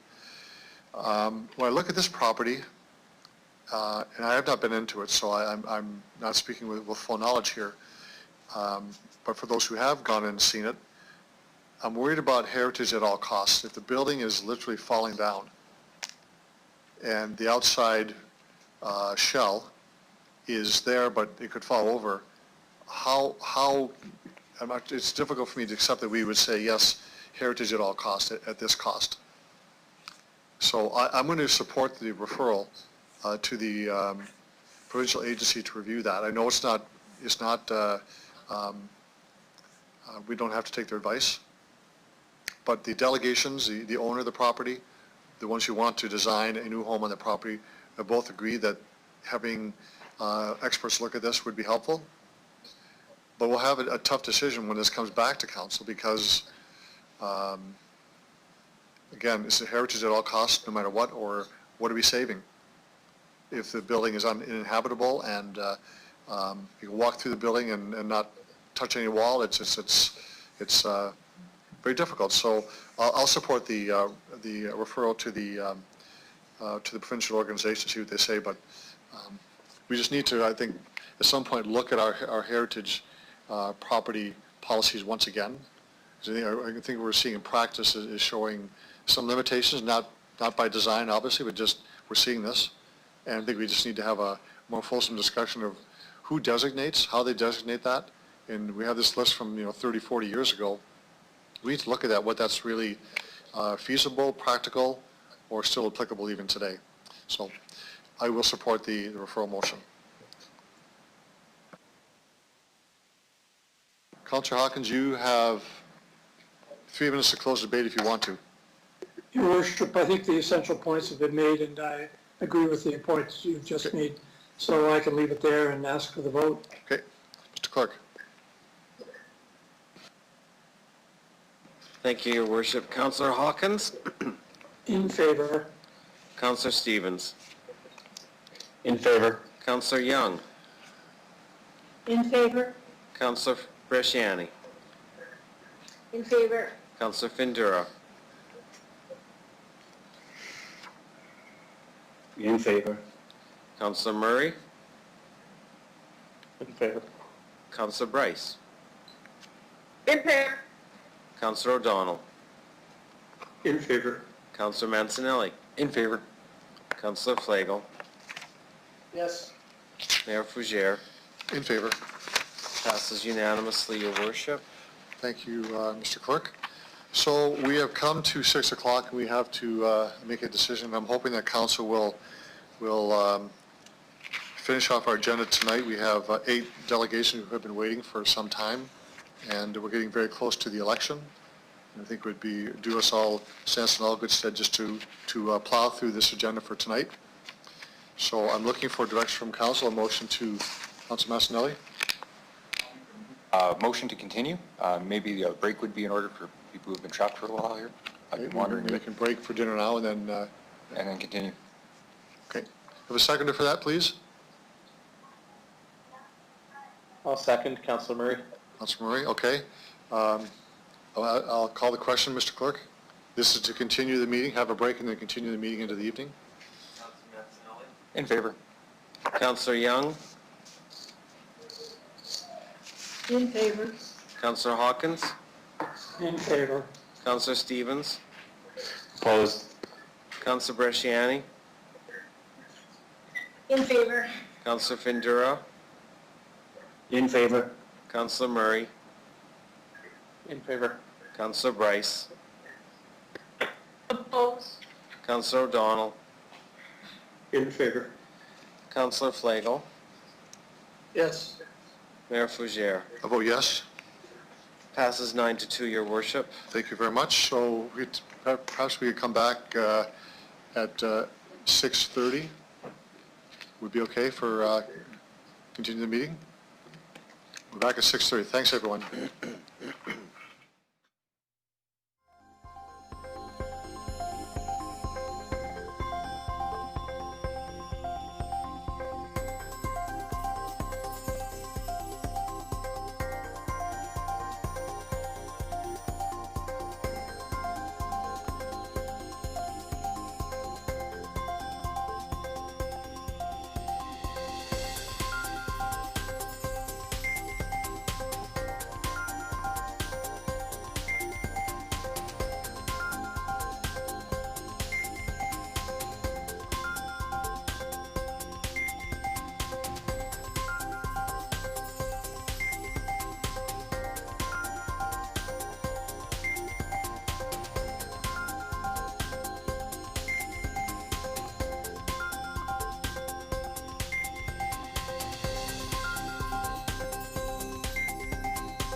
I'd like to call the meeting back to order.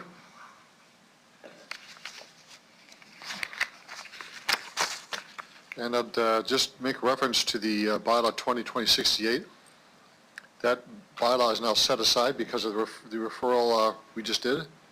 So we'll move on to delegations. This is for the property at 1971 Albert Street. And Thomas Lee, I believe, is the next delegation, if he is there.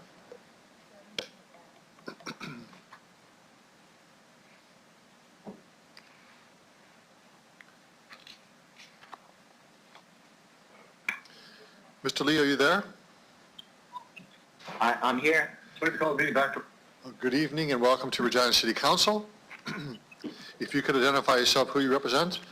You have 5 minutes for your presentation, and there may be questions from members of council afterwards. Sure. My name is Thomas Lee. I'm a lawyer at Butts & Company, and I'm representing RB3 Properties, Inc., and the principal owner of Guts Khaleesi's. So I guess, is this just time for me to just go straight into my submissions?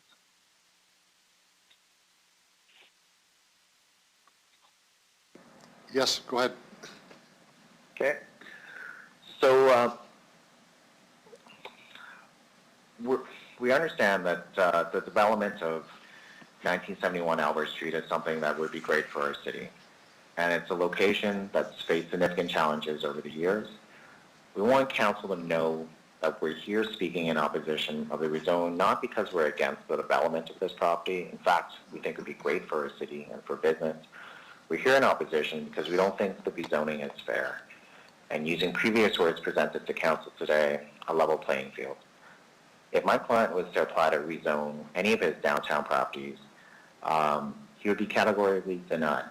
The current parking policies with respect to temporary parking, any community plans, the downtown neighborhood plans would all state that there should be no new surface parking in downtown Regina.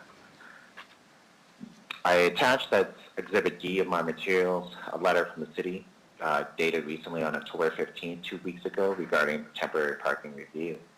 It states explicitly that to us as an interested party that new standalone surface parkings are not permitted within the downtown neighborhood. Despite this review,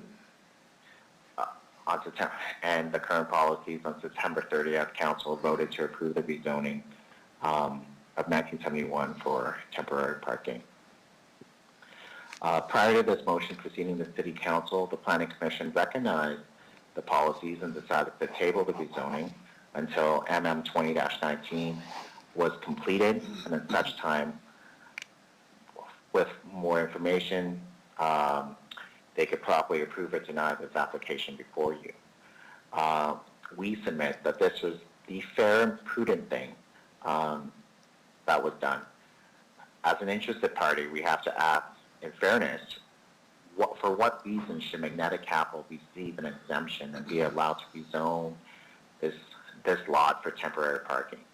The reasons that's been presented is to recruit money to assist with paying property taxes while they figure out their development plan, which upon review of their submissions, they reiterated they are seeking rezoning for 1 year. A tax search on 1971 will show that the current levy for 1 year is $45,517.53, with arrears at about $2.75 million. I question the business case for recouping costs for 1 year at about $45,000 when you consider the development costs of meeting the contract zone agreement for temporary parking regarding signage, drainage, resurfacing, barrier development, etc. It's our submission that overriding the temporary parking lot policy should not come down to a decision about property taxes or recouping this cost. If it does, we're putting the economic interests of Magnetic Capital, an Ontario company, above our own. My client pays property taxes too. RB3 alone pays about $170,000 in property taxes a year. My client's business is suffering. And yet against policy, council has decided to add another parking lot when all of them are empty to recoup $45,000. Respectively, our submissions today is for this motion to be denied and to be revisited following the findings of the temporary parking lot study. Upon review of the materials, this and the packet, agenda packet, this proceeding this is proceeding on a third reading today. And when I researched the bylaws on this, the rules are set out in Section 28 of the Procedures Bylaw. When reviewing the bylaws, it appears that generally parties are given an opportunity to speak before the second reading. I think that's what I gathered from subsection 12 of Section 28. I Mr. don't Lee, know you how have a these minute to go submissions- in your time period. Sure, I'm just wrapping. Mm-hmm. I don't know how these submissions today will be considered, or if my submissions is to form part of the second reading, but I bring this question up procedurally because I don't know how my submissions will translate to today and how this matter will be decided today. I don't want to belabor the fact that we weren't given an opportunity to address council on September 30th. This is something that we could address in questions if need be. We acknowledge that this could have been a simple but this is an omission that has tremendous implications on due process and procedure. I leave this issue to council, but in all circumstances, we want to reiterate our submissions today, and our request is for this reading to be voted down and for this motion to be revisited following the review of the temporary parking lot policy. Mr. Lee, your time is up. Thank you very much. Yes, thank you. Okay, and I'll see if there's any questions from members of council.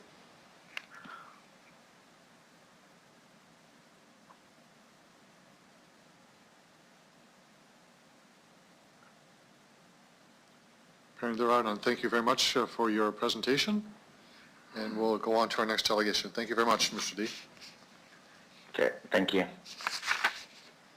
Next delegation is David Brundage.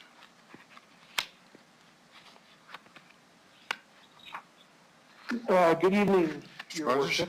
you could just identify yourself, who you represent, and you have 5 minutes for your presentation as well. My name is David Brundage. I'm the lawyer for Magnetic Capital Corporation and previously had the opportunity to address council at the September 30th meeting. We don't have a formal presentation to make today. When we were aware that there was another presentation being made, my client instructed me to make myself available to council should there be any questions the city councilors may have of Magnetic after hearing of the presentation. So I'm here today to answer any questions, and failing none, I will shut up because you gentlemen and ladies have had a long day already today. Thank you for that, Mr. Brundage. We'll see if there's any questions.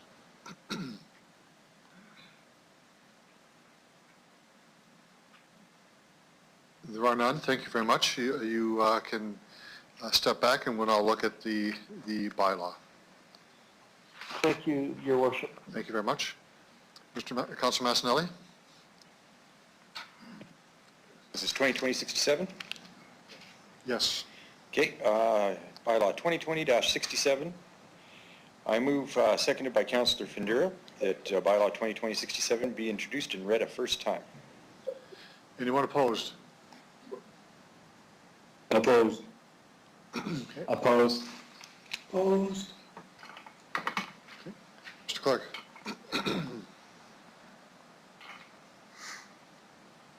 Someone say they're opposed. Thank you, Your Worship. We will do a vote on this Yes. bylaw 2020-67. I will start with you, Councillor Mancinelli. I'm in favor. Councillor Flagel. Yes. Councillor O'Donnell. In favor. Councillor Bryce.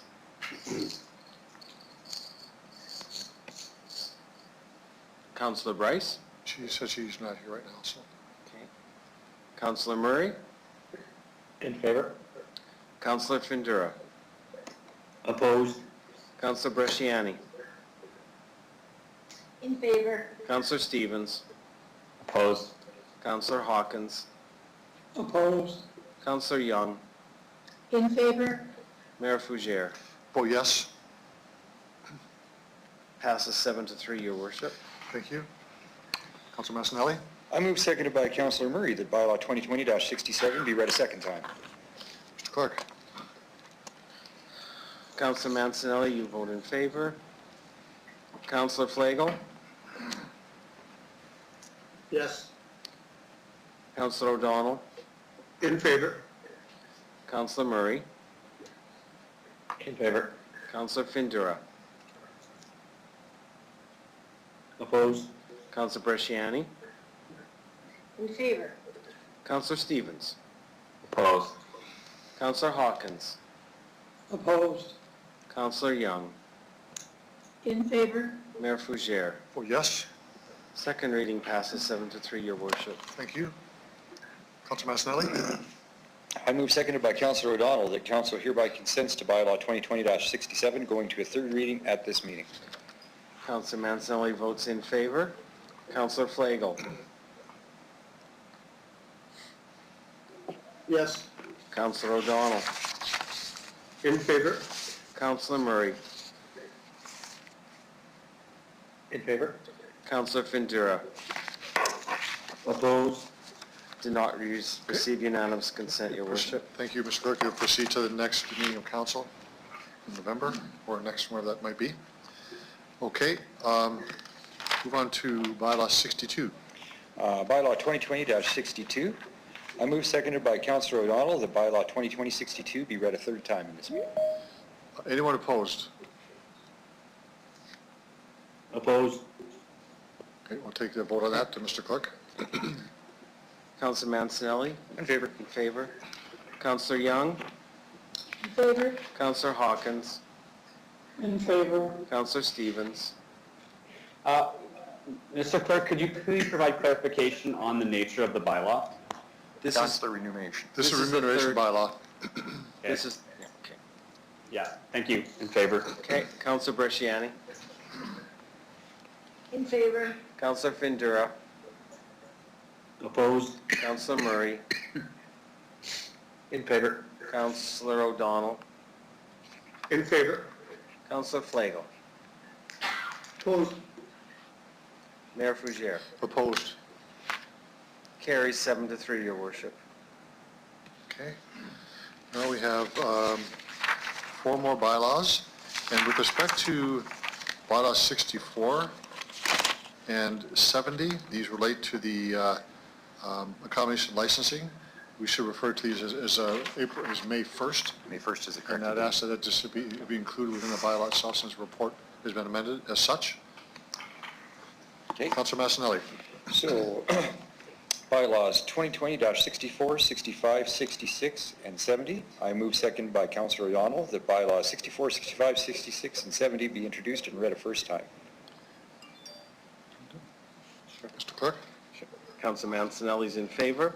Councillor Flagel. Yes. Councillor O'Donnell. Yes. Councillor Murray. Yes. Councillor Findura. In favor. Councillor Bresciani. In favor? Councillor Stevens. In favor. Councillor Hawkins. In favor? Councillor Young. In favor? Mayor Fougere. Oh, yes. Carries 10-0, Your Worship. I move seconded by Councillor Stevens that bylaws 2020-64, 65, 66, and 70 be read a second time. If we're all in agreement that it's unanimous, I'll just ask for someone to oppose so we can move forward. Anyway, anyone opposed to the bylaws? I'll consider it carried. Councilor Massanelli? Okay, I move seconded by Councillor Flagel. The council hereby consents to bylaws 2020-64, 65, 66, and 70 going to a third reading at this meeting. Anyone opposed? It's carried unanimously. Okay, and I move seconded by Councillor Young that bylaws 2020-64, 65, 66, and 70 be read a third time. Anyone opposed? That's carried. Okay. Thank you, Councilor Massanelli. We'll now move into delegation of reports, motions, and bylaws. Sam Zashidniak is here with the Enviro Collective. Are you here? Hello? Hello. Welcome to City Council. You have 5 minutes. If you could state your name, who you represent. You have 5 minutes for your presentation, and maybe questions afterwards. Great, thank you. My name is Shannon Zakidniak. I'm here today on behalf of Enviro Collective. We are appreciative and supportive of this version of the Energy and Sustainability Framework update. We also greatly appreciate the commitment from City Administration to include us on the advisory committee and throughout the planning process. We need to be making plans to improve the sustainability of our entire community, and this newest plan can get us closer to the target of a city powered by renewable energy by 2050. We also appreciate that an equity focus is mentioned in the report. It is crucial that our efforts to become a more environmentally sustainable community are going to address the needs of energy workers and marginalized community members. We need to make environmental improvements that will also improve the quality of life for all residents and not simply make life more expensive for folks. Enviro Collective is a registered nonprofit, and while we have only existed for 2 years, we have become a hub for environmental groups and activity within our community. Since our inception, we've always collaborated with other environmental groups and also held space for community members to attend meetings and propose their own ideas for environmental initiatives they would like to see in our community. We strongly believe in the importance of working with existing environmental initiatives, and that by working together, we can amplify each other's messages and have a larger impact. On the advisory committee, we will look forward to helping identify community groups and organizations whose perspectives may be missing from the conversation. We are enthusiastic to begin the process of planning a robust energy and sustainability framework. To wrap up, again, I'd like to express appreciation and gratitude to administration and to council for all the effort that has led to this report. We'd like to encourage you all to support the direction of this report. Additionally, in order to be successful with the renewability targets that council unanimously approved and has referred to as a hallmark accomplishment for this council, we will need to get started as soon as possible. Enviro Collective is happy to help with that process however we can. Please do not hesitate to let us know how else we can best assist with the continued development of the energy and sustainability framework. Thank you. Thank you very much for your presentation. I'll see if there's any questions.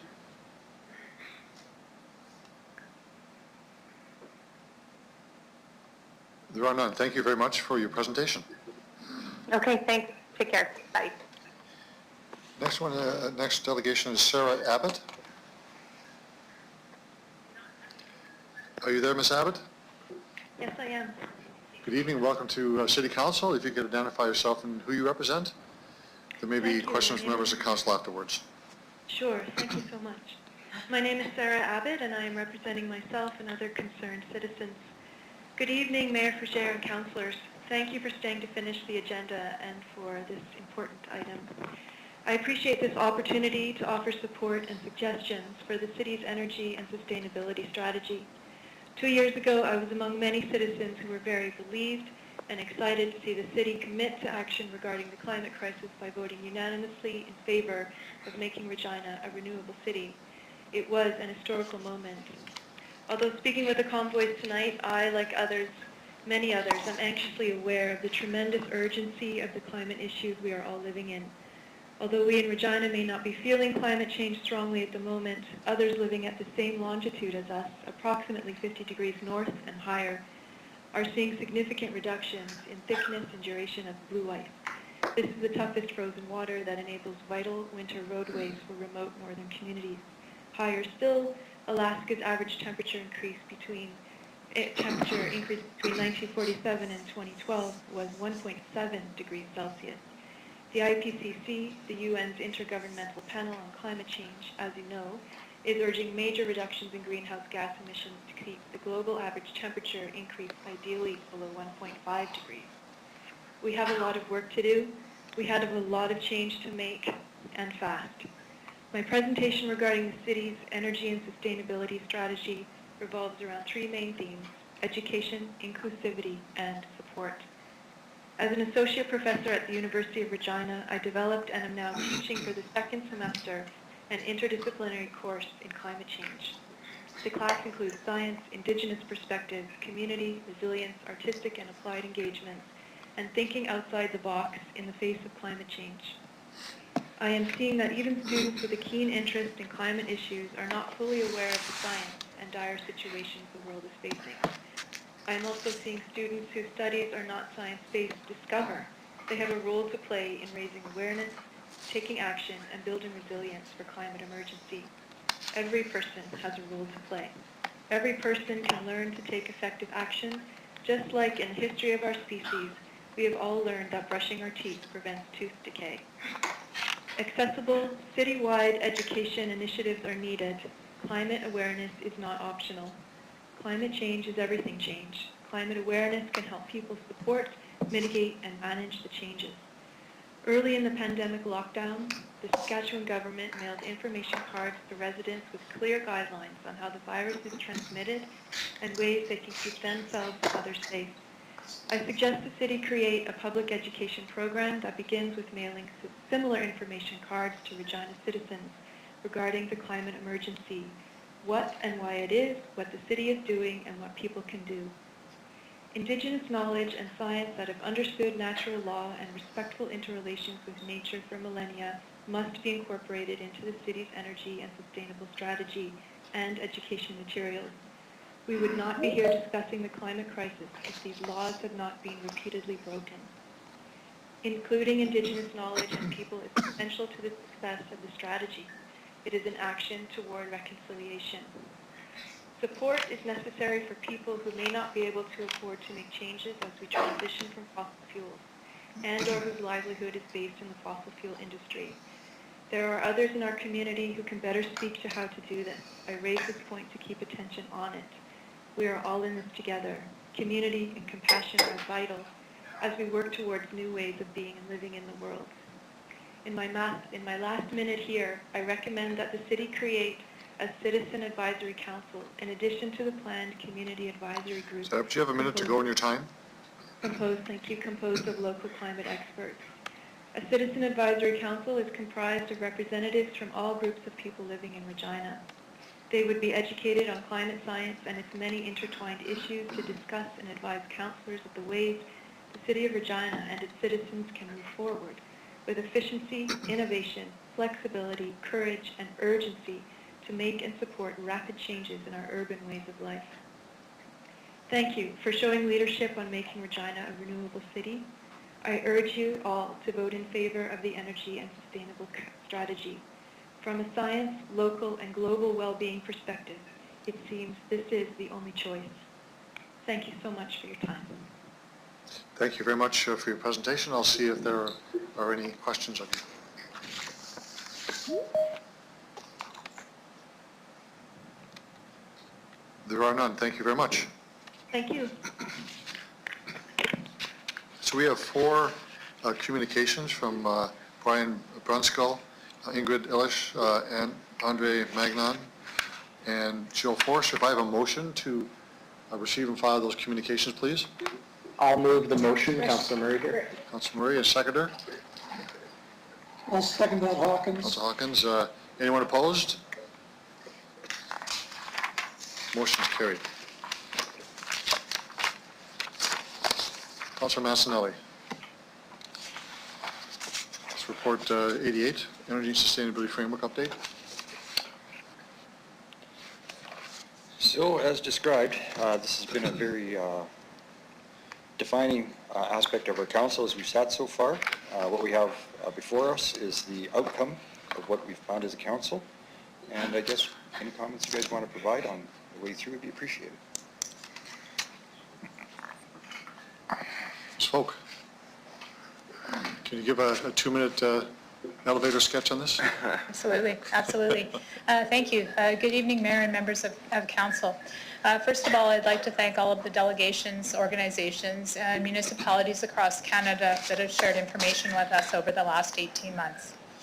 At the September Priorities and Planning Committee considered the report in front of you, which recommends administration proceed with developing a community-wide framework and action plan based on a widely accepted energy and sustainability process, which is described in the report. The recommended framework and action plan are projected to be delivered in December of 2021 with an investment of up to $250,000 in 2021 for third-party specialized consulting services. Community engagement is a vital component of the framework's development, Administration is committed to ensuring this work builds on the work being done in the community and continues to be informed by the community at large and impact stakeholders. With that, myself and Ms. Tink are available to answer any questions you may have. Thank you for that. Councilor Messner, do you want to continue on? I'm fine. You're fine? Okay. Other speakers to the report?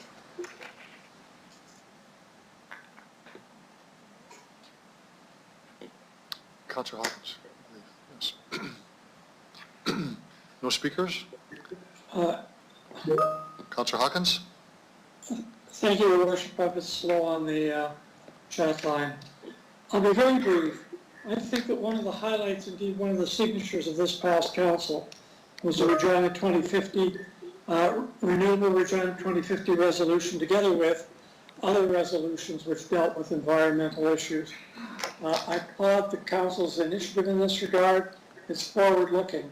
I also applaud the administration's work on the energy and sustainable framework that's before us tonight. It was developed after consultation with the community. It offers a plan forward to set priorities for greening our infrastructure along with a timeline. It is a perfect next step that fits with Renewable Regina 2050.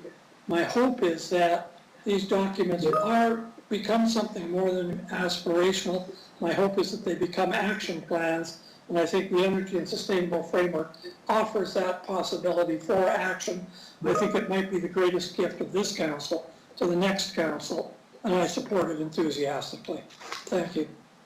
Thank you, Councilor Hawkins. Councilor O'Donnell. Thanks, Mr. Mayor. First of all, I want to congratulate and thank staff.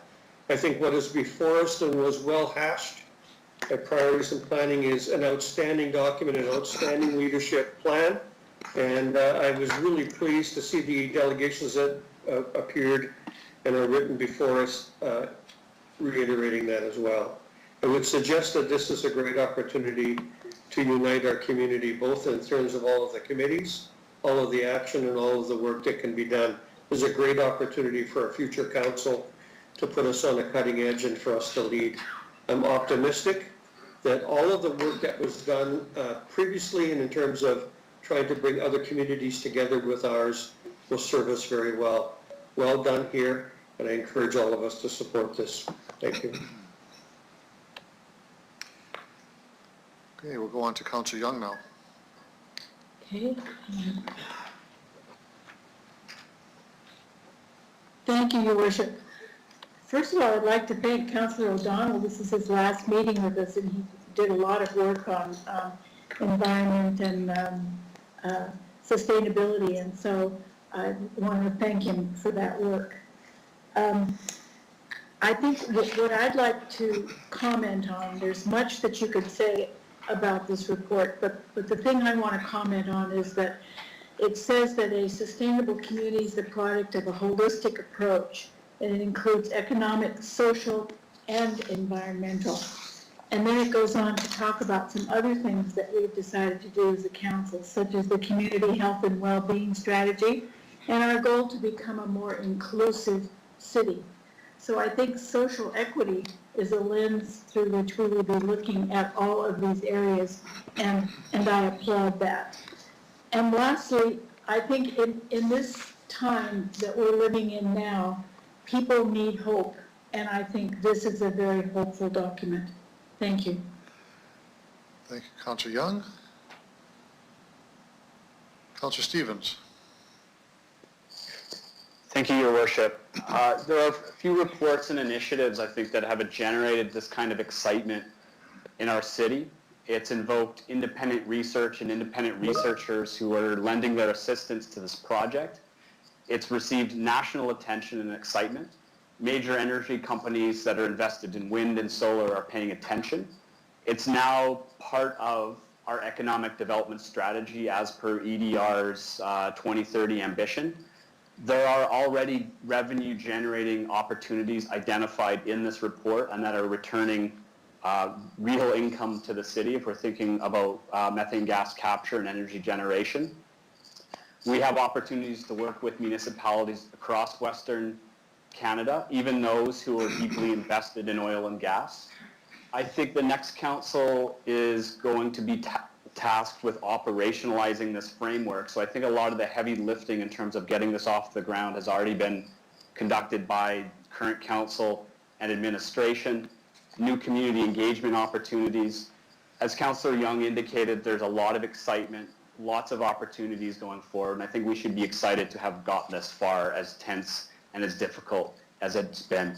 I really appreciate administration's work on mapping out greenhouse gases and the impact fleet, transit, and other services have.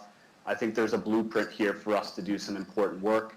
It's not just cost. I think there has been undue attention to that element. This is really about mapping out the economic implications, positive and negative, into the future. I think if we didn't do this, we'd be left behind in Western Canada. So thank you very much to my council colleagues and to administration for keeping focused and for getting us this far. And I'm hopeful that the next council will be as determined to advancing this initiative. Thank you. Councillor Bresciani.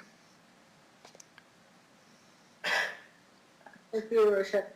Well, I want to say thank you to staff as well, administration, but also to our community experts, that are residents in our city that have a passion for this.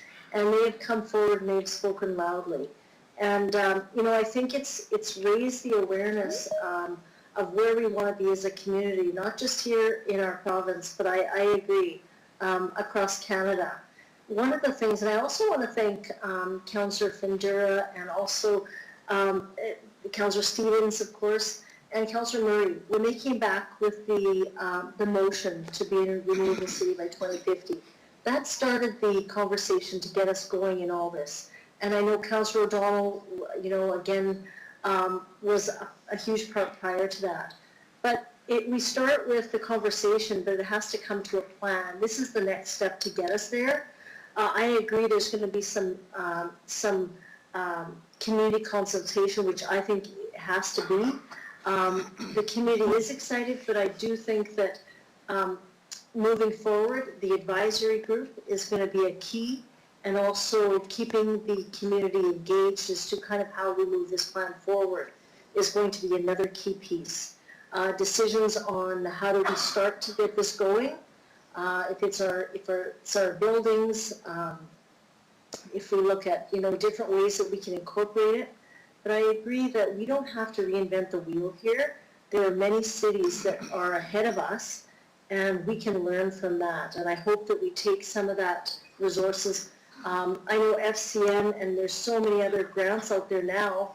I just saw another one a couple of weeks ago that's offering funding for this. So this is the way that the world is moving, and I really want to say thank you to the ones that kind of got us on this start to get us going. So again, I'm excited for our city, and I think our residents, many of our residents, and I would say not just for today, but for the next generations to come, we are kind of setting a standard there. So I want to say thank you. We'll leave it there.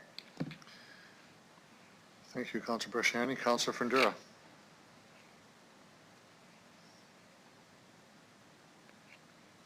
Making my way back in here, Your Worship. There we go. Thank you, Your Worship. Through you, I did lots of reading, lots of thinking about this.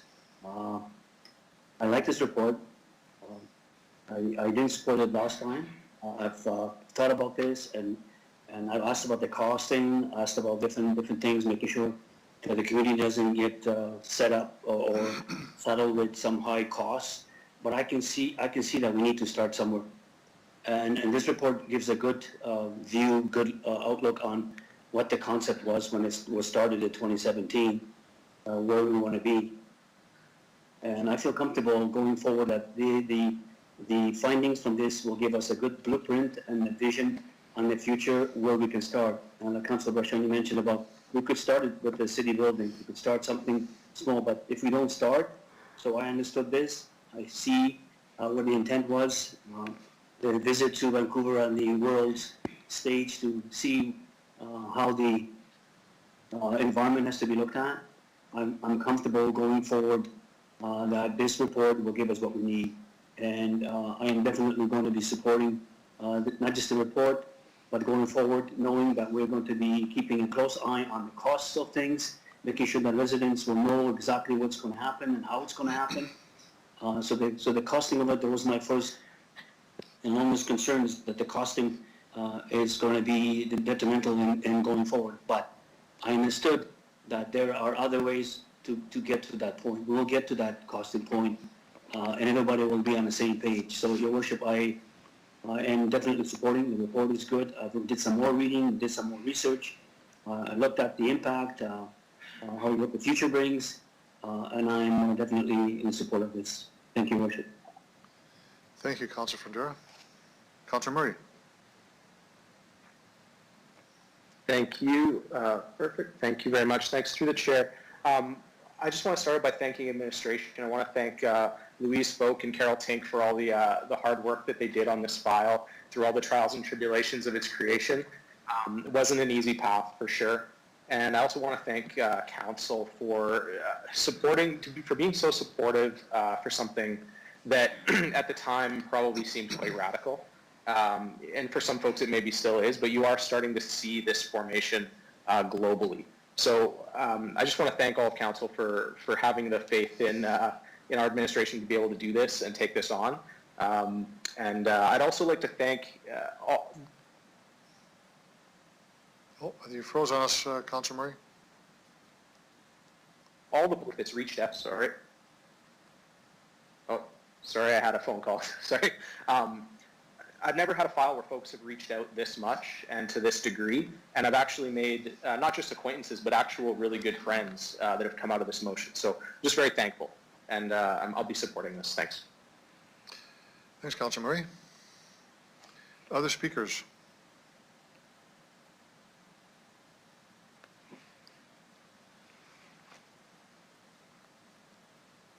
Councillor Bryce, are you there? Is anyone else? Okay. Well, I have a couple of comments, and I want to thank the administration and council colleagues for this work that has been done. I think it's an incredibly important document, and I'm going to take a different route in my conversation than what I've heard before tonight by other councillors. Is a couple of cautionary notes. I support the intent of the report, but I remain concerned about the costing that is not known. And other municipalities, and I can think of Saskatoon, has already done that costing to some degree, so people understand this. But I don't believe that the public understands what's in this report. Now, the subject matter experts that have come to talk to us have done that, absolutely. But the average individual, I don't believe, understands this. I certainly think, in fact, I'm certain they understand and support the initiatives to combat climate change, sustainability. All those things I think are quite important. But I don't think that they know what's in this document. My preference would be, we are less than 2 weeks away from election, that we hand this off to the new council to let them have a free hand to ratify this.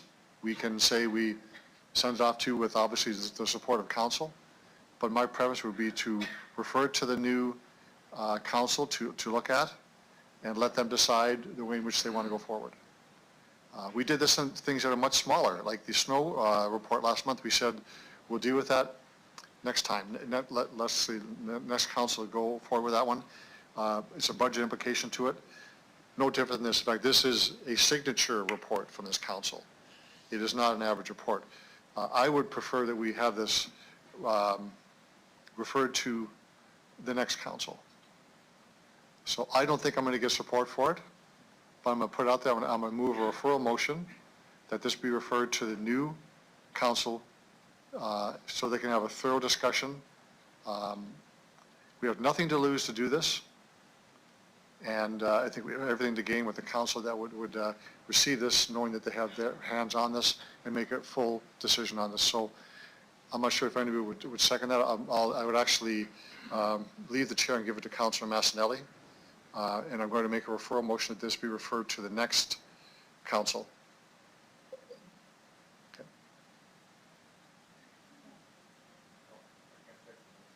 I will second that, Your Worship. Thank you. Okay. So I guess there's no debating that. So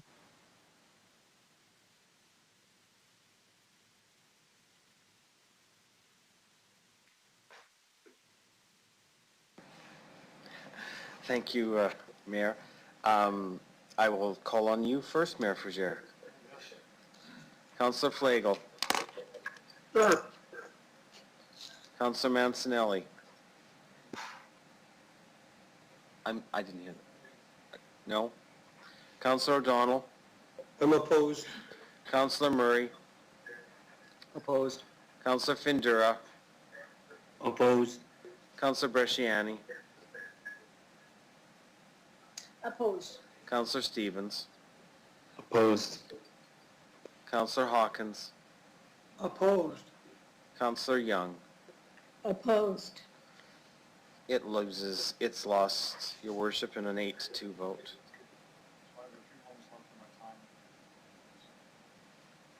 left on my time, so I'll just say that I support absolutely the what's in the report. It's the way it's going. It's the way we're setting this off. So I'm going to oppose this only because I feel very strongly that the next council should deal with this in its entirety with his hands not tied, and there should be a costing to this, and there should be public engagement at the start of this. So for that reason, I will not be supporting this. It doesn't mean I don't support the goals within the report, though. Thank you. Councilor Massa, you can close debate if you like.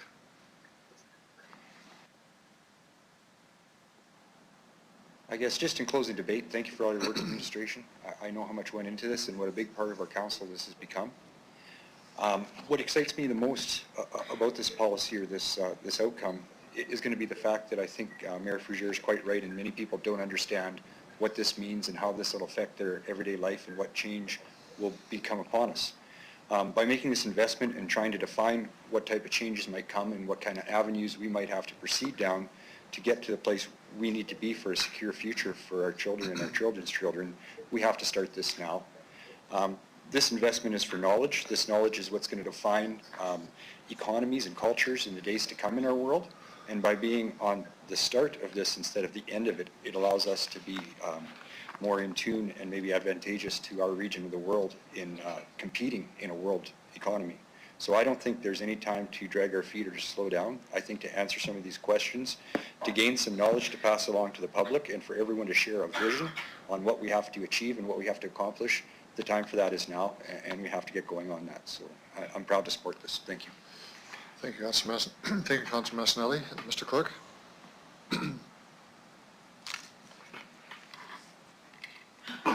Thank you. I will call on you, Councilor Mancinelli, please. Favor. Councilor Flagel. Yes, sir. Councilor Young. In favor. Councilor Hawkins. In favor. Councilor Stevens. In favor. Councilor Bresciani. In favor. Councilor Findura. In favor. Councilor Murray. In favor. Councilor O'Donnell. In favor. Mayor Fougere. I vote no. Carries 9-1, Your Worship. Thank you very much, everyone.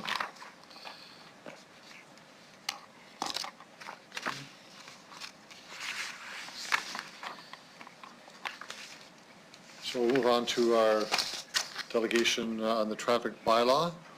Tanner Ryerson. Hello? Are you there, Tanner Ryerson? Yes, I'm here. Good evening and welcome to City Council. If you identify yourself and who you represent, you have 5 minutes for your presentation and there may be questions afterwards. Thank you very much. My name is Tanner Ryerson, and I represent Bike Regina. So the Regina traffic bylaw has come to our attention today due to an amendment request from administration. These amendments are minor, but we wish to express our support of anything that makes our city streets safer for cyclists. The amendments are the following. Number 1, add definitions for bicycle lane and bicycle lane buffer. We support this amendment because clear definitions allow stakeholders to share a frame of reference, which is essential to fruitful discussion on any topic. Amendments 2 and 3 allow for on-street parking adjacent to the new bike lane on Park Street. We support this amendment and realize it's necessary for this new infrastructure. Amendments 4 and 5 prohibit vehicles from parking or stopping in the bike lane. Again, this is appreciated and supported by Bike Regina. And finally, amendment number 6 expands the list of bicycle-only lanes in the city to include the new infrastructure in 2020, as well as planned infrastructure in coming years. Again, we support this amendment because it is important that legislation keep up with the changes in our city. And as an advocacy group, we at Bike Regina are grateful for the new and planned cycling infrastructure in the city. We'd like to stress that the importance of setting funds aside each year for future projects, even if progress is slower than expected in a given year, such as through a global pandemic right now.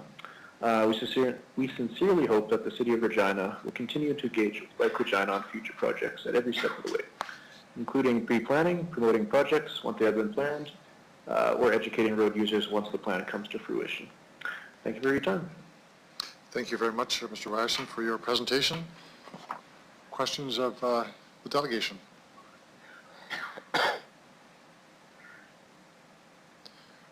think you're very clear in your comments. Thank you very much.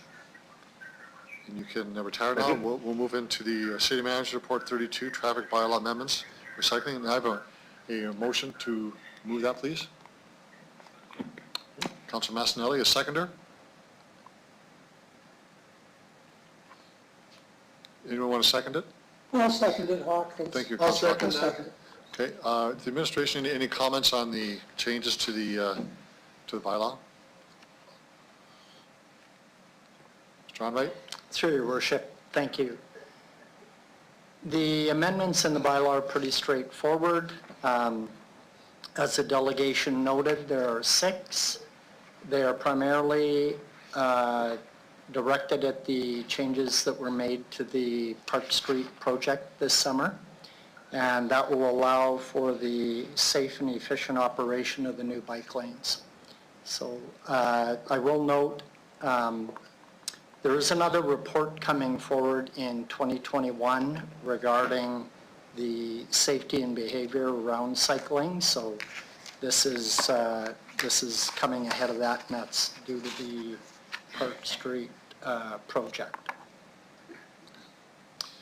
Thank you, Mr. Onwright. Any questions or comments on the report?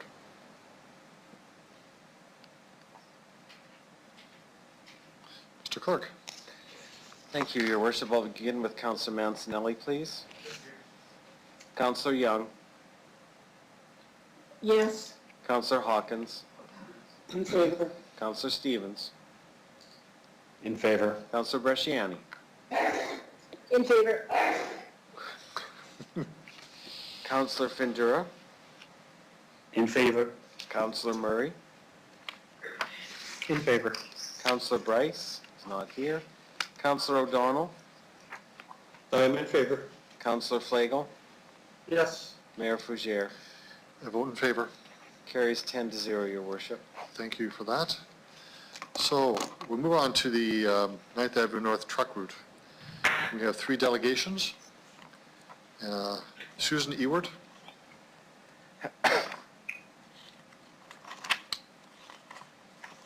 you there, Ms. Ewart? Yes, can you hear me? Yes, I can. Good evening and welcome to Regina City Council. If you could identify yourself, who you represent. You will have 5 minutes for your presentation and there may be questions afterwards. Great, thank you very much. My name is Susan Ewart and I am the Executive Director with the Saskatchewan Trucking Association. We represent the for-hire carrier sector within the province of Saskatchewan. And I'd like to thank the City of Regina Council for allowing us to speak this evening. And thank you to Councillor Jason Mancinelli, who approached and consulted the Saskatchewan Trucking Association before moving forward with his motion. Our landlocked province has always been dependent on commercial trucks. We are a trucking province, and we always will be. Consequently, decision makers in government and residents often forget the essential nature of large trucks. This instance is no different.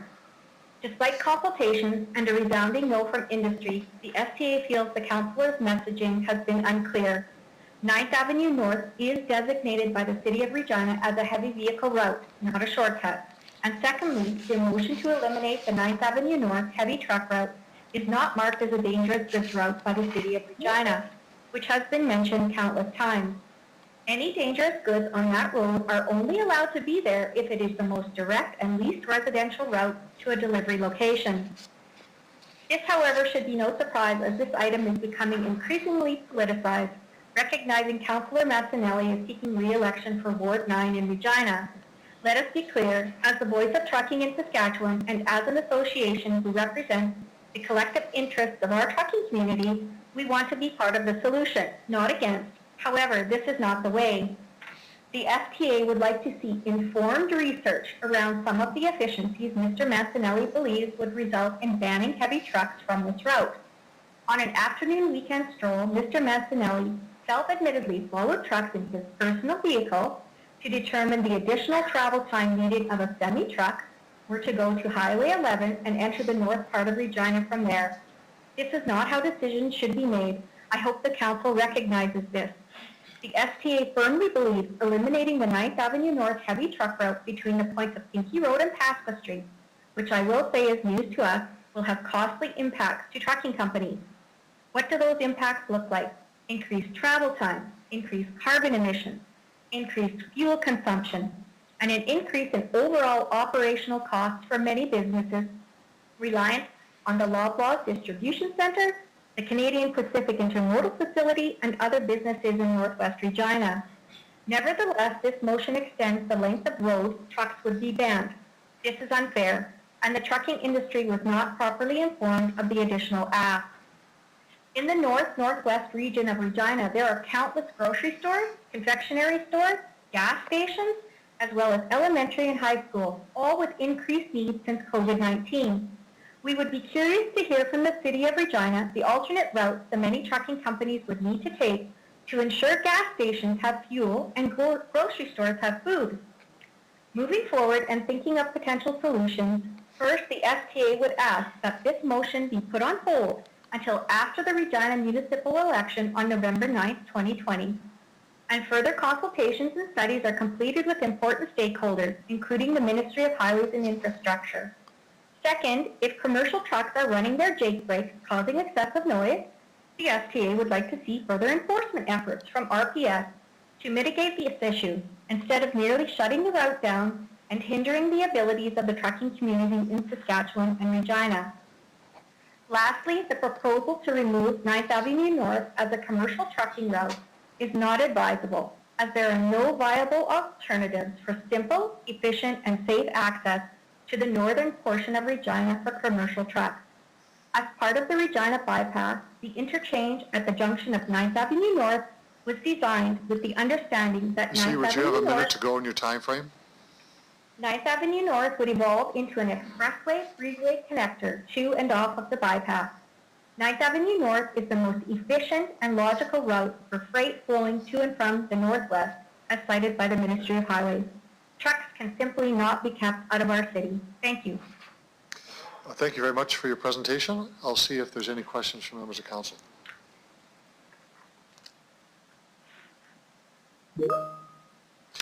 Councillor Bresciani. Thank you, and thank you for speaking on this issue. So you've talked about the impacts, that it's not efficient. Now, and the time it would take for trucks. When you talk about consultation, what consultation would you appreciate? To the chair. Ms. Ewart. Yes, Your Worship, and thank you, Councillor Bresciani, for the question. I think we would like to see some more traffic studies done in that particular area, maybe some accident information, some statistics and data collection, those types of things. What was the future planning looking like for that freeway expressway connector off of the bypass? So those types of things, and have some discussion on where the routes would be changed before any decisions were made. Okay. Through Your Worship, in regards to the bypass. When the bypass was being built, was the Saskatchewan Trucking Association part of the discussions that the bypass was going to go there and 9th Avenue was going to be a main roadway or an expressway for trucks? Was that part of the discussion, or was it just, how was that, I guess, decided through the chair? Ms. Ewart? Your Worship, Councillor Bresciani, I'm uncertain of that. I can't answer that question. Okay, so through the chair, Saskatchewan Trucking Association was not consulted from the Department of Highways regarding the bypass and the connection there at all? Ms. Ewart? Your Worship, I believe that they were involved, but it was not me that was involved in those direct conversations with the Highway Ministry. Okay, thank you.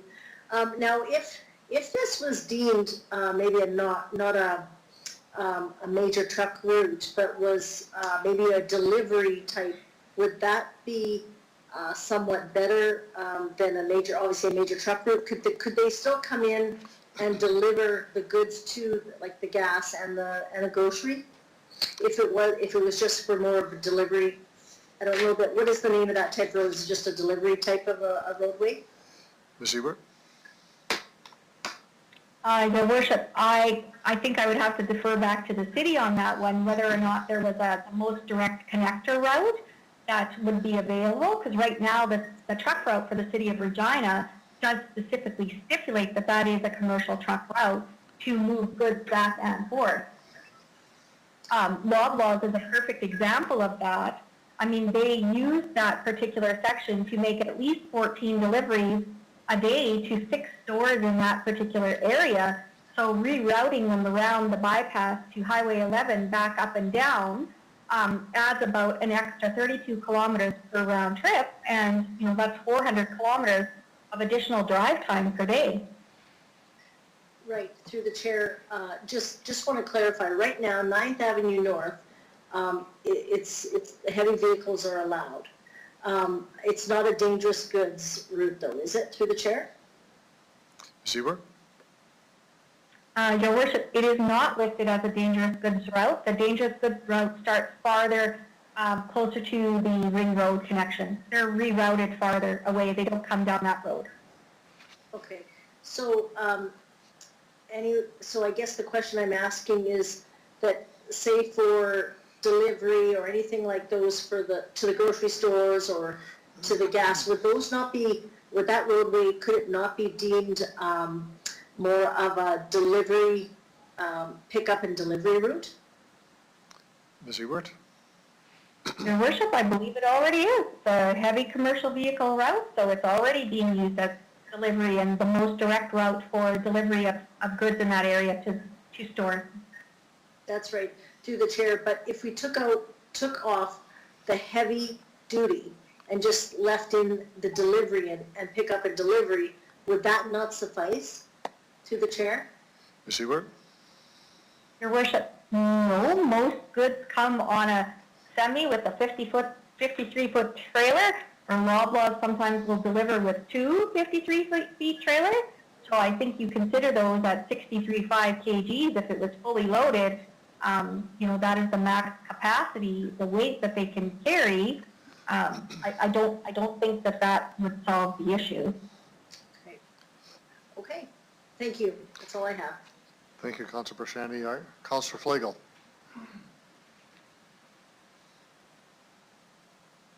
Thank you. What I was wondering about is, I was talking to some of your drivers about a bunch of different issues, but this one came up, and they mentioned reducing the speed because the noise of 70 kilometers. And I want your opinion on what you think speed does for noise with the truck trailer through a semi-residential area. Ms. Ewart? Your Worship, I think like today, vehicles definitely are manufactured a lot better than they were probably 20 years ago. Depending on what is being hauled in that truck and trailer, Usually trucks are fairly quiet unless they're using that Jake brake, which again, we agree they should not be doing, and we should have some more enforcement on that sort of thing. Right. Okay, I'm just wondering, like, but you don't, do you guys notice a difference at 70 kilometers to 50 kilometers?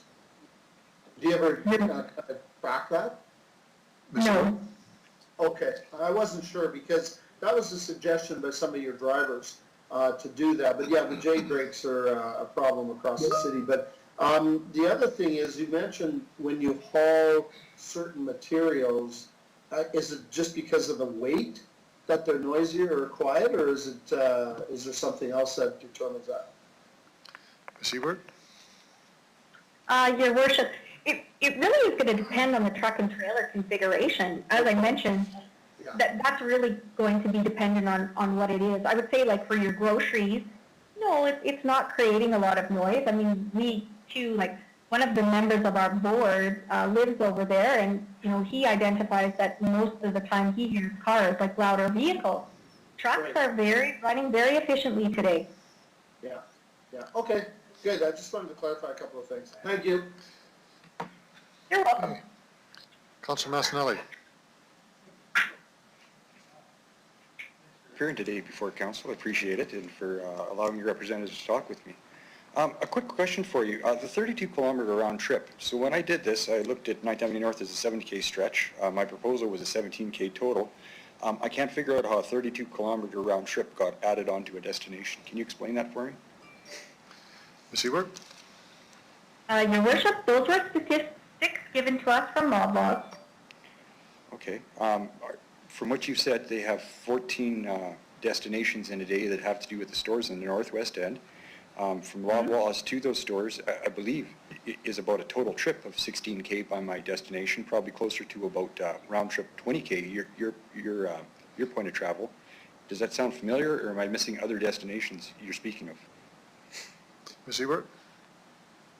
Your worship, I don't work for Loblaws, okay? So I'm not sure exactly the exact points of drop-off that they make in that particular area.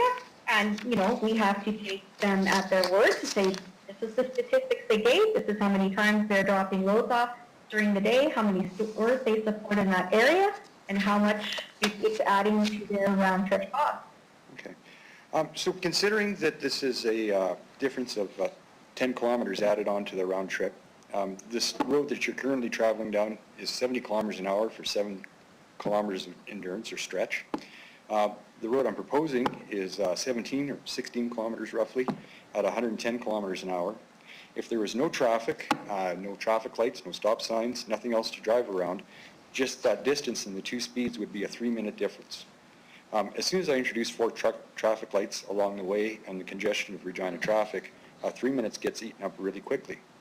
On top of that, stop-and-go traffic uses more fuel, thereby causing more emissions. And being that time's been accounted for, you mentioned efficiency in your package. I'm wondering how you would dictate what efficient is. Ms. Ebert? Your worship, it is the most direct and safest access point to or from a pickup or a drop-off.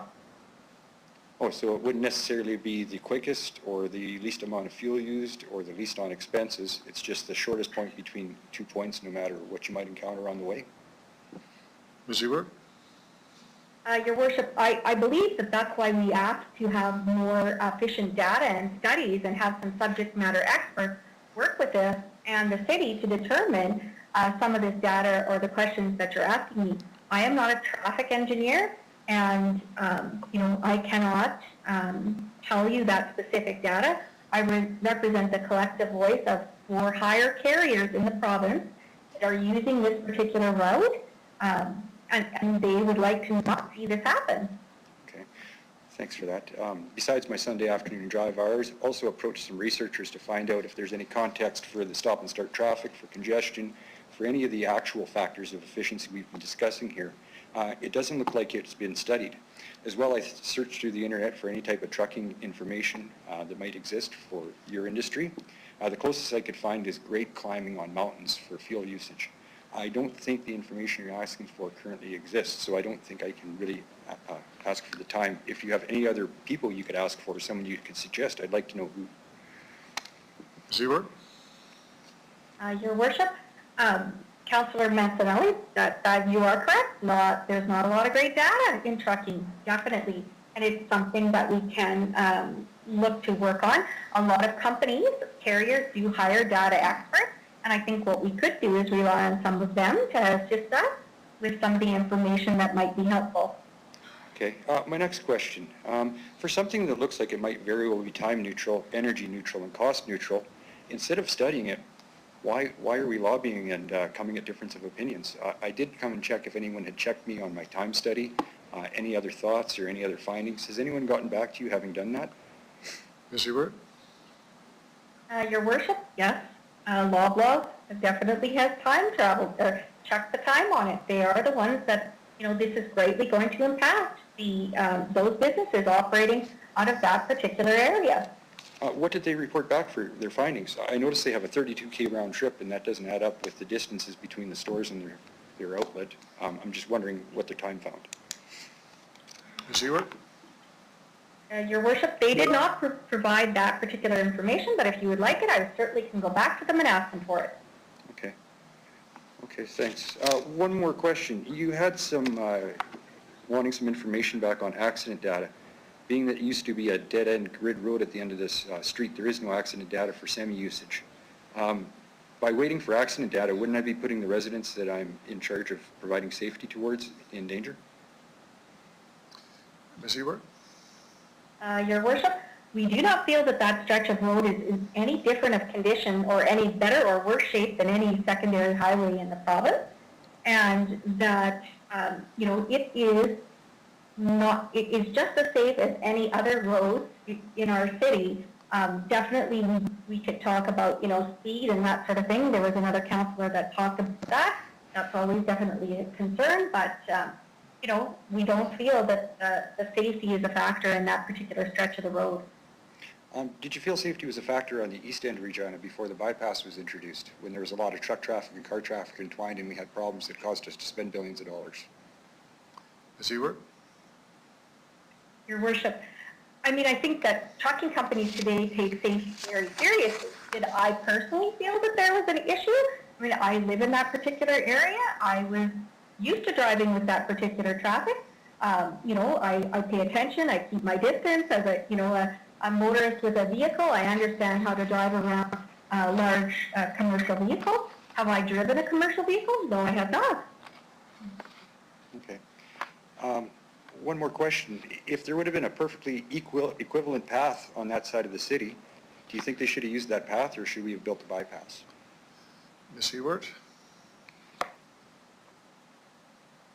Your Worship, I do believe that the bypass was, looked at as a long-term strategy and investment to move traffic around the city, but it wasn't meant to deter trucks from, coming into the city to use different truck routes to deliver and make deliveries and pick up from the businesses in the city. Okay. In the start of your talk, you mentioned about having access to deliver to stores and confectionaries and gas stations throughout our city, and that this was a necessity. That's the only way they could get their goods there. There's confectionery in Argyle Park, just across the bridge on Argyle Street.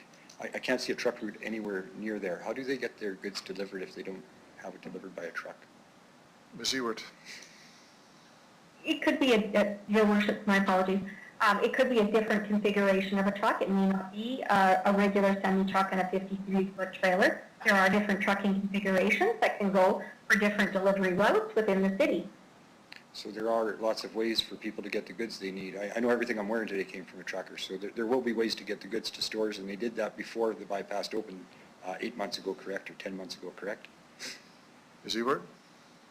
Your Worship, that is correct, but 9th Avenue North was designated as a heavy truck route, so trucks were on there. Thank you very much for your time. Thank you, Councillor Massanelli. Councillor Fundura?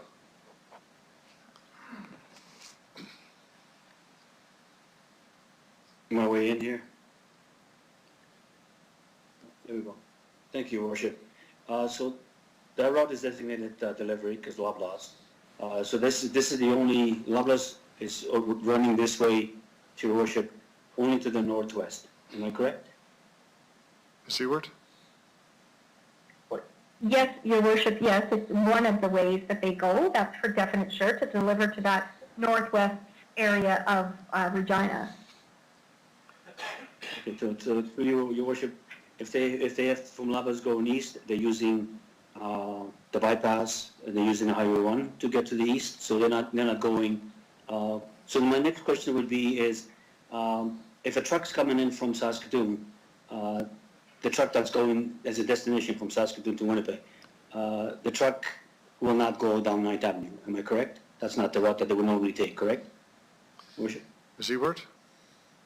Your Worship, I can't answer that. I guess it depends on where they're headed. Most likely not if they were passing through, but they're going to, their dispatch is going to set up the most efficient route for them, looking at the truck route map of the city of Regina and direct them in that particular direction.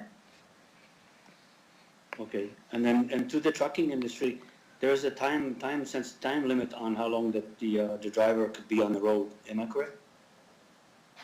Ms. Ewert? Your Worship, you are correct. There is an hours of service regulation that all trucking companies must follow. So would this impact any of this rerouting or difference in timing, or that's just a very small amount of time, Your Worship? Ms. Ewert? Your Worship, yes, it can impact their hours of service and how much time in a day they have to make deliveries. Absolutely. Okay, thank you for that. Thank you, Councilor Madura. Councilor Stevens? Thank you.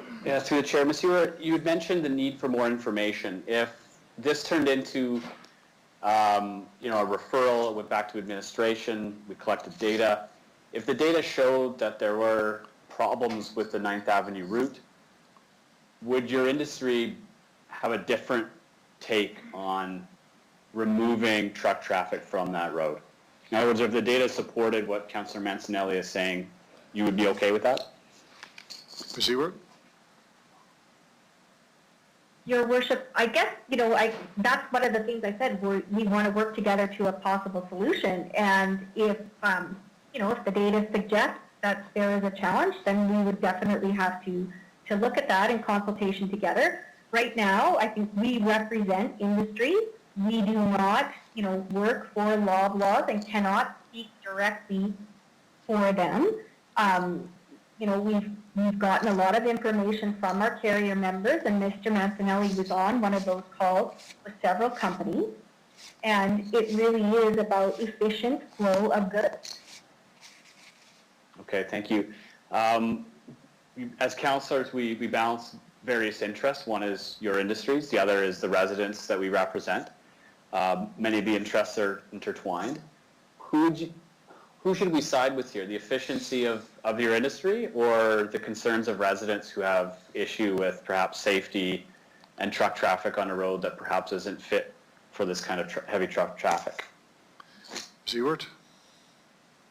Your Worship, I don't, that's kind of an unfair question. I can't answer that. I'm not going to give my personal opinion. I'm here to represent our members, which are for-hire trucking companies, and I can't answer that question. Fair enough, that's okay. That's all I had. Thank you for that. Any other questions? Ms. Ewert, thank you very much for your presentation and answering questions. There are no more questions from council. Thank you very much. Thank you. You can retire. We'll go on to our next delegation. Julie Derby. Hello. Good evening and welcome to City Council. Ms. Derby, you have, Thank you. if you could identify yourself and who you represent, you have 5 minutes for your presentation, and we may have questions for you after. Thank you, Your Worship. My name is Julie Derby. I'm here to represent 9th Avenue North, the truck route that runs along 9th Avenue North since the bypass has been built. It's obviously very unsafe for semi-truck traffic to travel on this route. At first, back in December of 2019, when I first inquired about it as the bypass was being built, they basically said that rest assured that everything would be safe along that route and that the traffic would be heavy semi-truck traffic would make good use of the bypass and would exit into the city using Armour Road.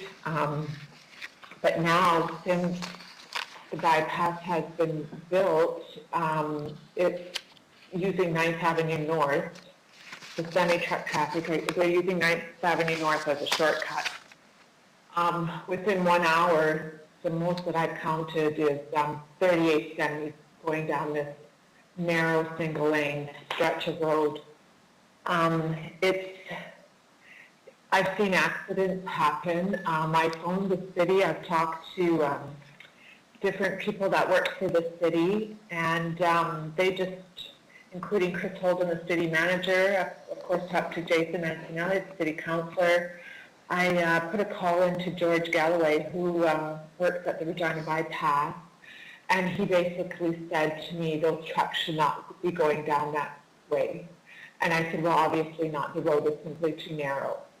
So when I phoned the city, they decided to put up these yellow sort of markers, and now they get struck on almost a daily basis. And throughout the summer, I've seen the city come out and have to fix these yellow pylon-like things, road markers, about 4 times. And one of them was hit so severely that the yellow marker actually flew off, and then it ended up in the opposite side of the ditch.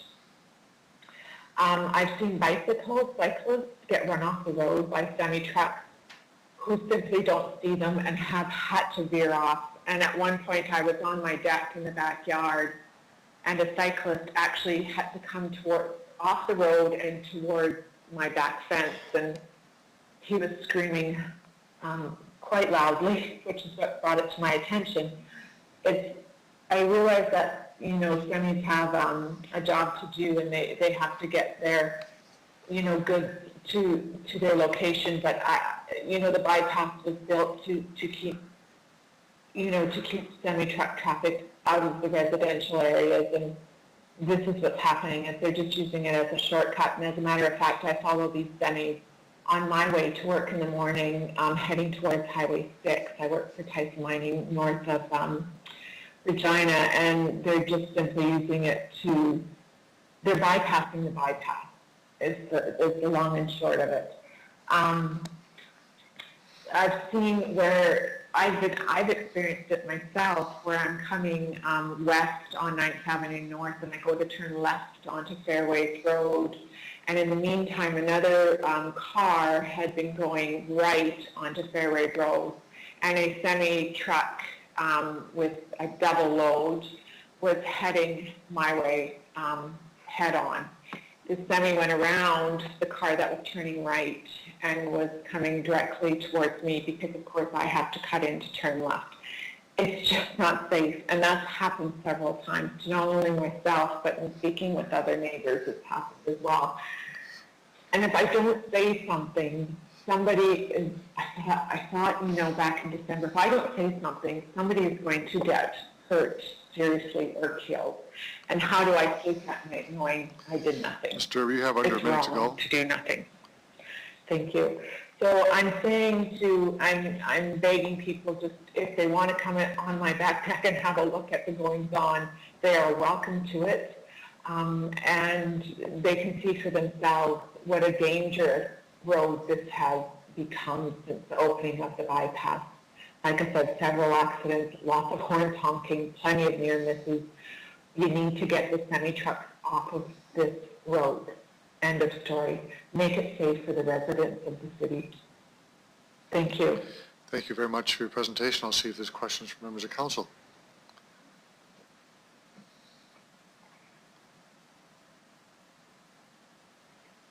You made yourself very clear. Thank you for your patience and appearing as delegation. Thank you so much.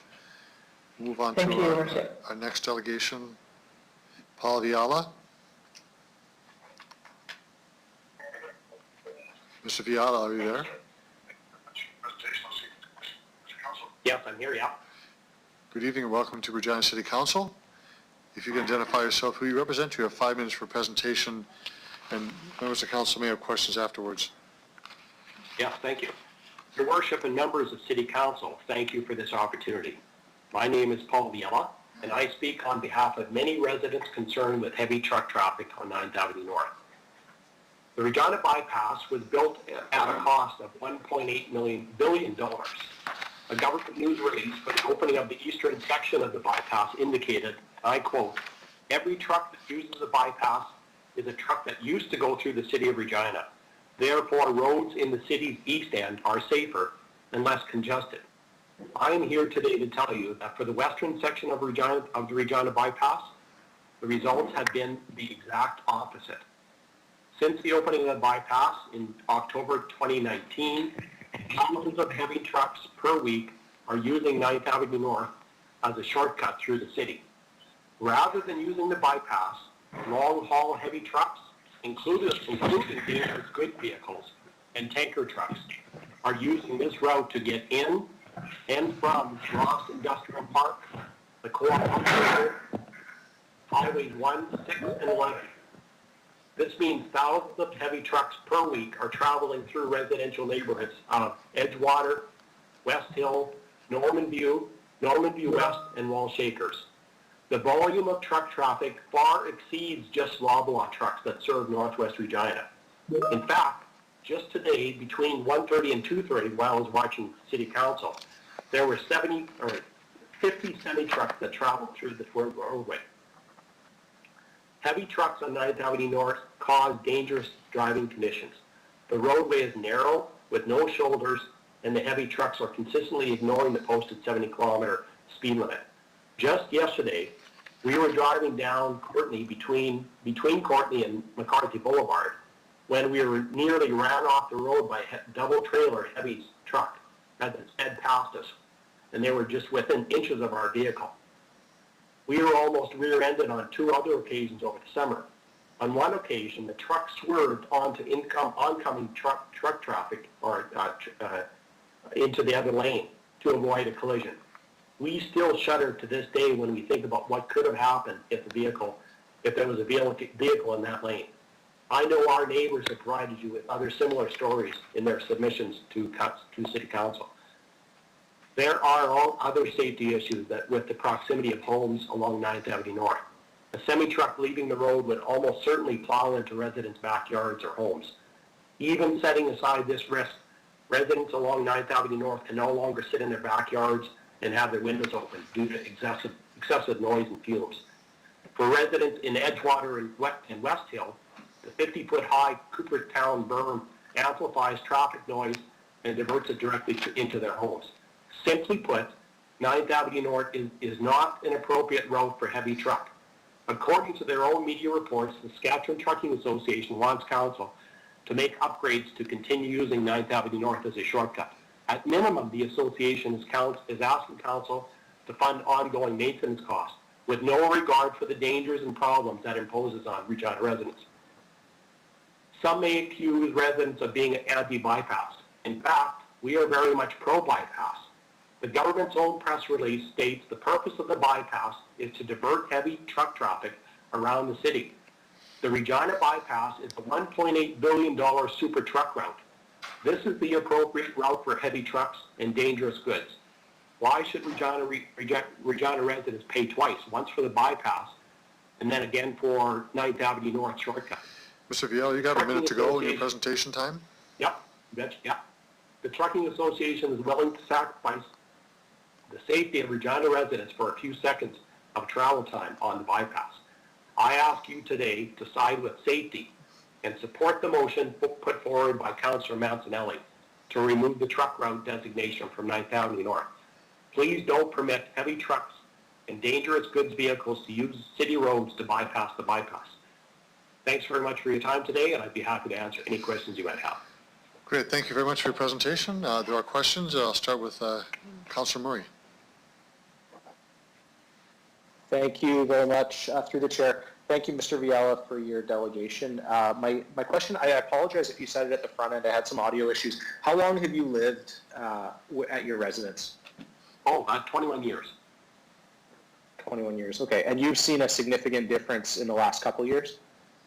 Well, in the last year, It's been dramatic. It's gone basically from zero, and we're seeing hundreds of semi-trucks a day. Perfect, thanks. That helps me. Thank you. Thank you, Councilor Murray. Councilor Flagel. Thank you. Be right there. Yeah, thanks, and thanks for your presentation and the other delegates as well. You mentioned the berm that's over there that amplifies the sound. What if that berm was switched to the other side and the north one taken away? Do you think that would help?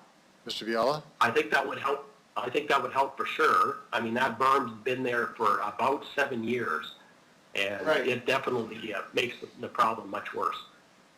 Yeah, I mean, I've driven down that road numerous times, and it's and that seems to be the big problem. And I mean, I know a lot of the neighbors have planted trees along their back fences and along the fences and stuff like that. But if do you live on the east or west side of Fairway West or Fairway Road? Mr. Viala? On the west side of that. On the west side. On the west. Okay, so that's where they just start to come off the bypass. I'm going to ask administration that same question about that berm because what else do you think we could do? Are you much of a do you see that the speed is high, or are they obeying the speed limit at 70 clicks, or as I asked the staff trucking, reduction of speed, would that help? Mr. Viala? I think it would help. But the pure volume of truck traffic along this route, it really is the major problem. We do see that the vehicles are speeding. Every time I drive on that road and a truck passes me, I'm driving 70, and they're driving faster than 70. They're passing me. So. Right. Yeah. And that's usually coming into town, right? Well, into town, out of town, I think both ways, really. Okay. I think that's it. Thank you for that, and I appreciate the time. Thank you, Councilor Flagel. Any other questions? Thank you very much, Mr. Viala, for your presentation and answering questions. Thank you. And we'll move on to our report. We have 48 letters submitted by members of the community that were sent in today. Won't read all the names, but there are 48 of them, and so I'd like to have a motion to accept these communications. Councilor Massanelli, have a second, So please. moved. Hawkins. Councilor Hawkins? Hawkins. Okay, thank you, Councilor Hawkins. Anyone opposed to receive and file these letters? That's carried. So we'll move on to the motion before us. This is Councilor Massanelli. This is your motion on 9th Avenue North safety adjustment. Okay. So I'll read it out loud first here. 9th Avenue North safety adjustment. Whereas the safety of the public, residents, and motorists is a primary responsibility of the City of Regina. Whereas the aforementioned safety has been endangered due to the transportation patterns altered by the building of the bypass. Whereas the aforementioned danger is exacerbated because of high speeds, the proximity of housing, and the design of the road. Whereas the cost to rectify the infrastructure to address these issues exceeds $10 million. Whereas the funding stream and availability of identified for implementation of the infrastructure alteration solution is decades away. Whereas a commitment has been made to analyze and provide innovative green solutions where applicable. Whereas traffic congestion relief is always welcome and change is embraced by industries when logical alternatives are presented. And whereas the government of Saskatchewan has provided a solution that greatly reduces the danger of the current situation. Therefore, be it resolved that administration be directed to take all steps necessary to remove the trucking transportation route designation from 9th Avenue North between the points of Pinkey Road and Pasco Street. Ensure all applicable entities are concurrently updated, such as GPS databases. Participate in cost sharing of any necessary signage changes. Ensure Regina Police Service is aware and enforcing, and achieve implementation prior to December 31st, 2020. Can I get a seconder for that, please? Well, second, Hawkins. Bresciani. Okay. Councilor Bresciani, thank you. Okay. You know what? I'd like to just wait till the end, and I'll provide comments at the end. If there's any questions councillors have, I'd be glad to answer them, and I'd like to just hear some discussion, knowing what people want to hear. Okay, thank you, Councilor Massanelli. Okay.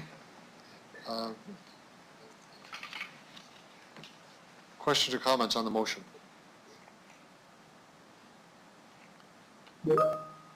Councillor Hawkins. Thank you, Your Worship. I'll be fairly brief. I think this is self-evident, actually.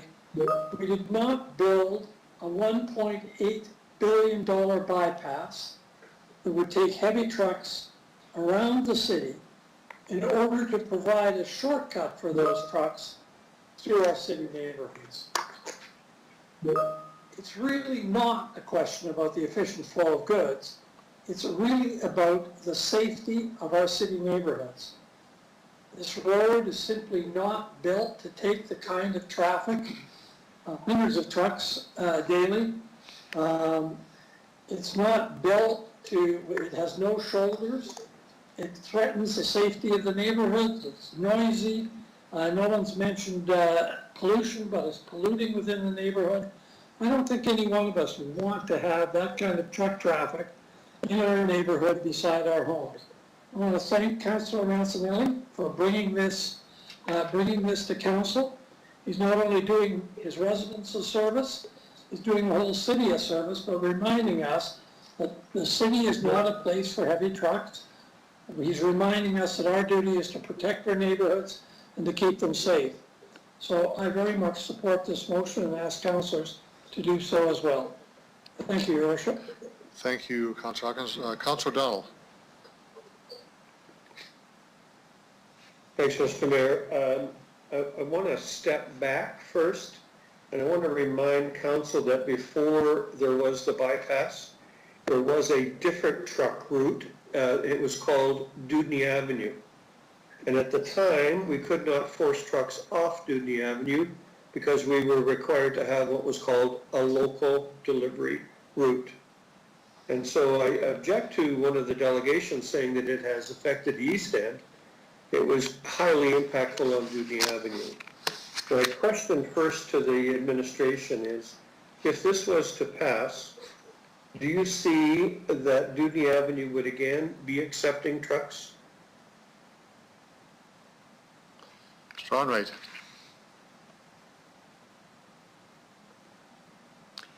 Through Your Worship, I don't believe so, but I'm going to ask Ms. Kaleem to provide comment. Mr. Kaleem, go ahead. Miss. Thank you, through you, Your Worship. The way the bylaw is set up, Dudney Avenue is no longer a long combination route. That would require a change from council to prevent that. Could I just hear that again? So we would have to change to prevent, or it already is not a truck route? It's not. Ms. Kaleem? That was changed. Through you, Your Worship, it is already not a truck route. Okay, good for that. So I want to ask them the question, because this is what, for the number of years when I was struggling with Dudney Avenue, about a local route. So tell me, if this passes, what it means for a local route for the north end. Does it simply become as suggested that they circle around the city and swing back in? Based on the motion, please. Mr. Onrait. Through Your Worship, I believe local truck deliveries would still be allowed on 9th Avenue. I'll ask Ms. Kaleem to verify. Ms. Kaleem? Through you, Your Worship, that is correct. The way the bylaw is stipulated, a heavy, long combination vehicle that requires access to a premises in a certain area that is off of a heavy, long combination truck route would be required first to proceed by the heavy, long combination route and then by the nearest pickup and delivery route, and only depart from the long combination route or the pickup and delivery route at the point of the shortest distance to their destination. Okay, thanks. So if I understand it correctly, then the area of the ring road that now would be going east from Pasco Street is now considered a heavy truck route. Is that true? Ms. Kaleem? Through you, Your Worship, can you just clarify the location again, Councillor? So if we were on the Ring Road and we were at Pasca Street and started to go east, and I'll say all the way around to Albert Street South, is that all heavy truck traffic? Ms. Kaleem? Through you, Your Worship, yes, it is. Okay. So I asked this question mostly of council, not of the administration. When I drove the Ring Road the other day in its entirety, I noticed Argyle Park, Douglas Park, University Park, Glen Elm, Glen Cairn, and so on are all in fairly close proximity to the Ring Road. It is a heavy truck route. And I'm wondering if we say we can't do it here, if folks on those other areas of the city will look at that and the same. We had a motion last month from Glen Cairn, and the fellows there, the very gentlemen that were there, were looking for trees and berms to protect themselves from some noise. And so I'm just curious how council would feel about the other areas of the city if this was taken off. First of all, I understand Councillor Mancinelli asking. I understand the people asking. I'm looking at implication. Thank you. Do you want to respond to me? Okay. You finished, Councillor O'Donnell? Okay. Sure, I'd like to respond to that if I could. I just posed the question. Oh, okay. Fair enough. Okay. Councillor Stevens? Thank you, Your Worship. First off to administration, some claims were made about safety. What do we know about accidents and other incidents on this stretch of 9th Avenue? Mr. Onright?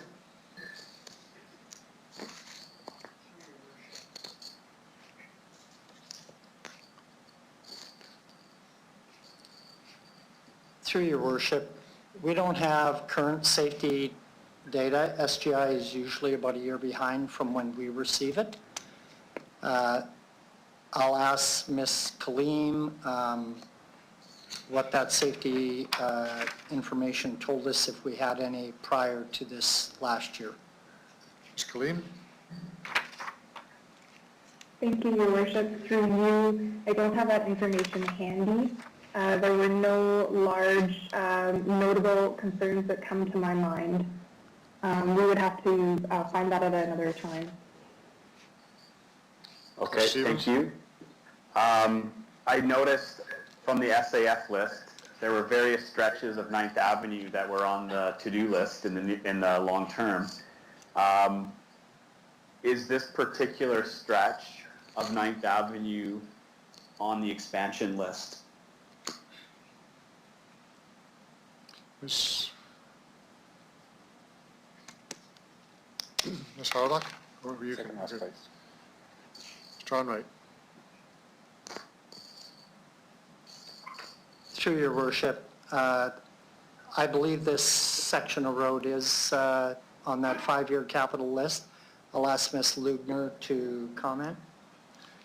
Ms. Lugner?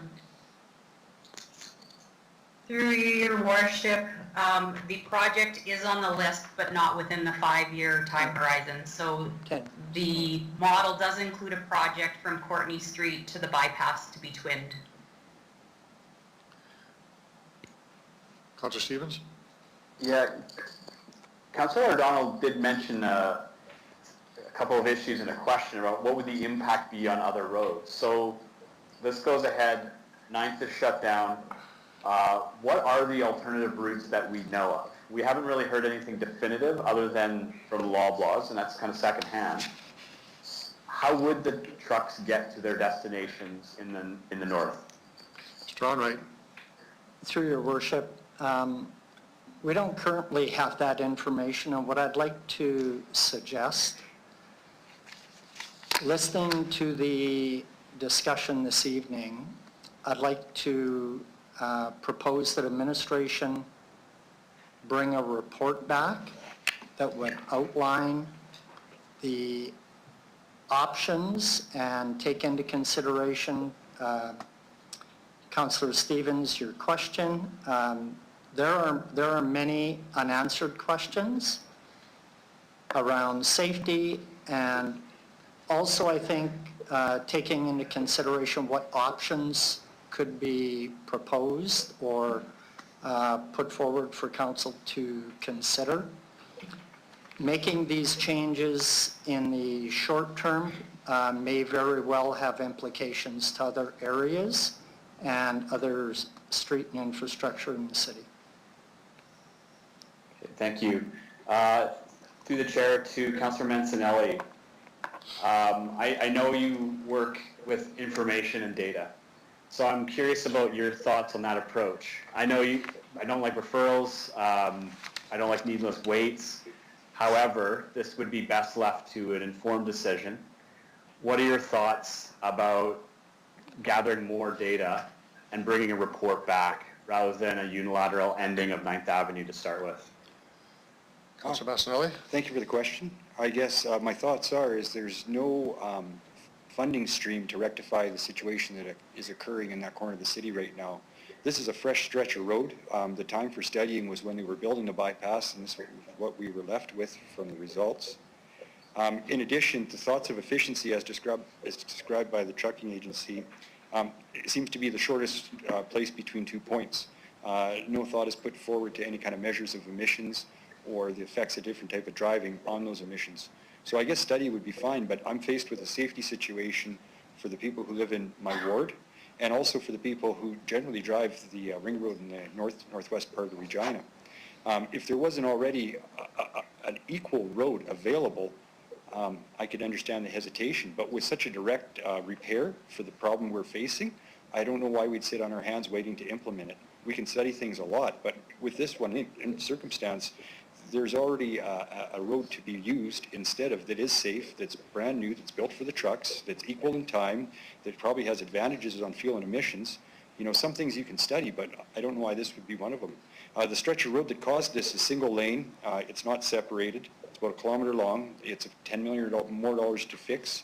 It's not in the 5-year capital plan. It's number 61 on the chart that we read today earlier in the meeting about SAF fees, so that means it's ranked really low. And it was only opened a year ago, so what could we study that wasn't studied a year ago? This was the decision when we used that frame of context to make the decision at that time. I think that what I'm saying is that wasn't the right decision to be made, and it's time to rectify it. So I guess that's my position. Thanks, Councilor Massanelli. Thanks. Through the chair, if I could, a follow-up question. Would you be amenable to a 6th point, which would be administration returning to council in 2021 with the implications of shutting down 9th Avenue? So this would be the same motion. It would still go ahead, but there would be a report accompanying it a year from now that would chart the implications of it. So we would see how it might have impacted other areas. I would be totally agreeable to that. I think to chart any kind of a change, to see what other changes it causes is very, very smart planning. And here again, with 2 roads as an option, to choose the road that's safest for my residents while we do the study, I think would be a positive. I don't want to as get well. into the business. If you accept that as a motion, I'll take it as a friendly amendment because it's a report back in 1 year. Okay. Friendly amendment so the doesn't mover, change outcomes, and it's just information. Councillor Hawkins, I think you seconded it? Yes, and I accepted it. You accept as if, okay, that'd be a friendly amendment. Addition number 6, a report be back in 1 year on the implication of this. Oh, yeah, I think that'd be perfect. Information's always welcome. Okay, that's all I had. Thank you. Councillor Bresciani.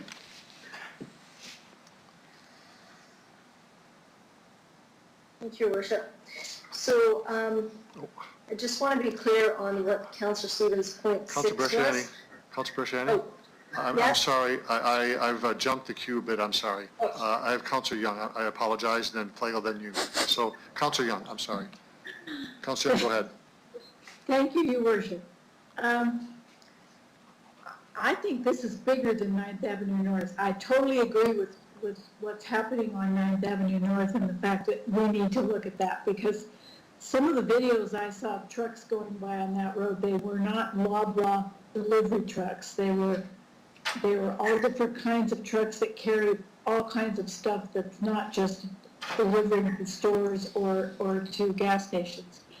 But this is a problem in the city. We've heard from Councillor Fundura about the noise attenuation on Ring Road, and we've heard now about 9th Avenue North. And I can tell you that my residents in the Whitmore Park area that back onto Ring Road are having the same problems. There are trucks going through there 24 hours a day, noisy trucks, because it's 100 kilometers an hour on that road, and retarder brakes are being used, and the bylaw is not being enforced. So they were told 8 years ago that when the bypass comes, this will all get better. Well, it hasn't. And I think one of the problems is that I at least do not know how the bypass connects with our truck routes in the city, where the entrances and exits are for the bypass and how they line up with our truck traffic roads. So that's a piece of information that I think would be helpful for all of us to know. What does it look like now? And that would help us make some of the decisions we need to make that will affect the entire city. That bypass is not being used. I drive on it quite frequently to go to the East End. And there are hardly any trucks on that road, but there are a lot of trucks coming in from Saskatoon on Ring Road and turning off onto Victoria to continue on Highway 1. So the bypass isn't working for us, and I think we should look to see if there's a way to help make that work. So I don't know if that's an undertaking or if it could just be information that Mr. Onright would take away to include in a report to us. But I think we should have a picture of what's happening now and what's possible. Mr. Onright.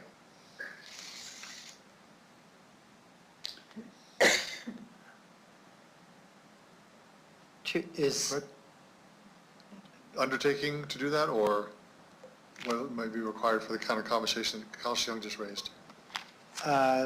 Through your worship, we would like firm direction to bring a report back of that magnitude. So Councillor Young, you want to paraphrase what you mentioned? Yes. I would like to know what the truck routes are in the city now.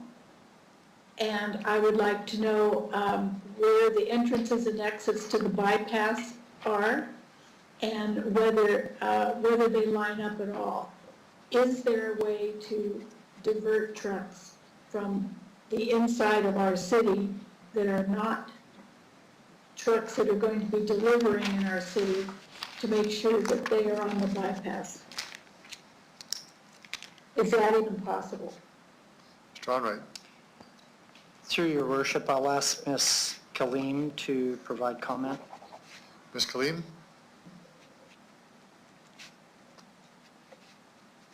Through you, your worship, if you give me a moment here.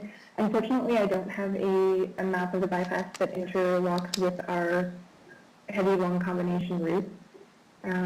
But I can specify the heavy long combination routes now, and it would be very simple to create a map for council with that information on it.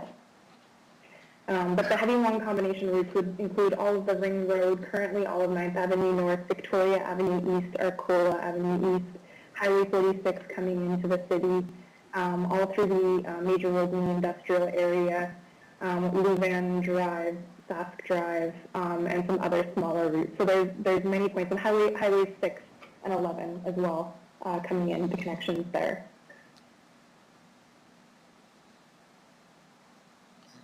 Councillor Young, are you finished?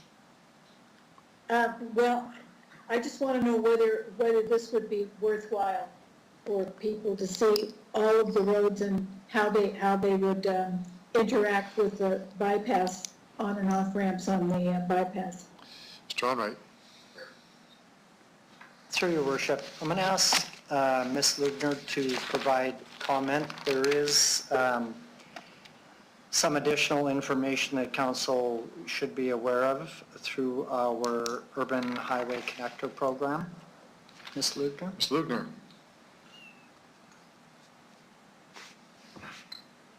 Through you, your worship, we could easily prepare a map that would show the city's truck routes and the connections to the bypass and how the road networks interact with one another, and also identify which of the routes are part of the Urban Highway Connector program. Those sections that are part of the Urban Highway Connector program do require us to keep them open for the heavier truck traffic. Okay. Well, I think it would be helpful to see that, but if I'm the only one, then I'll do without. Are you asking for an undertaking, Councillor Young? Yes, I am. Okay. To the administration, understood what the undertaking is? Mr. Onright? Through your worship, yes, we can provide the information. Councillor Young, you satisfied with that? Yes. Okay. Any more comments? You have some time left on your 5. Not at all. Okay, you're finished, okay. Councillor Flagel. Thank you.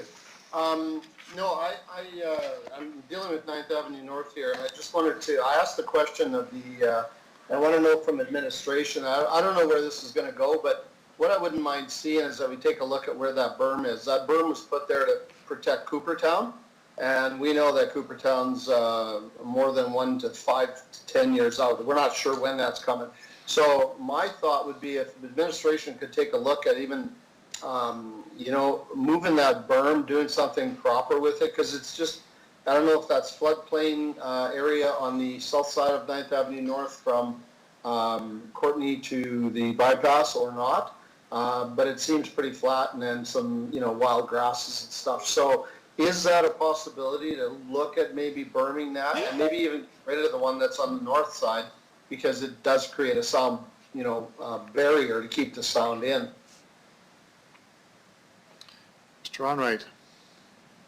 Through your worship, administration has a report coming back to council on noise attenuation. That's coming back in Q1 of 2021. I would suggest waiting until that report is in front of council for a discussion around that, because this is not the only area where either a berm or some form of noise protection would be considered, and I think it's important for council to have a holistic approach and discussion around a policy regarding that. Thank you. We'll take a look at that then, but the one other thing that happened is when the bypass was getting close to opening and there was that discussion about the intersection of Pinkey Road and 9th Avenue, I went to the deputy minister and asked them about doing a right-in, right-out, full four-way, or even at least a 3 and stopping northbound traffic.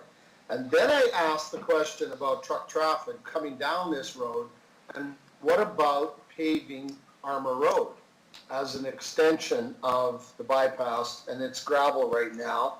But having said that, if all we're doing is kicking the can down the road kind of a thing, because then they're going to come in Armour Road and either take down McCarthy Boulevard or go down Pasco Street, and you're going to disrupt the Maple Ridge, Skyview, Lake Ridge Addition, Lake Ridge people, etc., all the way down the line, Lakewood. And so, I think anywhere these trucks go, they're going to cause an issue, and they're going to cause problems. But again, we've got to get along, because we need the trucking industry to keep our grocery stores full, and our stores and our gas stations, et cetera, et cetera. So what about temporarily, and I'm going to just ask this, reducing the speed from Courtney to the bypass from 70 kilometers, I think it is, to 60 or 50? Would that help? Mr. Onright. Through your worship, that could be one of the possibilities or one of the options to be considered. I would ask Ms. Kaleem to provide comment also. Ms. Kaleem. Thank you, through you, your worship. That is something that could be considered. One thing that I would note is that due to the proximity to the bypass, we would want to carefully consider where those speed reduction transitions happen to make sure that all of the vehicles coming and transitioning from the bypass have adequate time to decelerate. Right. The other thing that I'm seeing too is trucks coming up Pinkey Road and going across that bridge, and they're loaded trucks. Like, how much stress can that little Pinkey bridge take when there's semis coming up and down there? And I've seen where semis have turned off of 9th Avenue North going south, got to the bridge, and went, whoa, I'm not going to go across that, and had to back up all the way to 9th Avenue North, and then they go down Sherwood Drive. So there's no signs up there, I think, either, to have the trucks staying off of the gravel part of Pinkey, going alongside the golf course and over that little bridge that's going to collapse one of these days with that kind of truck traffic. But have we ever considered paving Armour Road? I know when I talked to the deputy minister in their office, they said it was around $3 million to do all the way from the bypass to Pasco Street by the hotel with the Comfort Inn there. Have we considered doing that to maybe for now offset some pressure? I don't know. Asking. Mr. Onrait? Through your worship. So just for clarification, Pinkey Road Bridge is not permitted for semis, so they should not be going down that road or in that section. I'll ask Ms. Lugner to provide comment regarding Armour Road. I'm not sure the base of that road is built to withstand heavy traffic, but I'll let Ms. Lugner provide comment. Ms. Lugner. Through your worship, we did look at the potential option to reroute trucks down Armour Road. The challenge that we encounter is that it's just an at-grade intersection of Armour Road with the bypass there, and the ministry has made it clear that if traffic volumes increase at that intersection, they will start restricting movements or would require the city to build an interchange at that location. So the cost actually would be tens of millions of dollars for us to seriously look at that route. Okay. So I guess it becomes a question of public safety or expenses. So we have to take a look at that as well. That's pretty much it. And I know that, like, I've driven the bypass many times, and there's access points all over the place. And the one thing I don't notice is the dangerous good routes. I don't see the signs, and that might be something that we can talk to them about by better indicators. Because, and these guys going down Pinkey Road and crossing that bridge, Mr. Onrait, they still do it. And I've seen them do it many times, and they back up and because they don't want to go across once they realize. So the signage, whether that's our responsibility or Department of Highways or bypass people, I'm not sure who it is, but I think we better stop that because it's going to crack, and then we're going to get a vehicle that drops right into the creek, and then we're really going to be up the creek, as they say. So I want to your time has just run up. Okay, yeah, I just want to make sure that we do the right thing here because I'd be interested to hear what that berm is all about and removing it and the sound attenuation that Mr. Onrait was talking about. So I'll hopefully hear from that. Thanks. Councilor Grosciani. Thank you, Your Worship. So one of the things that I think is vitally important is that not one of us is a traffic engineer. And I'm interested in hearing what Mr. Onrait had indicated when he was asking about, or he was sharing that a report come back with impacts. I would like to hear from administration as to what his thought is on that. To the chair. Mr. Onrait. Through your worship. So, as we had indicated earlier, we don't currently have data on accidents. The number of accidents, types of accidents that have occurred on that stretch of road.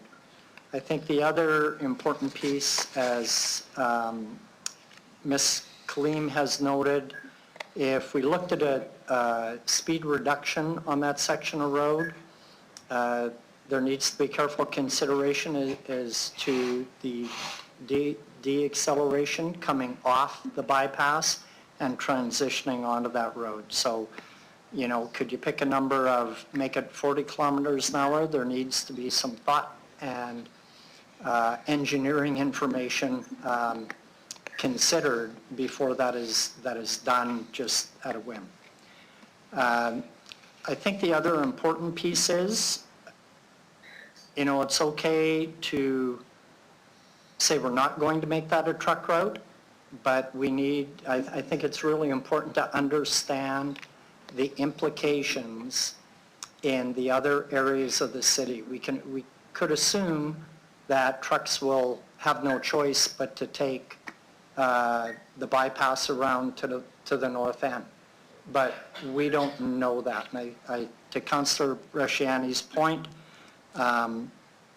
we should be letting traffic engineers and the professionals in that trade that look at traffic patterns, take into consideration all of the things that have been discussed tonight prior to making a decision, and bring that information back so the council has all the information. And I think, you know, when we looked at, as an example, the noise attenuation conversation, we have one-offs in certain areas of the city, but until we bring a policy back and until we understand the holistic impact to the city, it would really be difficult for administration to recommend a speed reduction tonight to say we should go to 40 or 50 or 60 kilometers an hour without having that information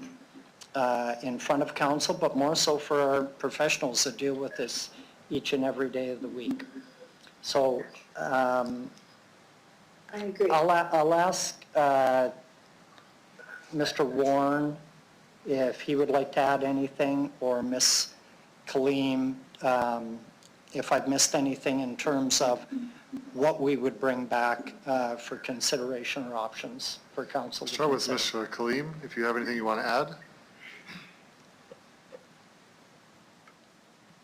Thank you. Through you, Your Worship, the only thing I might add is that the scope of what's been discussed can certainly be done by the team of traffic engineers, but there will always be some unknowns that kind of do factor in. We use our best modeling possible, but there will always be some outlier behavior that may not be able to be accounted for in a model. Mr. Warren, do you have anything you want to add? Through you, Your Worship, no, I think everything's covered. Thank you. Councillor Bresciani? Thank you. I guess the reason I ask that is I agree that we have to look at this holistically. I have spoken to Councillor Mancinelli, and I absolutely agree. I know where he's going. I have this exact example on Arcola Avenue. When the ring road when the bypass was built, the conversation there was, those trucks will be off and they'll be using the bypass, the new bypass. Well, that hasn't happened. We've seen accidents where these big trucks continue to take a shortcut and they actually get onto the lights of the bridge and they knock out the lights, which backs up the traffic.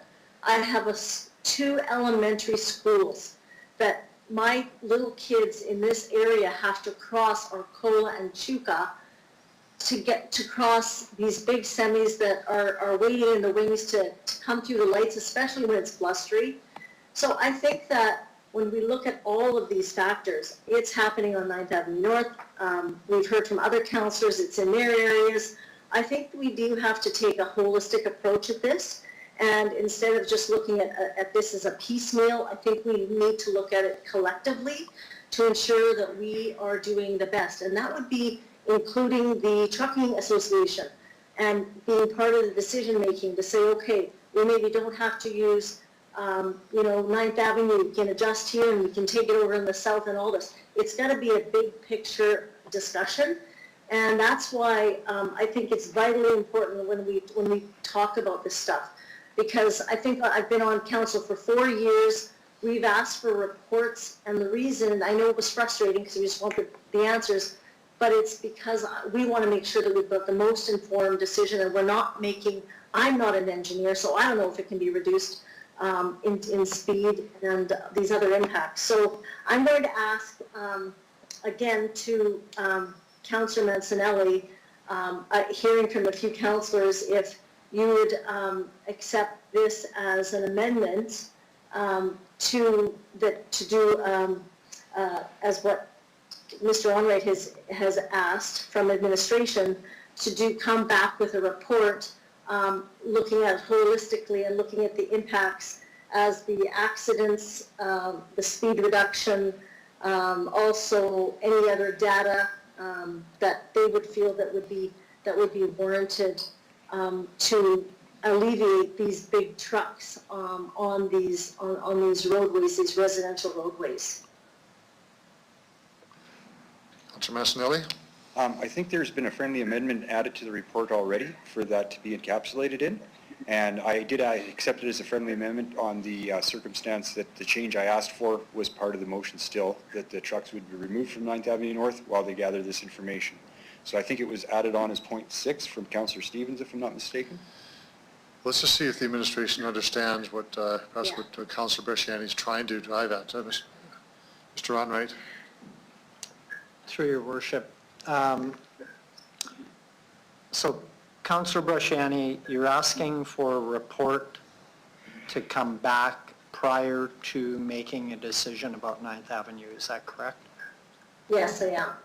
Okay. Holistically, and 9th Avenue would be a part of that, as well as Arcola and these other intersections that come off. But I'm also asking for stakeholder with the Trucking Association and other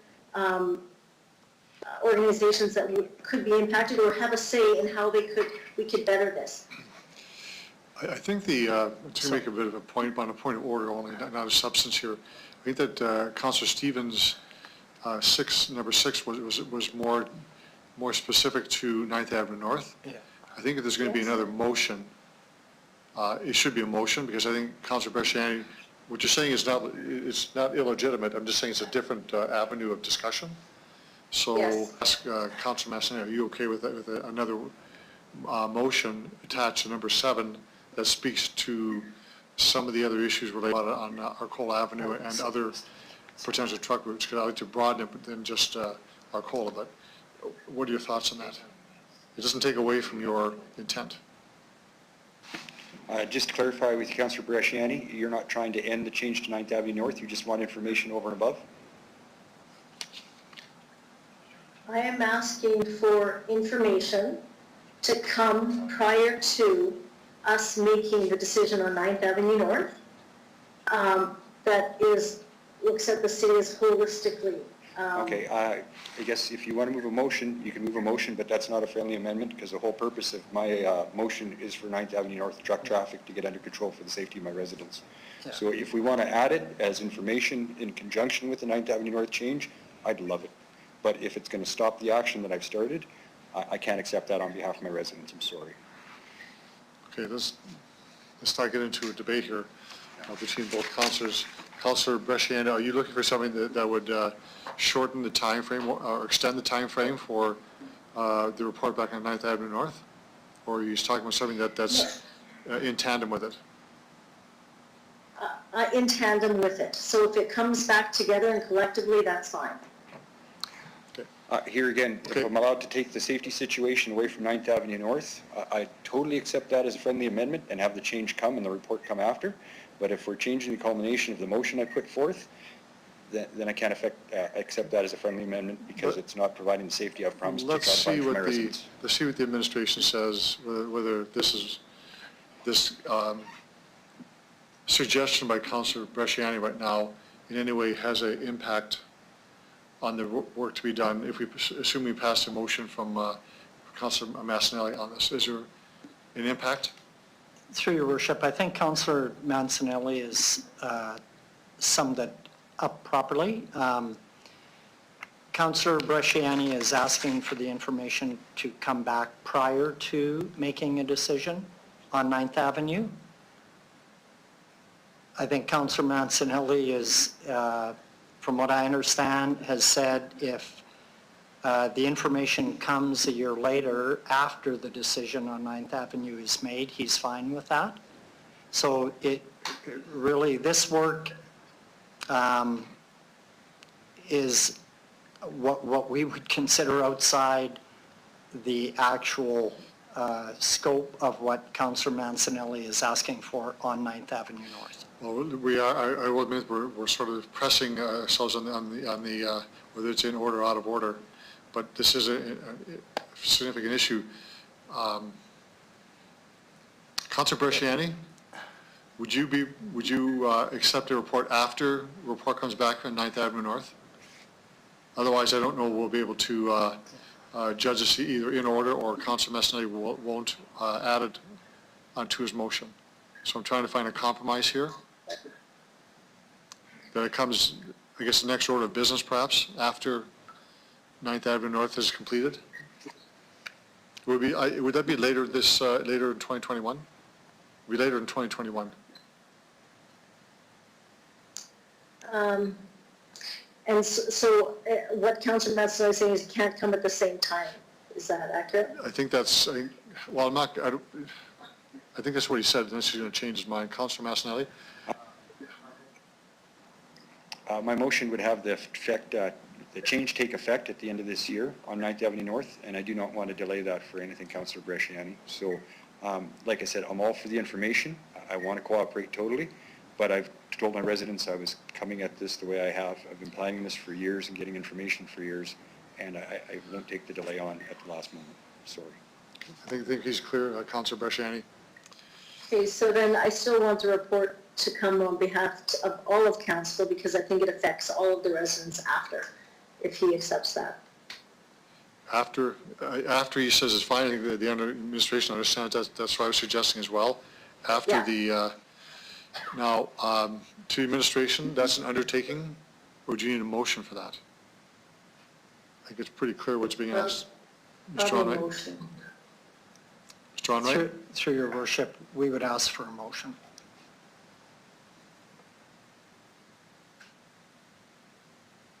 Councillor Bresciani, what's your motion? Okay, the administration. On a point of order, your worship? Yes. There's a motion on the floor. We can't have another motion on the floor till we've dealt with the one that's on the floor. It could be, I'm suggesting it would be number 7. I don't understand that's what Councillor Mancinelli is suggesting. I think Councillor Massinelli is saying that he doesn't want a report on the subject matter of Councillor Bresciani to interfere with what he wants on 9th Avenue North. He'd be prepared to accept a motion on his, as long as it doesn't detract from or delay his. If the actions I've written about in my notice of motion and my motion were all to follow through upon approval, to have one extra outcome being that we'd get the information Councillor Bresciani is describing as a result, I'd have no problems with that at all, and I guess that would be a friendly amendment because it would not alter my motion or what I've said about to do.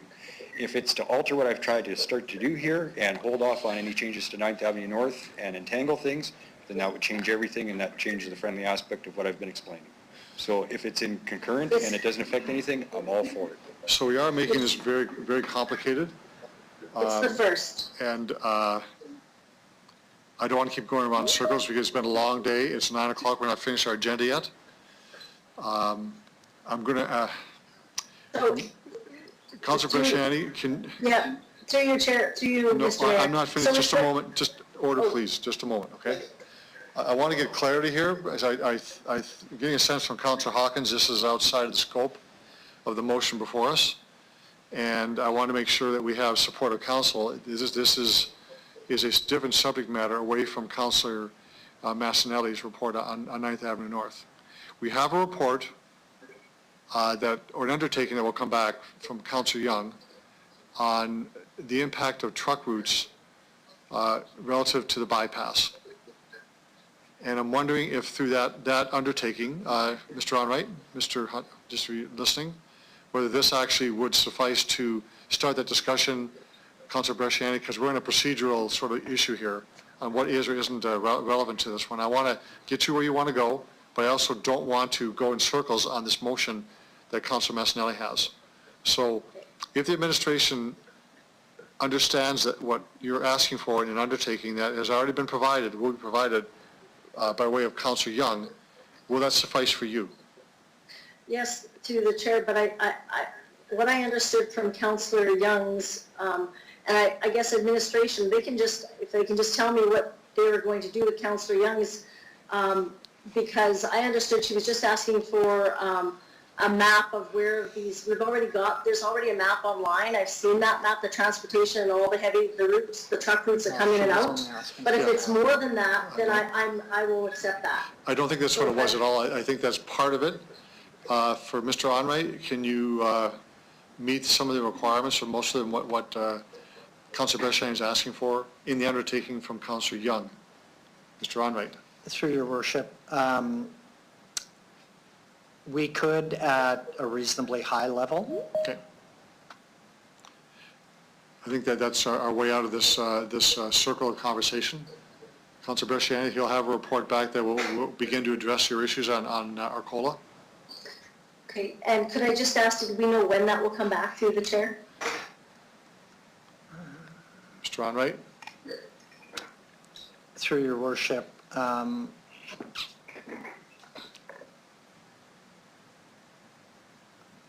I'm going to suggest Q1 2021. I'm going to confirm with Ms. Kleen and Ms. Lubner just to... You suggest in 2021, you're saying? 2021. Okay. Yeah. Councilor Bresciani, you okay with Thank that? you, I am. Thank you very much. Thank you, that's good. Okay. Councilor Fendura, you're next. Thank you, Worship. Thank you to you. The Ring Road East was mentioned 3 times by councillors, which is good to hear. We're talking about that. 9th Avenue North is a different impact on it. Impact more of from the accident point of, and probably noise too, but most of the accident point is Snow Road. My comments or question would be that I think the report's coming in, the noise attenuation is coming back in Q1 as well. Am I correct? 2021? John, right? That is correct. Okay, so to your worship, all the reports are going to be there in 2021. Yes. So the comments or the questions, trucking industry and the bypass, and of course this was told that once the bypass or the gets built, a lot of the trucks will be coming off the road. And again, it's not happening. So it looks like some education needs to be worked on with lobbying the province to do a little more work on and with the trucking industry. If the truck's coming into Saskatoon, and again, it's talking about the timing, talking about the distance. That was what was presented, that the trucks will go, instead of entering into Victoria Avenue East, going on Ring Road, and then exiting onto Highway 11 to go to Saskatoon, they will go around. That would solve, but it hasn't solved that. And then I think in the motion that I brought in about the noise attenuation was about protecting. Either it could be something like a wall or fence. 9th Avenue was talking about burn and slowing down the speed. So I do understand that, but I think what's happening here on the side of I'm not sure if this would be something to discussion about like a truck stop.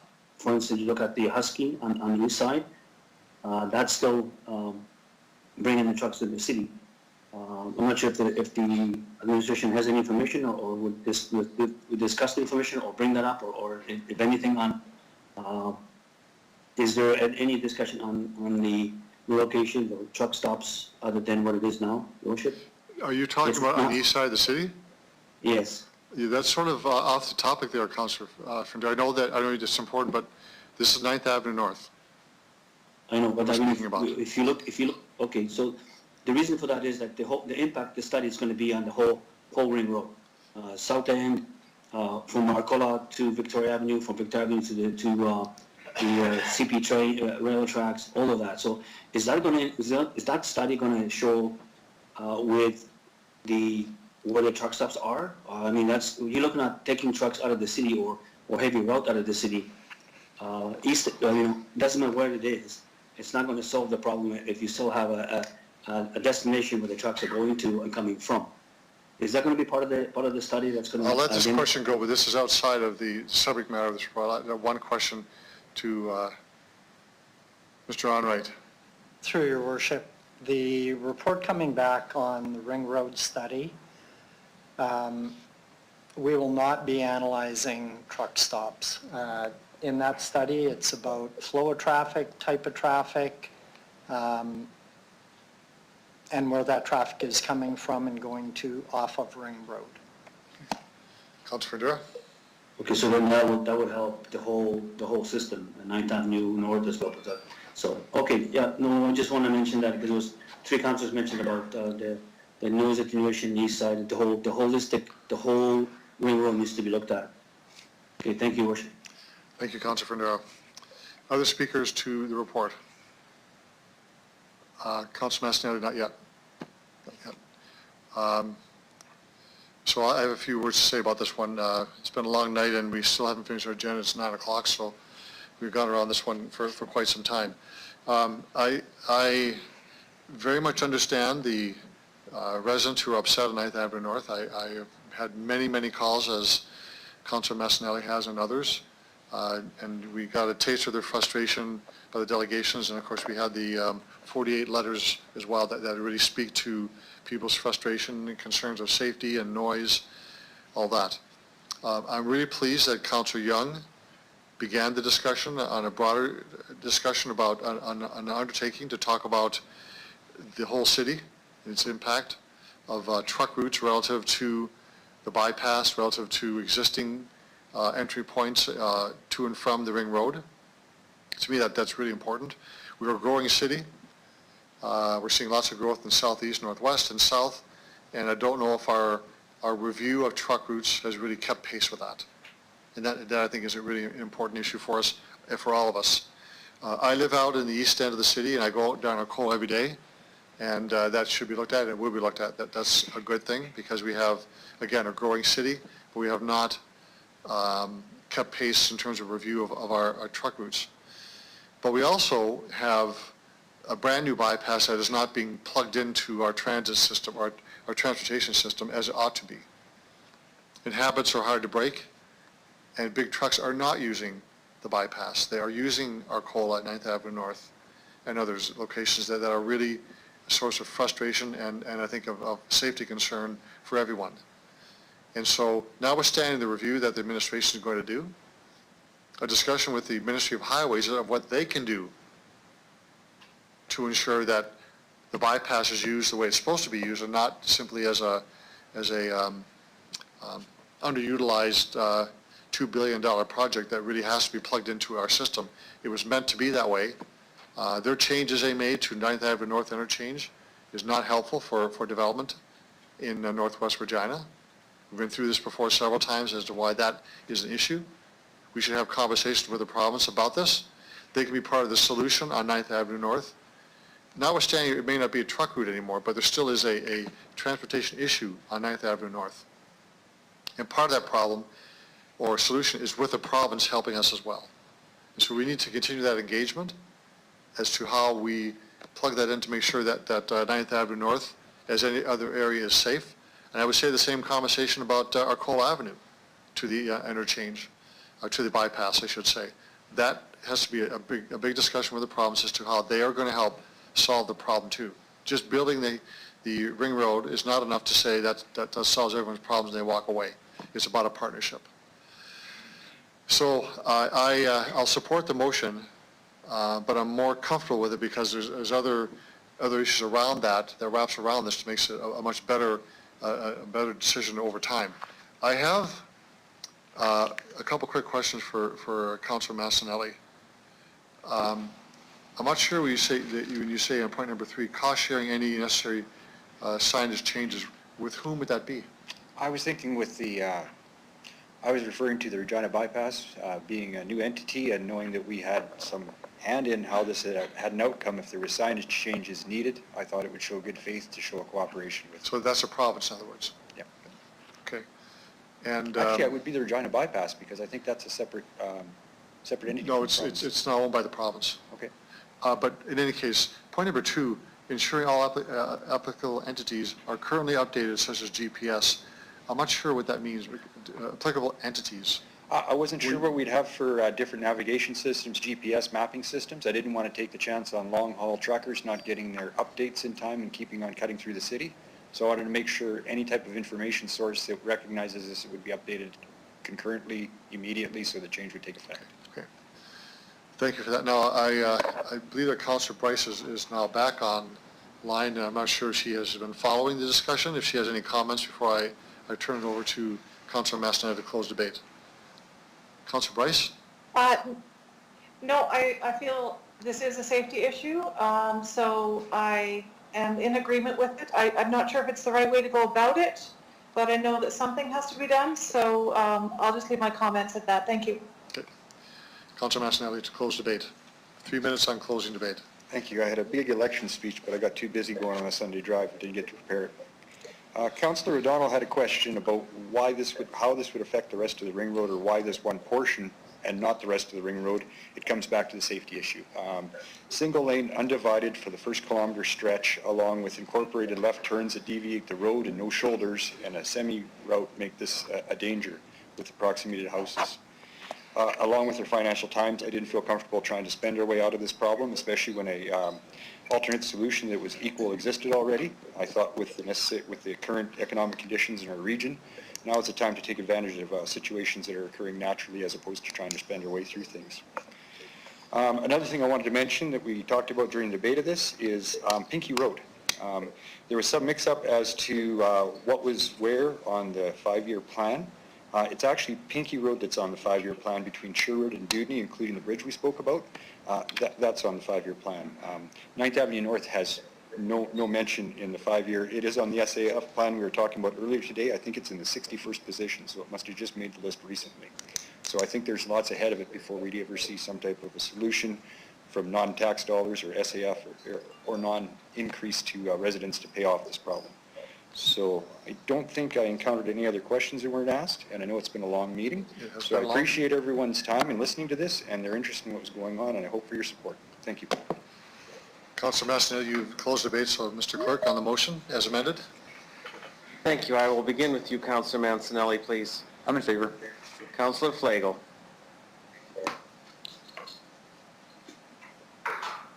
Councillor Flagel? Hang on, am I in? Yes, you are. Okay, yes. Sorry, my mic went out on me here. Sorry. Councillor O'Donnell? In favor. Councillor Bryce? In favor. Councillor Murray? In favor. Councillor Findura? In favor. Councillor Bresciani? In favor. Councillor Stevens? In favor. Councillor Hawkins? In favor. Councillor Young? In favor? Mayor Fougere? Vote yes. Carries unanimously, Your Worship. Okay, let's see how fast we can burn through the rest of this. 2 delegations related to the motion from Councillor Stevens, Hawkins, Bresciani, and Massinelli. Ronnie Nordal, are you there? I am. Thank you for your patience and waiting. Good evening. Welcome to City Council. If you can identify yourself and who you represent, you have 5 minutes for your presentation, and there may be questions afterwards. Thank you. I do note the agenda has me listed as speaking to motion 20-21, but it is, of course, 20-24. That's right. We're aware of that. Yes. Okay, thank you. I am a resident of Ward 9. As you indicated, my name is Ronnie Nordal. I also practice law in the city of Regina, but I am speaking tonight on my own behalf in regard to the motion. Addiction, as we all know, is an illness, a health issue, and health is a provincial jurisdiction, not civic, but there is presently an inadequate health response to the addiction crisis, and the crisis is growing. the necessary supports, resources, and treatment opportunities to help someone get on or stay on a recovery path are far too often not available and have resulted in matters that are within the City of Regina's jurisdiction.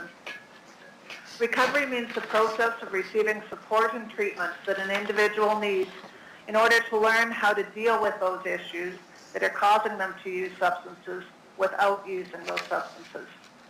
Recovery is a continuum and it is individualized. While recovery for some may mean abstinence, for another it may mean reduced substance use and a reduction in the negative consequences of substance use. For example, Sheldon is a client of Carmichael, and I was over at Carmichael having coffee one day, and Sheldon walked in.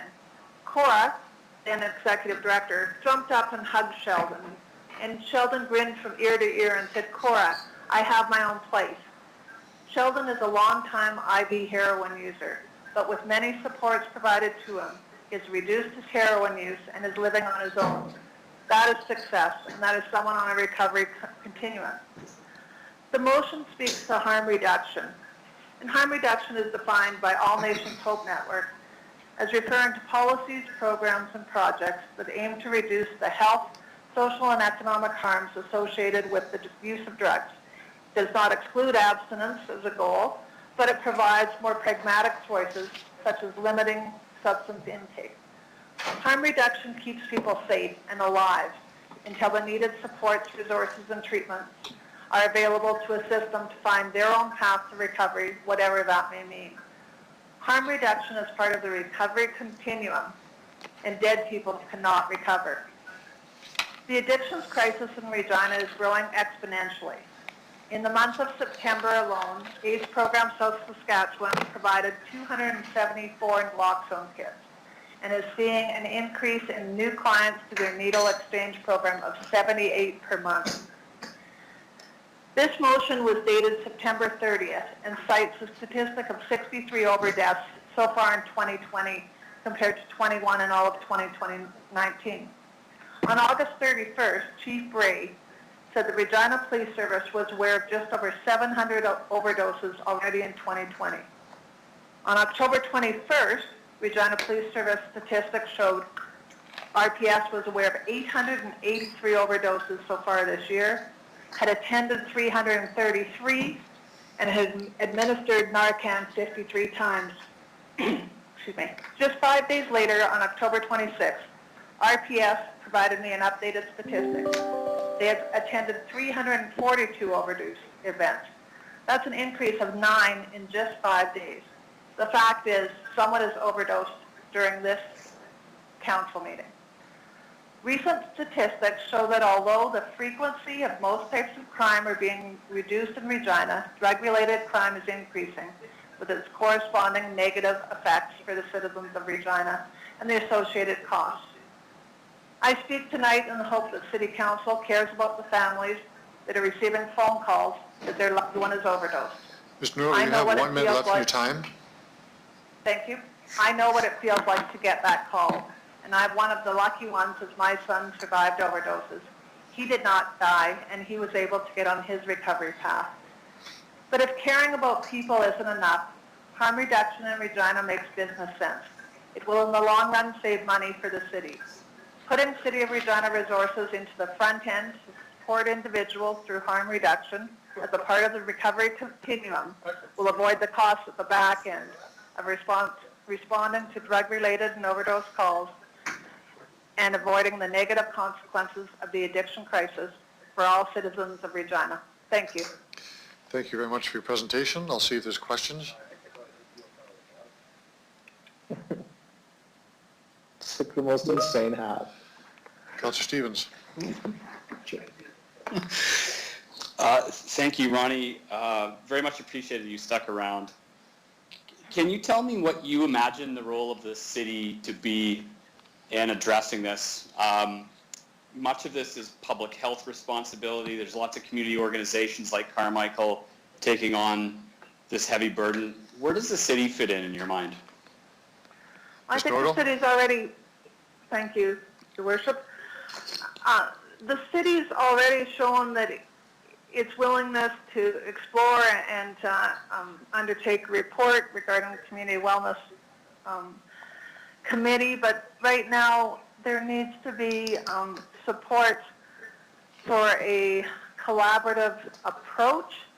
There needs to be, instead of many hands trying to do a little bit of work, a concerted effort, whereas recognizing does a needle drop location of 2110 Hamilton Street actually make sense, you know, on a Saturday night. We need to look at, you know, the housing first. What are the supports needed? Housing, food security. We have to start at the beginning. And I heard the word holistic used when we're speaking of roads. I think we need a holistic approach to harm reduction for individuals. Okay, thank you. That's all I have, Ronnie. Thank you. Any other questions?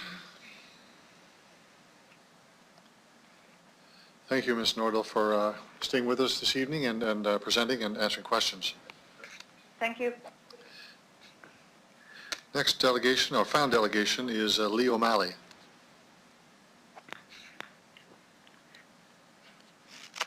Lee O'Malley, are you there?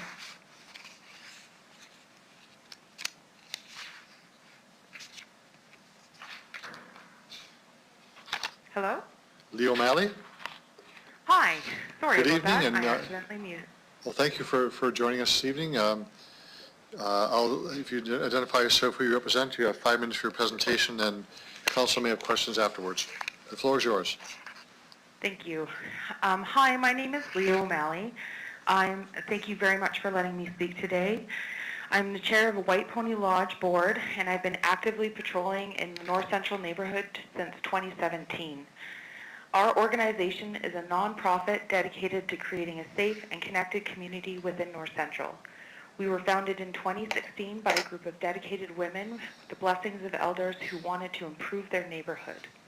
Our patrols are modeled off of Bear Clan in Winnipeg and run every Friday and Saturday night to pick up needles, drug paraphernalia, and other dangerous items to be safely disposed of through our QHR programs. We also report accessible and dangerous structures to the city. An important factor of our walks is to connect with our community members by offering what assistance we can without judgment, through goods, foods, and connecting those in need to other organizations such as Mobile Crisis, EMS, or the RPS. We have naloxone training and carry a kit when we walk, which we have had to hand out while on patrol. We pick up anywhere from 1 to hundreds of needles in a 3-hour walk, depending on the location and the season. We are, at the moment, entirely publicly funded and volunteer run. If you would like to see more of what we do, you can check out our Facebook page or send us an email.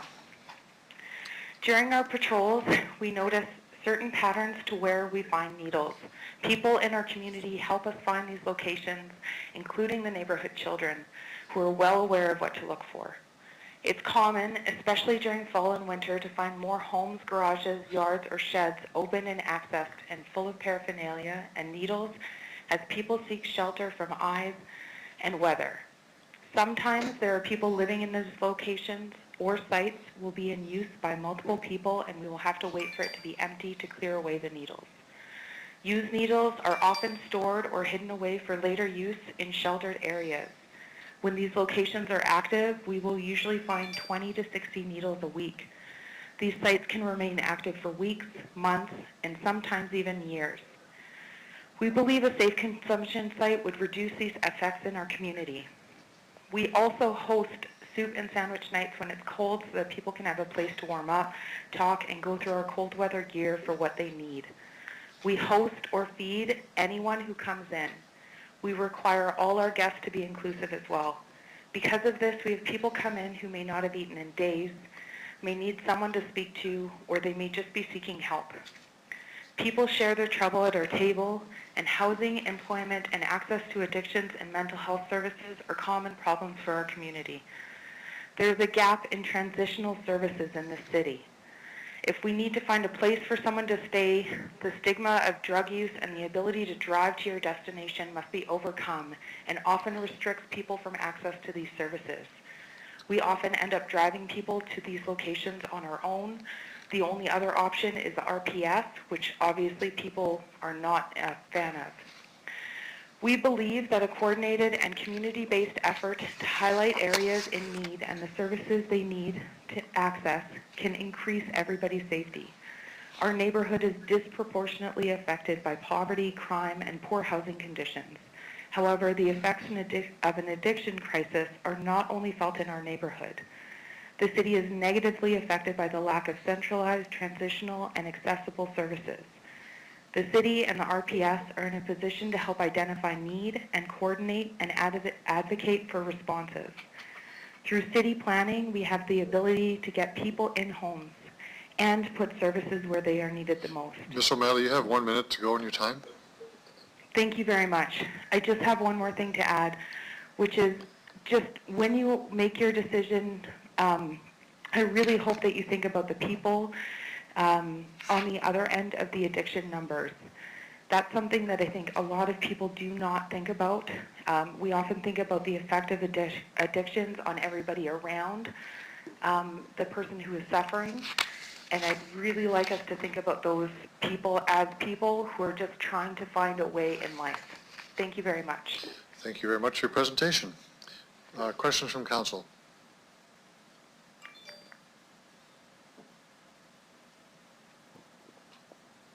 There are none. Thank you very much. You've been perfectly clear in your comments. Thank you. Thank you. So we'll move on to motion 24. Councillor Stevens, do you want to take this on or someone else? Councillor Stevens? Sure, I can do that.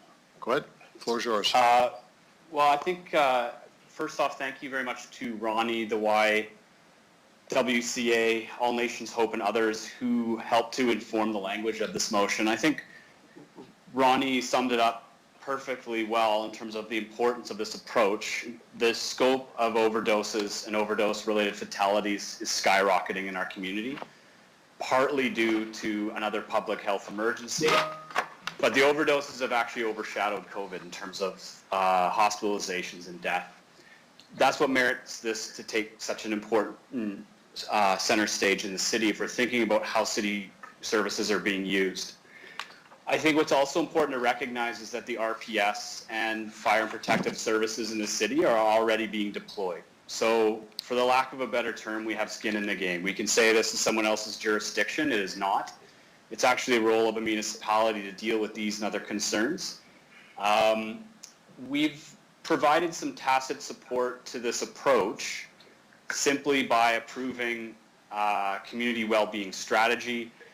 It exists as a footnote in the plan to end homelessness, but it's an approach that the city and city council has increasingly adopted over the years. And I think this is a space for the city to play a leadership role. And I think that's what's important. We're not taking charge of addictions. We're actually playing a leadership role and bringing the right people to the table.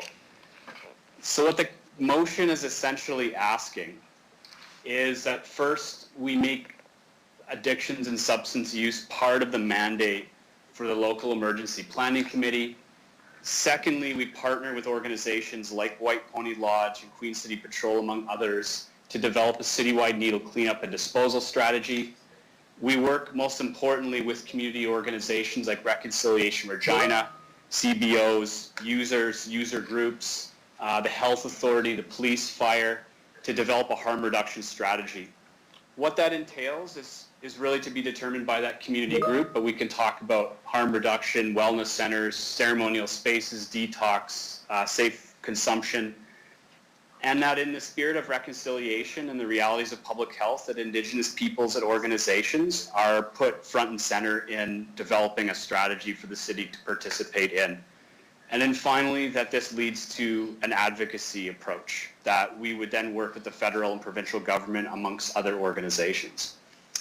I'll leave it at that. I just realized I need a seconder. Yeah, I'll take care of that. A seconder, please. I'll second that, Hawkins. Okay, Councillor Hawkins. Okay. Thank you. Well, I'll leave it to the rest of the council to comment, and I'm looking for your support. Councillor Hawkins, you're next. Thank you. I appreciate the fact that this motion is here, and I compliment those who have drafted it. I just want to make some simple points that have really in some ways already been made. First of all, it is well within the city's jurisdiction under the Cities Act and its obligation to be concerned about the welfare of its citizens to start to tackle this problem. Secondly, the two delegations did a fine job of shining a spotlight on this problem. This problem will not go away by pretending it doesn't exist. I've heard the chief of police say that there are two epidemics in the city at the moment. One is the COVID, and of course the other is the addictions epidemic. The figure of 63 people dying of opioid overdoses by mid-September, and the other figures we've heard makes that point. Thirdly, I want to say, and Councillor Stevens alluded to this, the strength of this motion is that it, in a formal way, brings together all community organizations to talk about this, to deal with this, to search for problems, to assist. It can't be enough for us simply to say, oh, well, the Regina Police Service will look at that. That is an unfair and impossible burden to pose on them. This is going to take the police, reconciliation, Saskatchewan Health Authority, community organizations, all of us working together to divide the task and provide the skills which each organization can handle. It's that kind of cooperative effort which will give us a start. So I appreciate this motion. I ask for councillors' support for it, and I think it's necessary if we're to be a safe city, if we're to be a compassionate city, for us to get on with this. Thank you, Your Worship. Thank you, Councillor Hawkins. Councillor Young.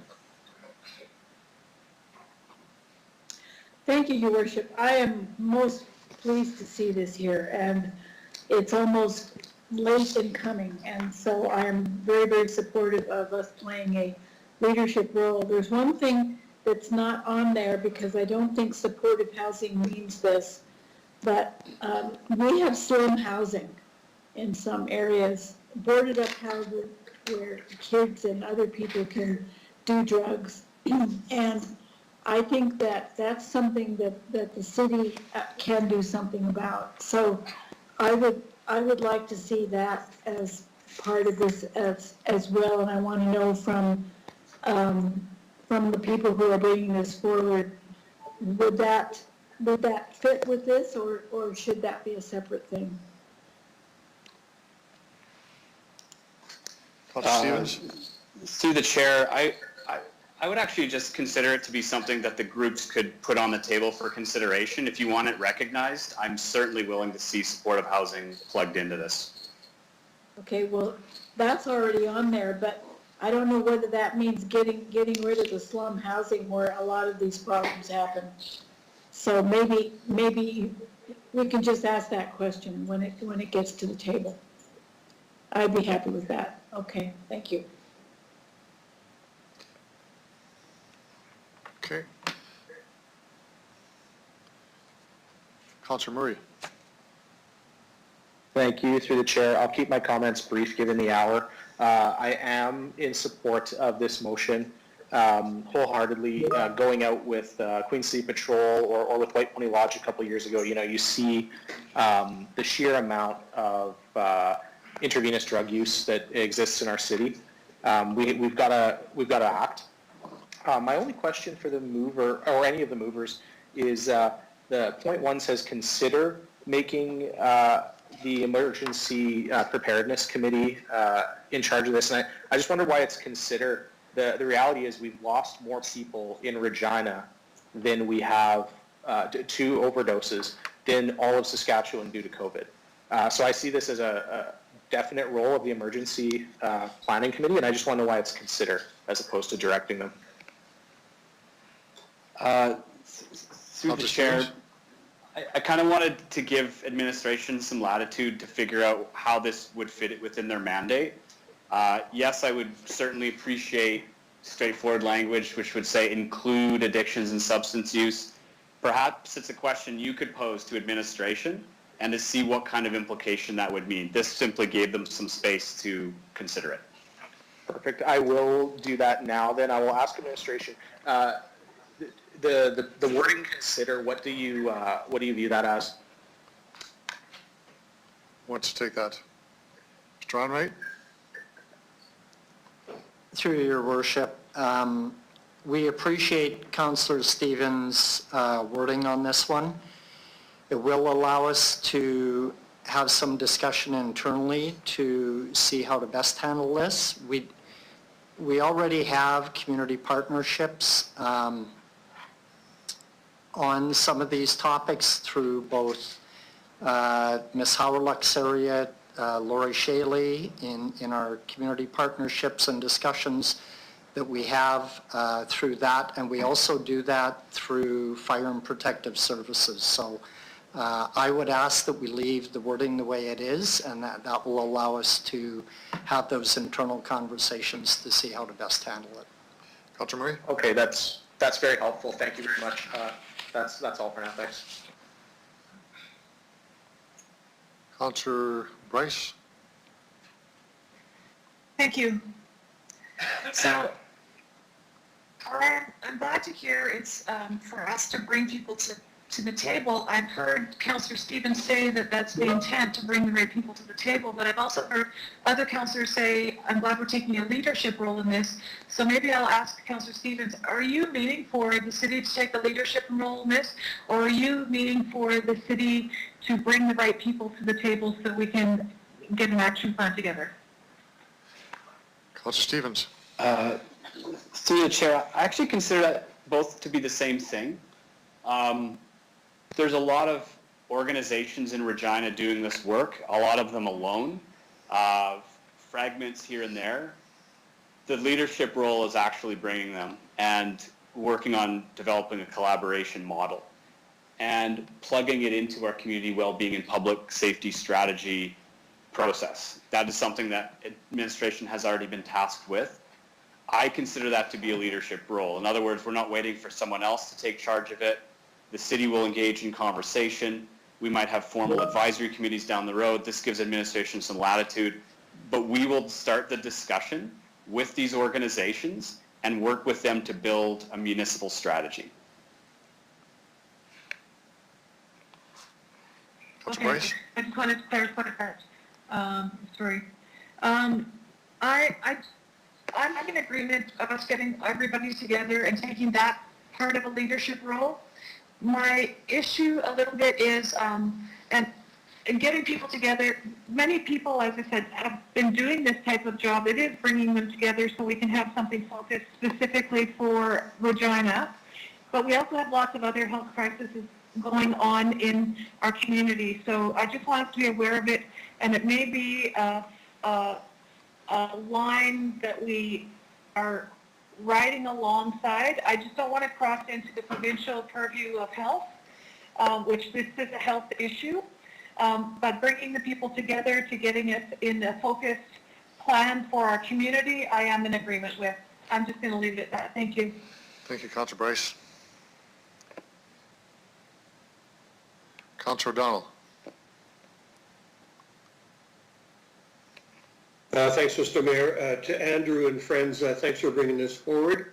I think we earlier spoke about sustainability, and I was hoping that when that evolves over the course of years that we would be a leader in that area. I think what you've done here by bringing this forward is that perhaps we can also include the word hope to our community, that we can in fact look after people that are in great need and do so hopefully even better than others do. So I applaud you all for this. I will be supporting it, and thank you for bringing it forward. Thank you, Councillor O'Donnell. Councillor Flagel. Oh, sorry, Councillor Findura.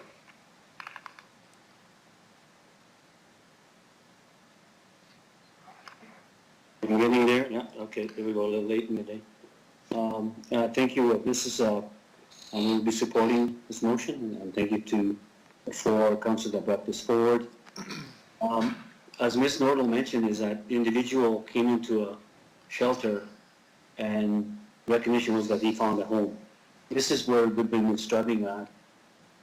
And so that's where city and we, in the social aspect of our community or society, we all have to get together to help one another.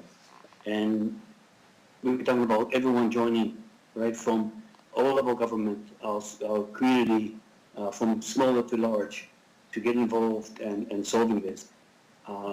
we remember talking about one individual was finding a home called Home First, I believe. First having 700 rides in a police car, ambulance, and visits to the hospital to maybe 2 or 3. That is tremendous, not just on the saving on the money side, but just helping an individual. But at the same time, we can invest that kind of money into those kind of projects where individuals are saved and having a safe place, safe house, and being comfortable, not being afraid, be able to sleep in safety. It makes the whole difference. So this is something that we need to get involved. We have a role as a city to play, as a society. We can't close our eye on things. We have to have our eyes wide open on what's going on. And we talked about, if you remember a couple of years at the budget time, we're increasing more money into, let's say, a circle project or other entities that support the individuals. If we help one individual prevent from not being alive and finding that recovery, it's a success already. And I think with the homelessness tragedy and all of the other things that we're working on, this is very important. So this is something that we need to get involved. All of us need to get on board with this. We know what to do. We cannot hide. This is important because everyone is important, and that's what that is. We're talking about spending money on different things. Again, home first, safety. If a person has a place to sleep and a warm place without any fear of what's next, it's already a win situation. So I'm definitely in support of the motion. It needs to be looked at going to the future to solve that. We just by throwing things at it, we need to get our hands and our sleeves rolled up and get into the job, right into the small communities, large communities. Everyone needs to be getting involved. So I'm very happy to see this motion here and looking forward to helping out. Thank you. Councillor Flagel. Thank you. I was going to ask one of the delegations, but I couldn't connect in, but the safe harm reduction sites, I was in Saskatoon and I was talking to them up there about their location. I'm just wondering if the group of you that brought this motion forward have considered, because that's a huge addiction and it's a huge problem in the city, and Saskatoon is trying to address it, but it's a real challenge. And the jury is out on how successful they are, and then to find the proper location, which I've been talking to a bunch of people about already. And it's just something to consider. Have you talked to anybody about it? Because it has to come it can't come from the city. It has to come from a nonprofit organization in order to get proper provincial and I think federal funding. But I wasn't sure if in your conversations you had any discussions about this, because it seems to be the next move for a lot of people that have addictions, and the Narcan, and I was heavily involved with the Mums Stop the Harm, and the Narcan was huge in recovery, and I just wondered where the discussion was about that kind of a thing. Who wants to take that one on? I could do that. Through the chair. To date, no one's come forward with a specific proposal. I think Saskatoon as a community is further ahead in that they're opening one. And it is open. Right. And they were ultimately let down by the provincial government, which did not fund it, but they are going ahead. Now, there's some risks associated with it. I would say as a whole, that was a result of an incredible amount of community engagement and leadership, and they really gathered around one organization to help take off. There are some organizations like All Nations Hope that are kind of ahead of this, but I'm not looking to prescribe what that looks like. I want to put the community in the same room to figure out what's required and then figure out how the city plays a role in that. But this is something to be determined by this strategy. Yeah, the reason I bring that up is because, the thing is with these organizations, once you stick your foot in there, they want to take you all in because they know you can help them. And that's what happened with some of the other things that I've done too, in terms of drug addiction, speaking to people, talking to different resource officers, the different 811 people that I've had discussions with. And it all comes back to, we need to help the people in addictions, but we also need to get them proper counseling and a proper place to house a lot of these issues and have the discussion. So in your plan, is there any action coming soon, or are we still all just discussion at this particular point? Councillor Stevens. Well, I through the chair, my sense is this has to pass. The city has to play a role in it. And the idea would be that you work together with these organizations, including the health authority, and figure out what would it look like. So an action plan would likely be the next step. But first you have to figure out what does the community want, what they need. So I think it's safe to say that the city itself does not have the expertise to figure out how to develop such a harm reduction strategy. Yeah. So you have to work together to do that. And in Saskatoon and elsewhere, it's a collaborative effort. So an action plan is the result. Okay, great. I think if one of you wants to connect with me after, we can talk about some of the connections that I've made, because I've got some pretty educated people in my pocket that I've been dealing with that know a lot about the procedures and the action plans that maybe need to be talked about, so we don't have to be spinning our wheels for 6-8 months when the wheel's already made, and we can just implement some stuff that might come into effect and get some success ratios going in the city earlier than later. And I mean, addictions have been around and they're not going away, and so the sooner we can get at it, because I mean, I've talked to some people, and like I said, they've already got some solutions in place, and they've got some ideas and some things that we can start with as opposed to starting from scratch, provincial government or not. And I think, you know, if we can get the provincial government on board, then it's something that's even better, because it just makes it better for the whole community. So I'll let Andrew, if you want to catch up with me later, or somebody else on the motion, I'll help you out. Thanks. Councillor Brashani. Thank you. I'll keep it short. Thank you to Councillor Stevens. You're the main writer here, and I just want to say thank you for that. This is so important, and it comes at a very, very important time. The organizations that I have spoken to, they feel like they're working in a silo and alone. And I think this is what this motion does. This motion brings it collectively, has the city kind of be the lead in bringing the organizations together to have a conversation about, and probably no different than we did reconciliation, where you need someone that can knows what all the organizations do. You bring them together and you have a conversation as to how can we do better and what do we need more. And I think that's where those next steps come. They develop a plan, and then, you know, the stronger the voice, then that's the time when we will need to go to the provincial government and the federal government. This is an issue across all of Canada, and it's unfortunate that we haven't had any extra real funding here. So I think those next steps will come, and I hope they come quickly. One of the things that I never realized, and you think of the cost of this, is our firefighters, and obviously our police, but our firefighters go 2 or 3 times a day to the same address to administer the Narcan. And you think of the cost in those, just those examples there. So I think, and no different for police. So I think when we come together and we talk about kind of what can be done, it's not all about cost.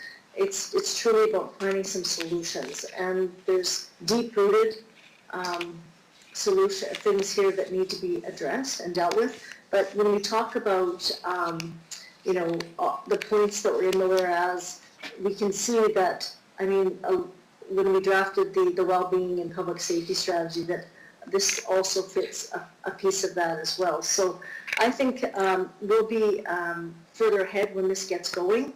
And to Councillor Flagle's question, when I hope this gets going quickly. I hope we don't wait. I think these organizations that I've heard from want to get going.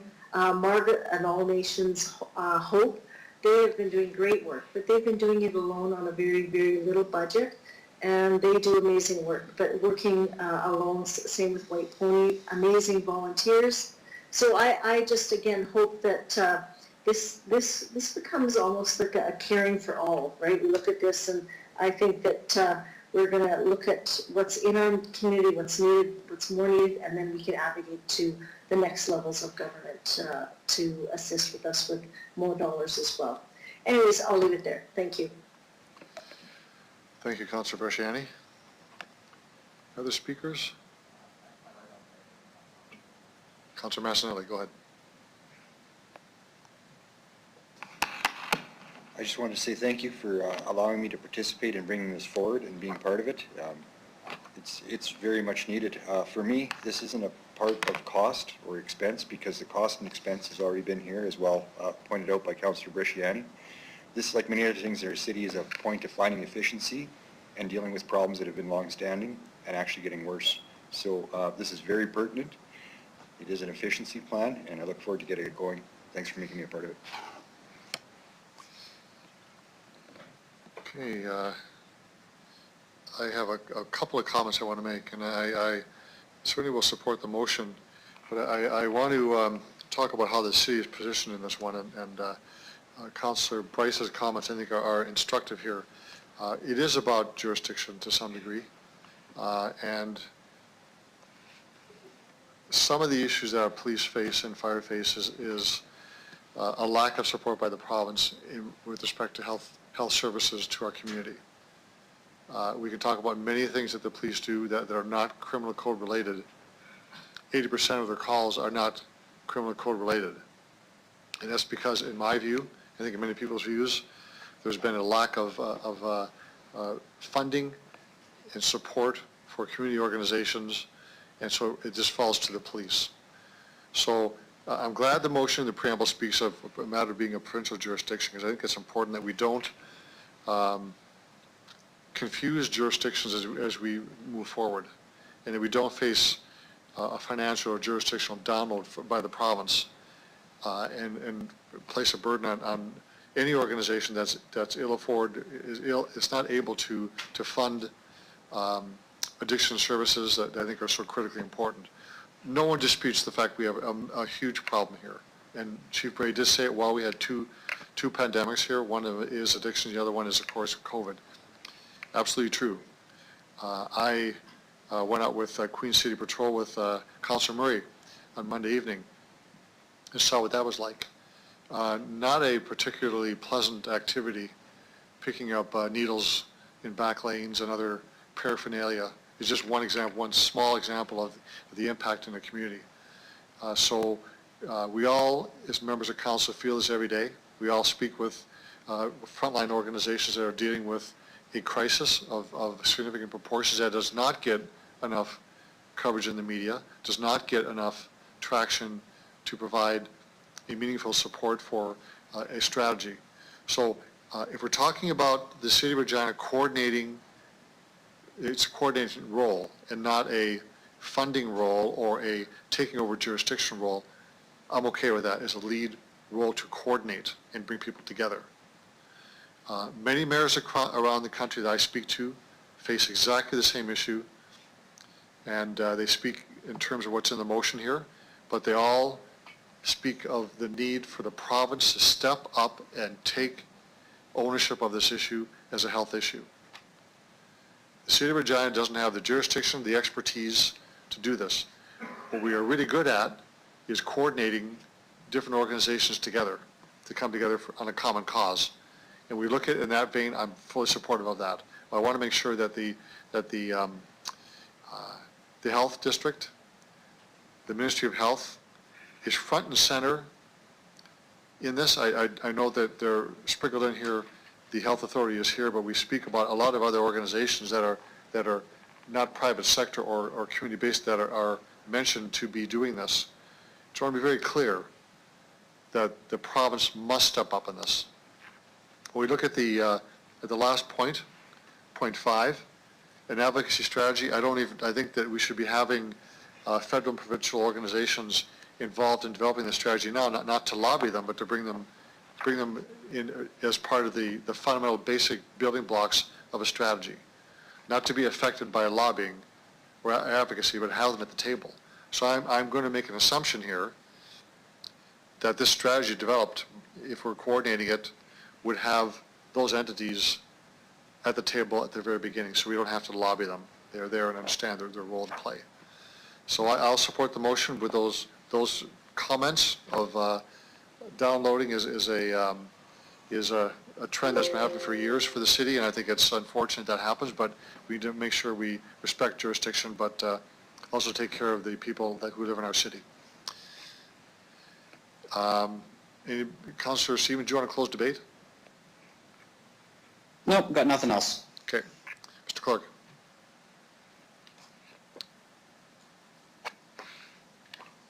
Thank you, Your Worship. I will begin with you, Councillor Stevens, please. In favor. Councillor Bresciani. In favor. Councillor Findura. In favor. Councillor Murray. In favor. Councillor Bryce. In favor. Councillor O'Donnell. In favor. Councillor Mancinelli. Favor. Councillor Flagel. Yes. Councillor Young. In favor? Councillor Hawkins. In favor. Mayor Fougere. Oh, yes. Carries unanimously, Your Worship. Okay. Councillor Massinelli, we have a traffic amendment bylaw.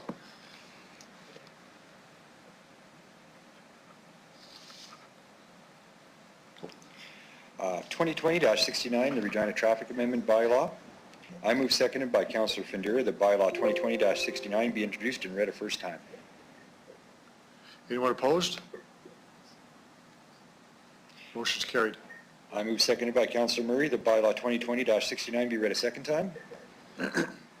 Any discussion? Anyone opposed? Motion's carried. I move seconded by Councillor O'Donnell that Council hereby consents to bylaw 2020-69 going to a third reading at this meeting. Anyone opposed? Motion's carried unanimously. I move seconded by Councillor Flagel that bylaw 2020-69 be read a third time. Anyone opposed? That's carried. Thank you, Councillor Massinelli. We have a Planning Commission report on the 805 Toronto Street discretionary use application. Councillor Young. Thank you, Your Worship. CR 2089 is a discretionary use to allow a proposed storage hazardous material within a building at 805 Toronto. Before the permit could be issued, the Ministry of the Environment has to issue, has to approve it. And also, prior to occupancy, the Fire and Protective Services has to okay the emergency response plan for handling hazardous materials. This would be storage of batteries, Your Worship, and Planning Commission asks for concurrence. Seconder, please. I'll second it. Okay, thank you. Any discussion on the report?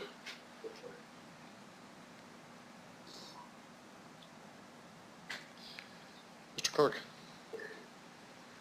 Thank you. Thank you, Your Worship. Councillor Young. In favor? Councillor Hawkins. In favor. Councillor Stevens. In favor. Councillor Bresciani. In favor. Councillor Findura. In favor. Councillor Murray. In favor. Councillor Bryce. In favor. Councillor O'Donnell. In favor. Councillor Mancinelli. In favor. Councillor Flagel. Yes. Mayor Fougere. Yes. Carries unanimously, Your Worship. The last item of business is bylaw number 2020-61, third reading only. 2020-61, the Body Rub Establishment Licensing Bylaw, third reading. I move seconded by Councillor Bresciani that bylaw 2020-61 be read a third time. Mr. Clerk, you want to do the roll on this one? Sure. Councillor Mancinelli. In favor. Councillor O'Donnell. In favor. Councillor Bryce.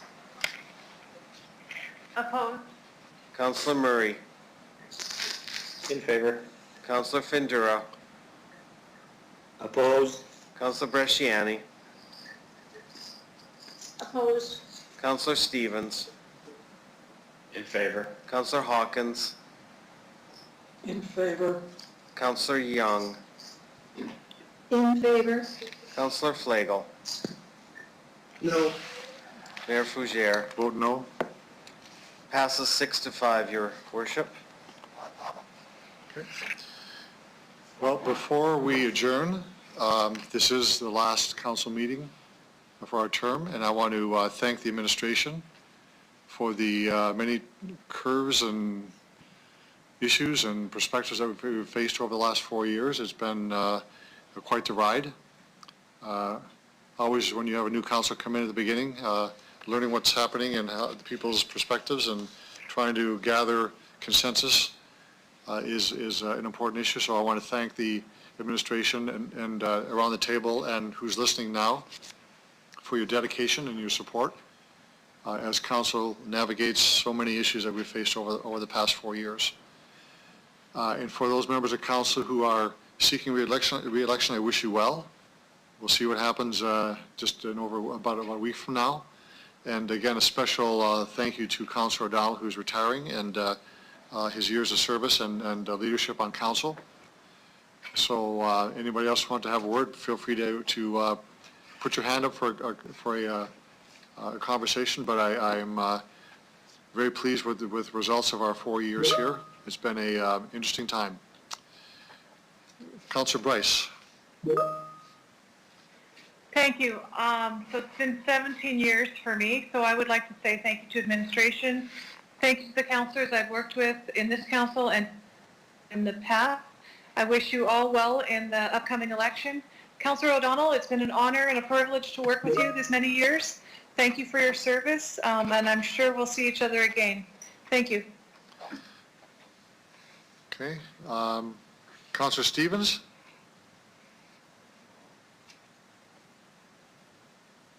Sorry, I'm not really clear what I'm being asked to say. Okay, just we're all saying our final thoughts at the end of a term. You don't have to do this. You're not pressuring you to do it. You don't have to. I know you said we'll miss you, Mike. I got that. Yeah. This has been great. I wish our last meeting wasn't like a 12-hour session, but... That's self-inflicted, I got to tell you. And you know this is that. a wonderful experience. It is, yeah.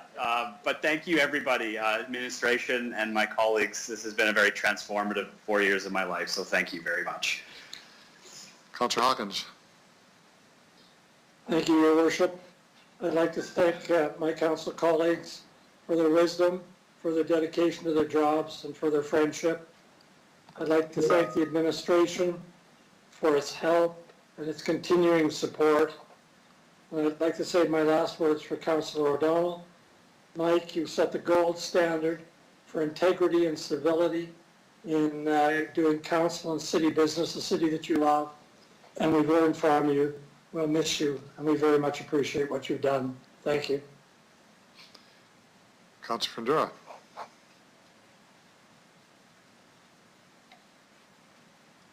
Thank you, Your Worship. I'm going to go with, I'd like to express gratitude and thanks to my family allowing me to do this job. It's not easy. I'd like to again extend the gratitude to residents for giving me the chance, opportunity to do this. I'm going to work with the council to deal with many issues, complex or not. Administration, it's great. The knowledge is incredible.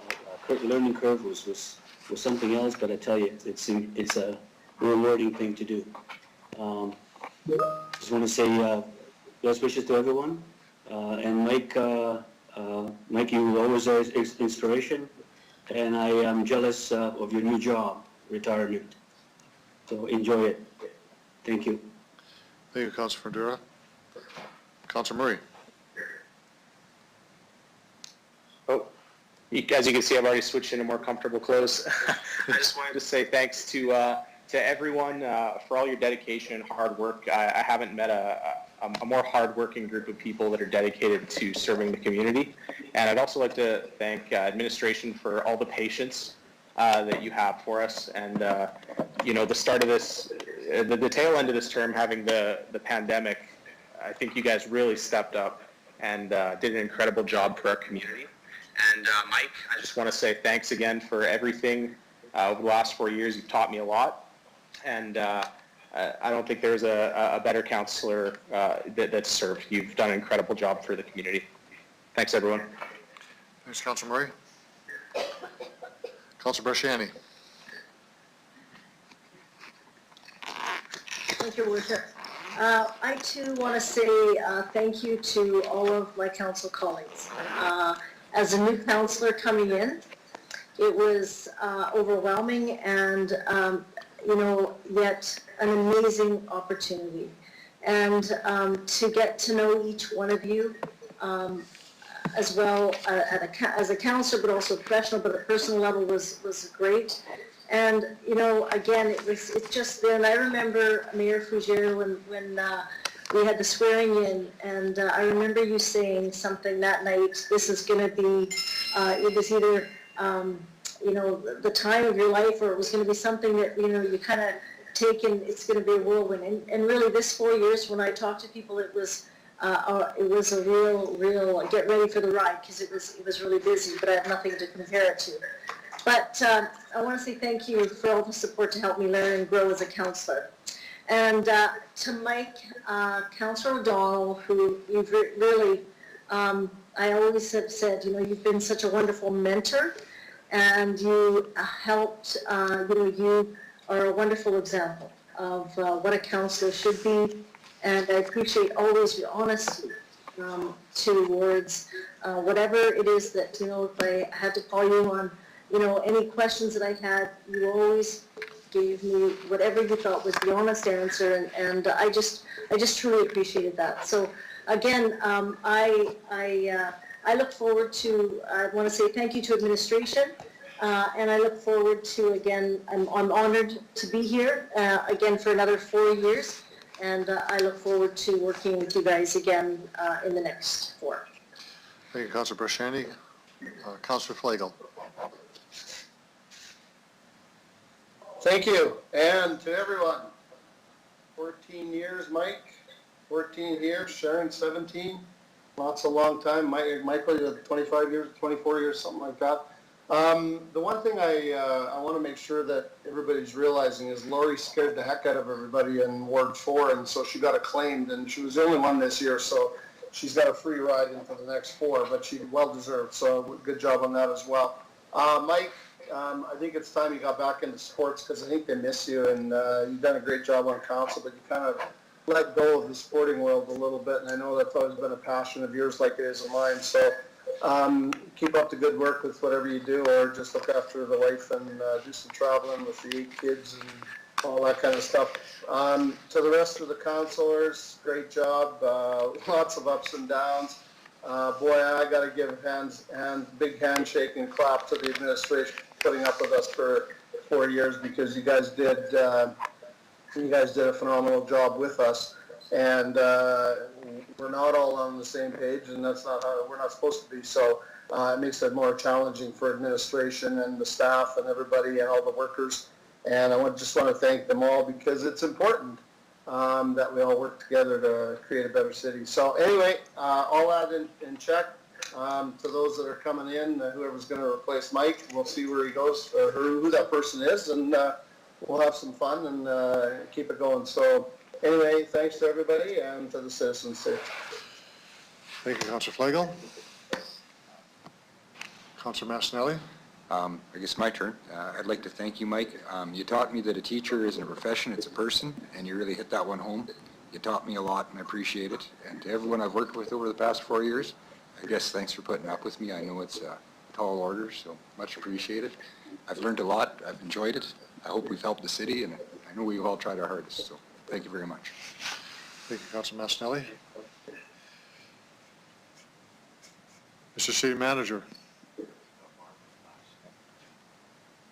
Has Barbara not spoken yet? No, I haven't. Oh, that you have. Okay, well, before you let I have this... my hand up. Go ahead. Okay, thanks. Well, I'm on council because I talked to Mike. I wasn't sure I wanted to do this, and he met me for coffee at the donut shop. And so I asked him a lot of questions, and so it was because of his answers that I finally put my name forward about 8 years ago. So thank you, Mike. And I'm sure you will remember all the hours we spent on the PCC board together. I would like to say thank you to the supreme professionals we have as an administration. You deal with a council that can be all over the place on some issues, and who are always giving you something else to add to the list of things to do, and you handle that all extremely well. So thank you for that. And you know, everybody, even though we have some difficult times together, I really enjoy coming to these meetings. I actually look forward now. Maybe it's because of COVID and I'm stuck in my house and I need to talk to people, but I don't think so. I think I've really enjoyed working with all of you, and I wish you all well. And hope that whatever you want to have happen will happen. Thanks. Thank you, Councillor Young. Councillor Dahl. Thanks, Mr. Mayor. If I could say a few things.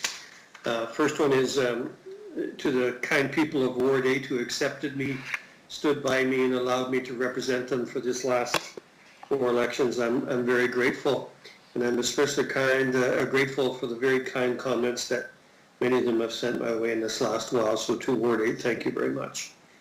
To the administration and staff of the City of Regina, from a very personal level, you accepted me, took me under your wing, showed me, taught me, respected me, and welcomed me. And I won't forget you. I think that it is a very difficult task to work in municipal life, and to all of you, you have been professional.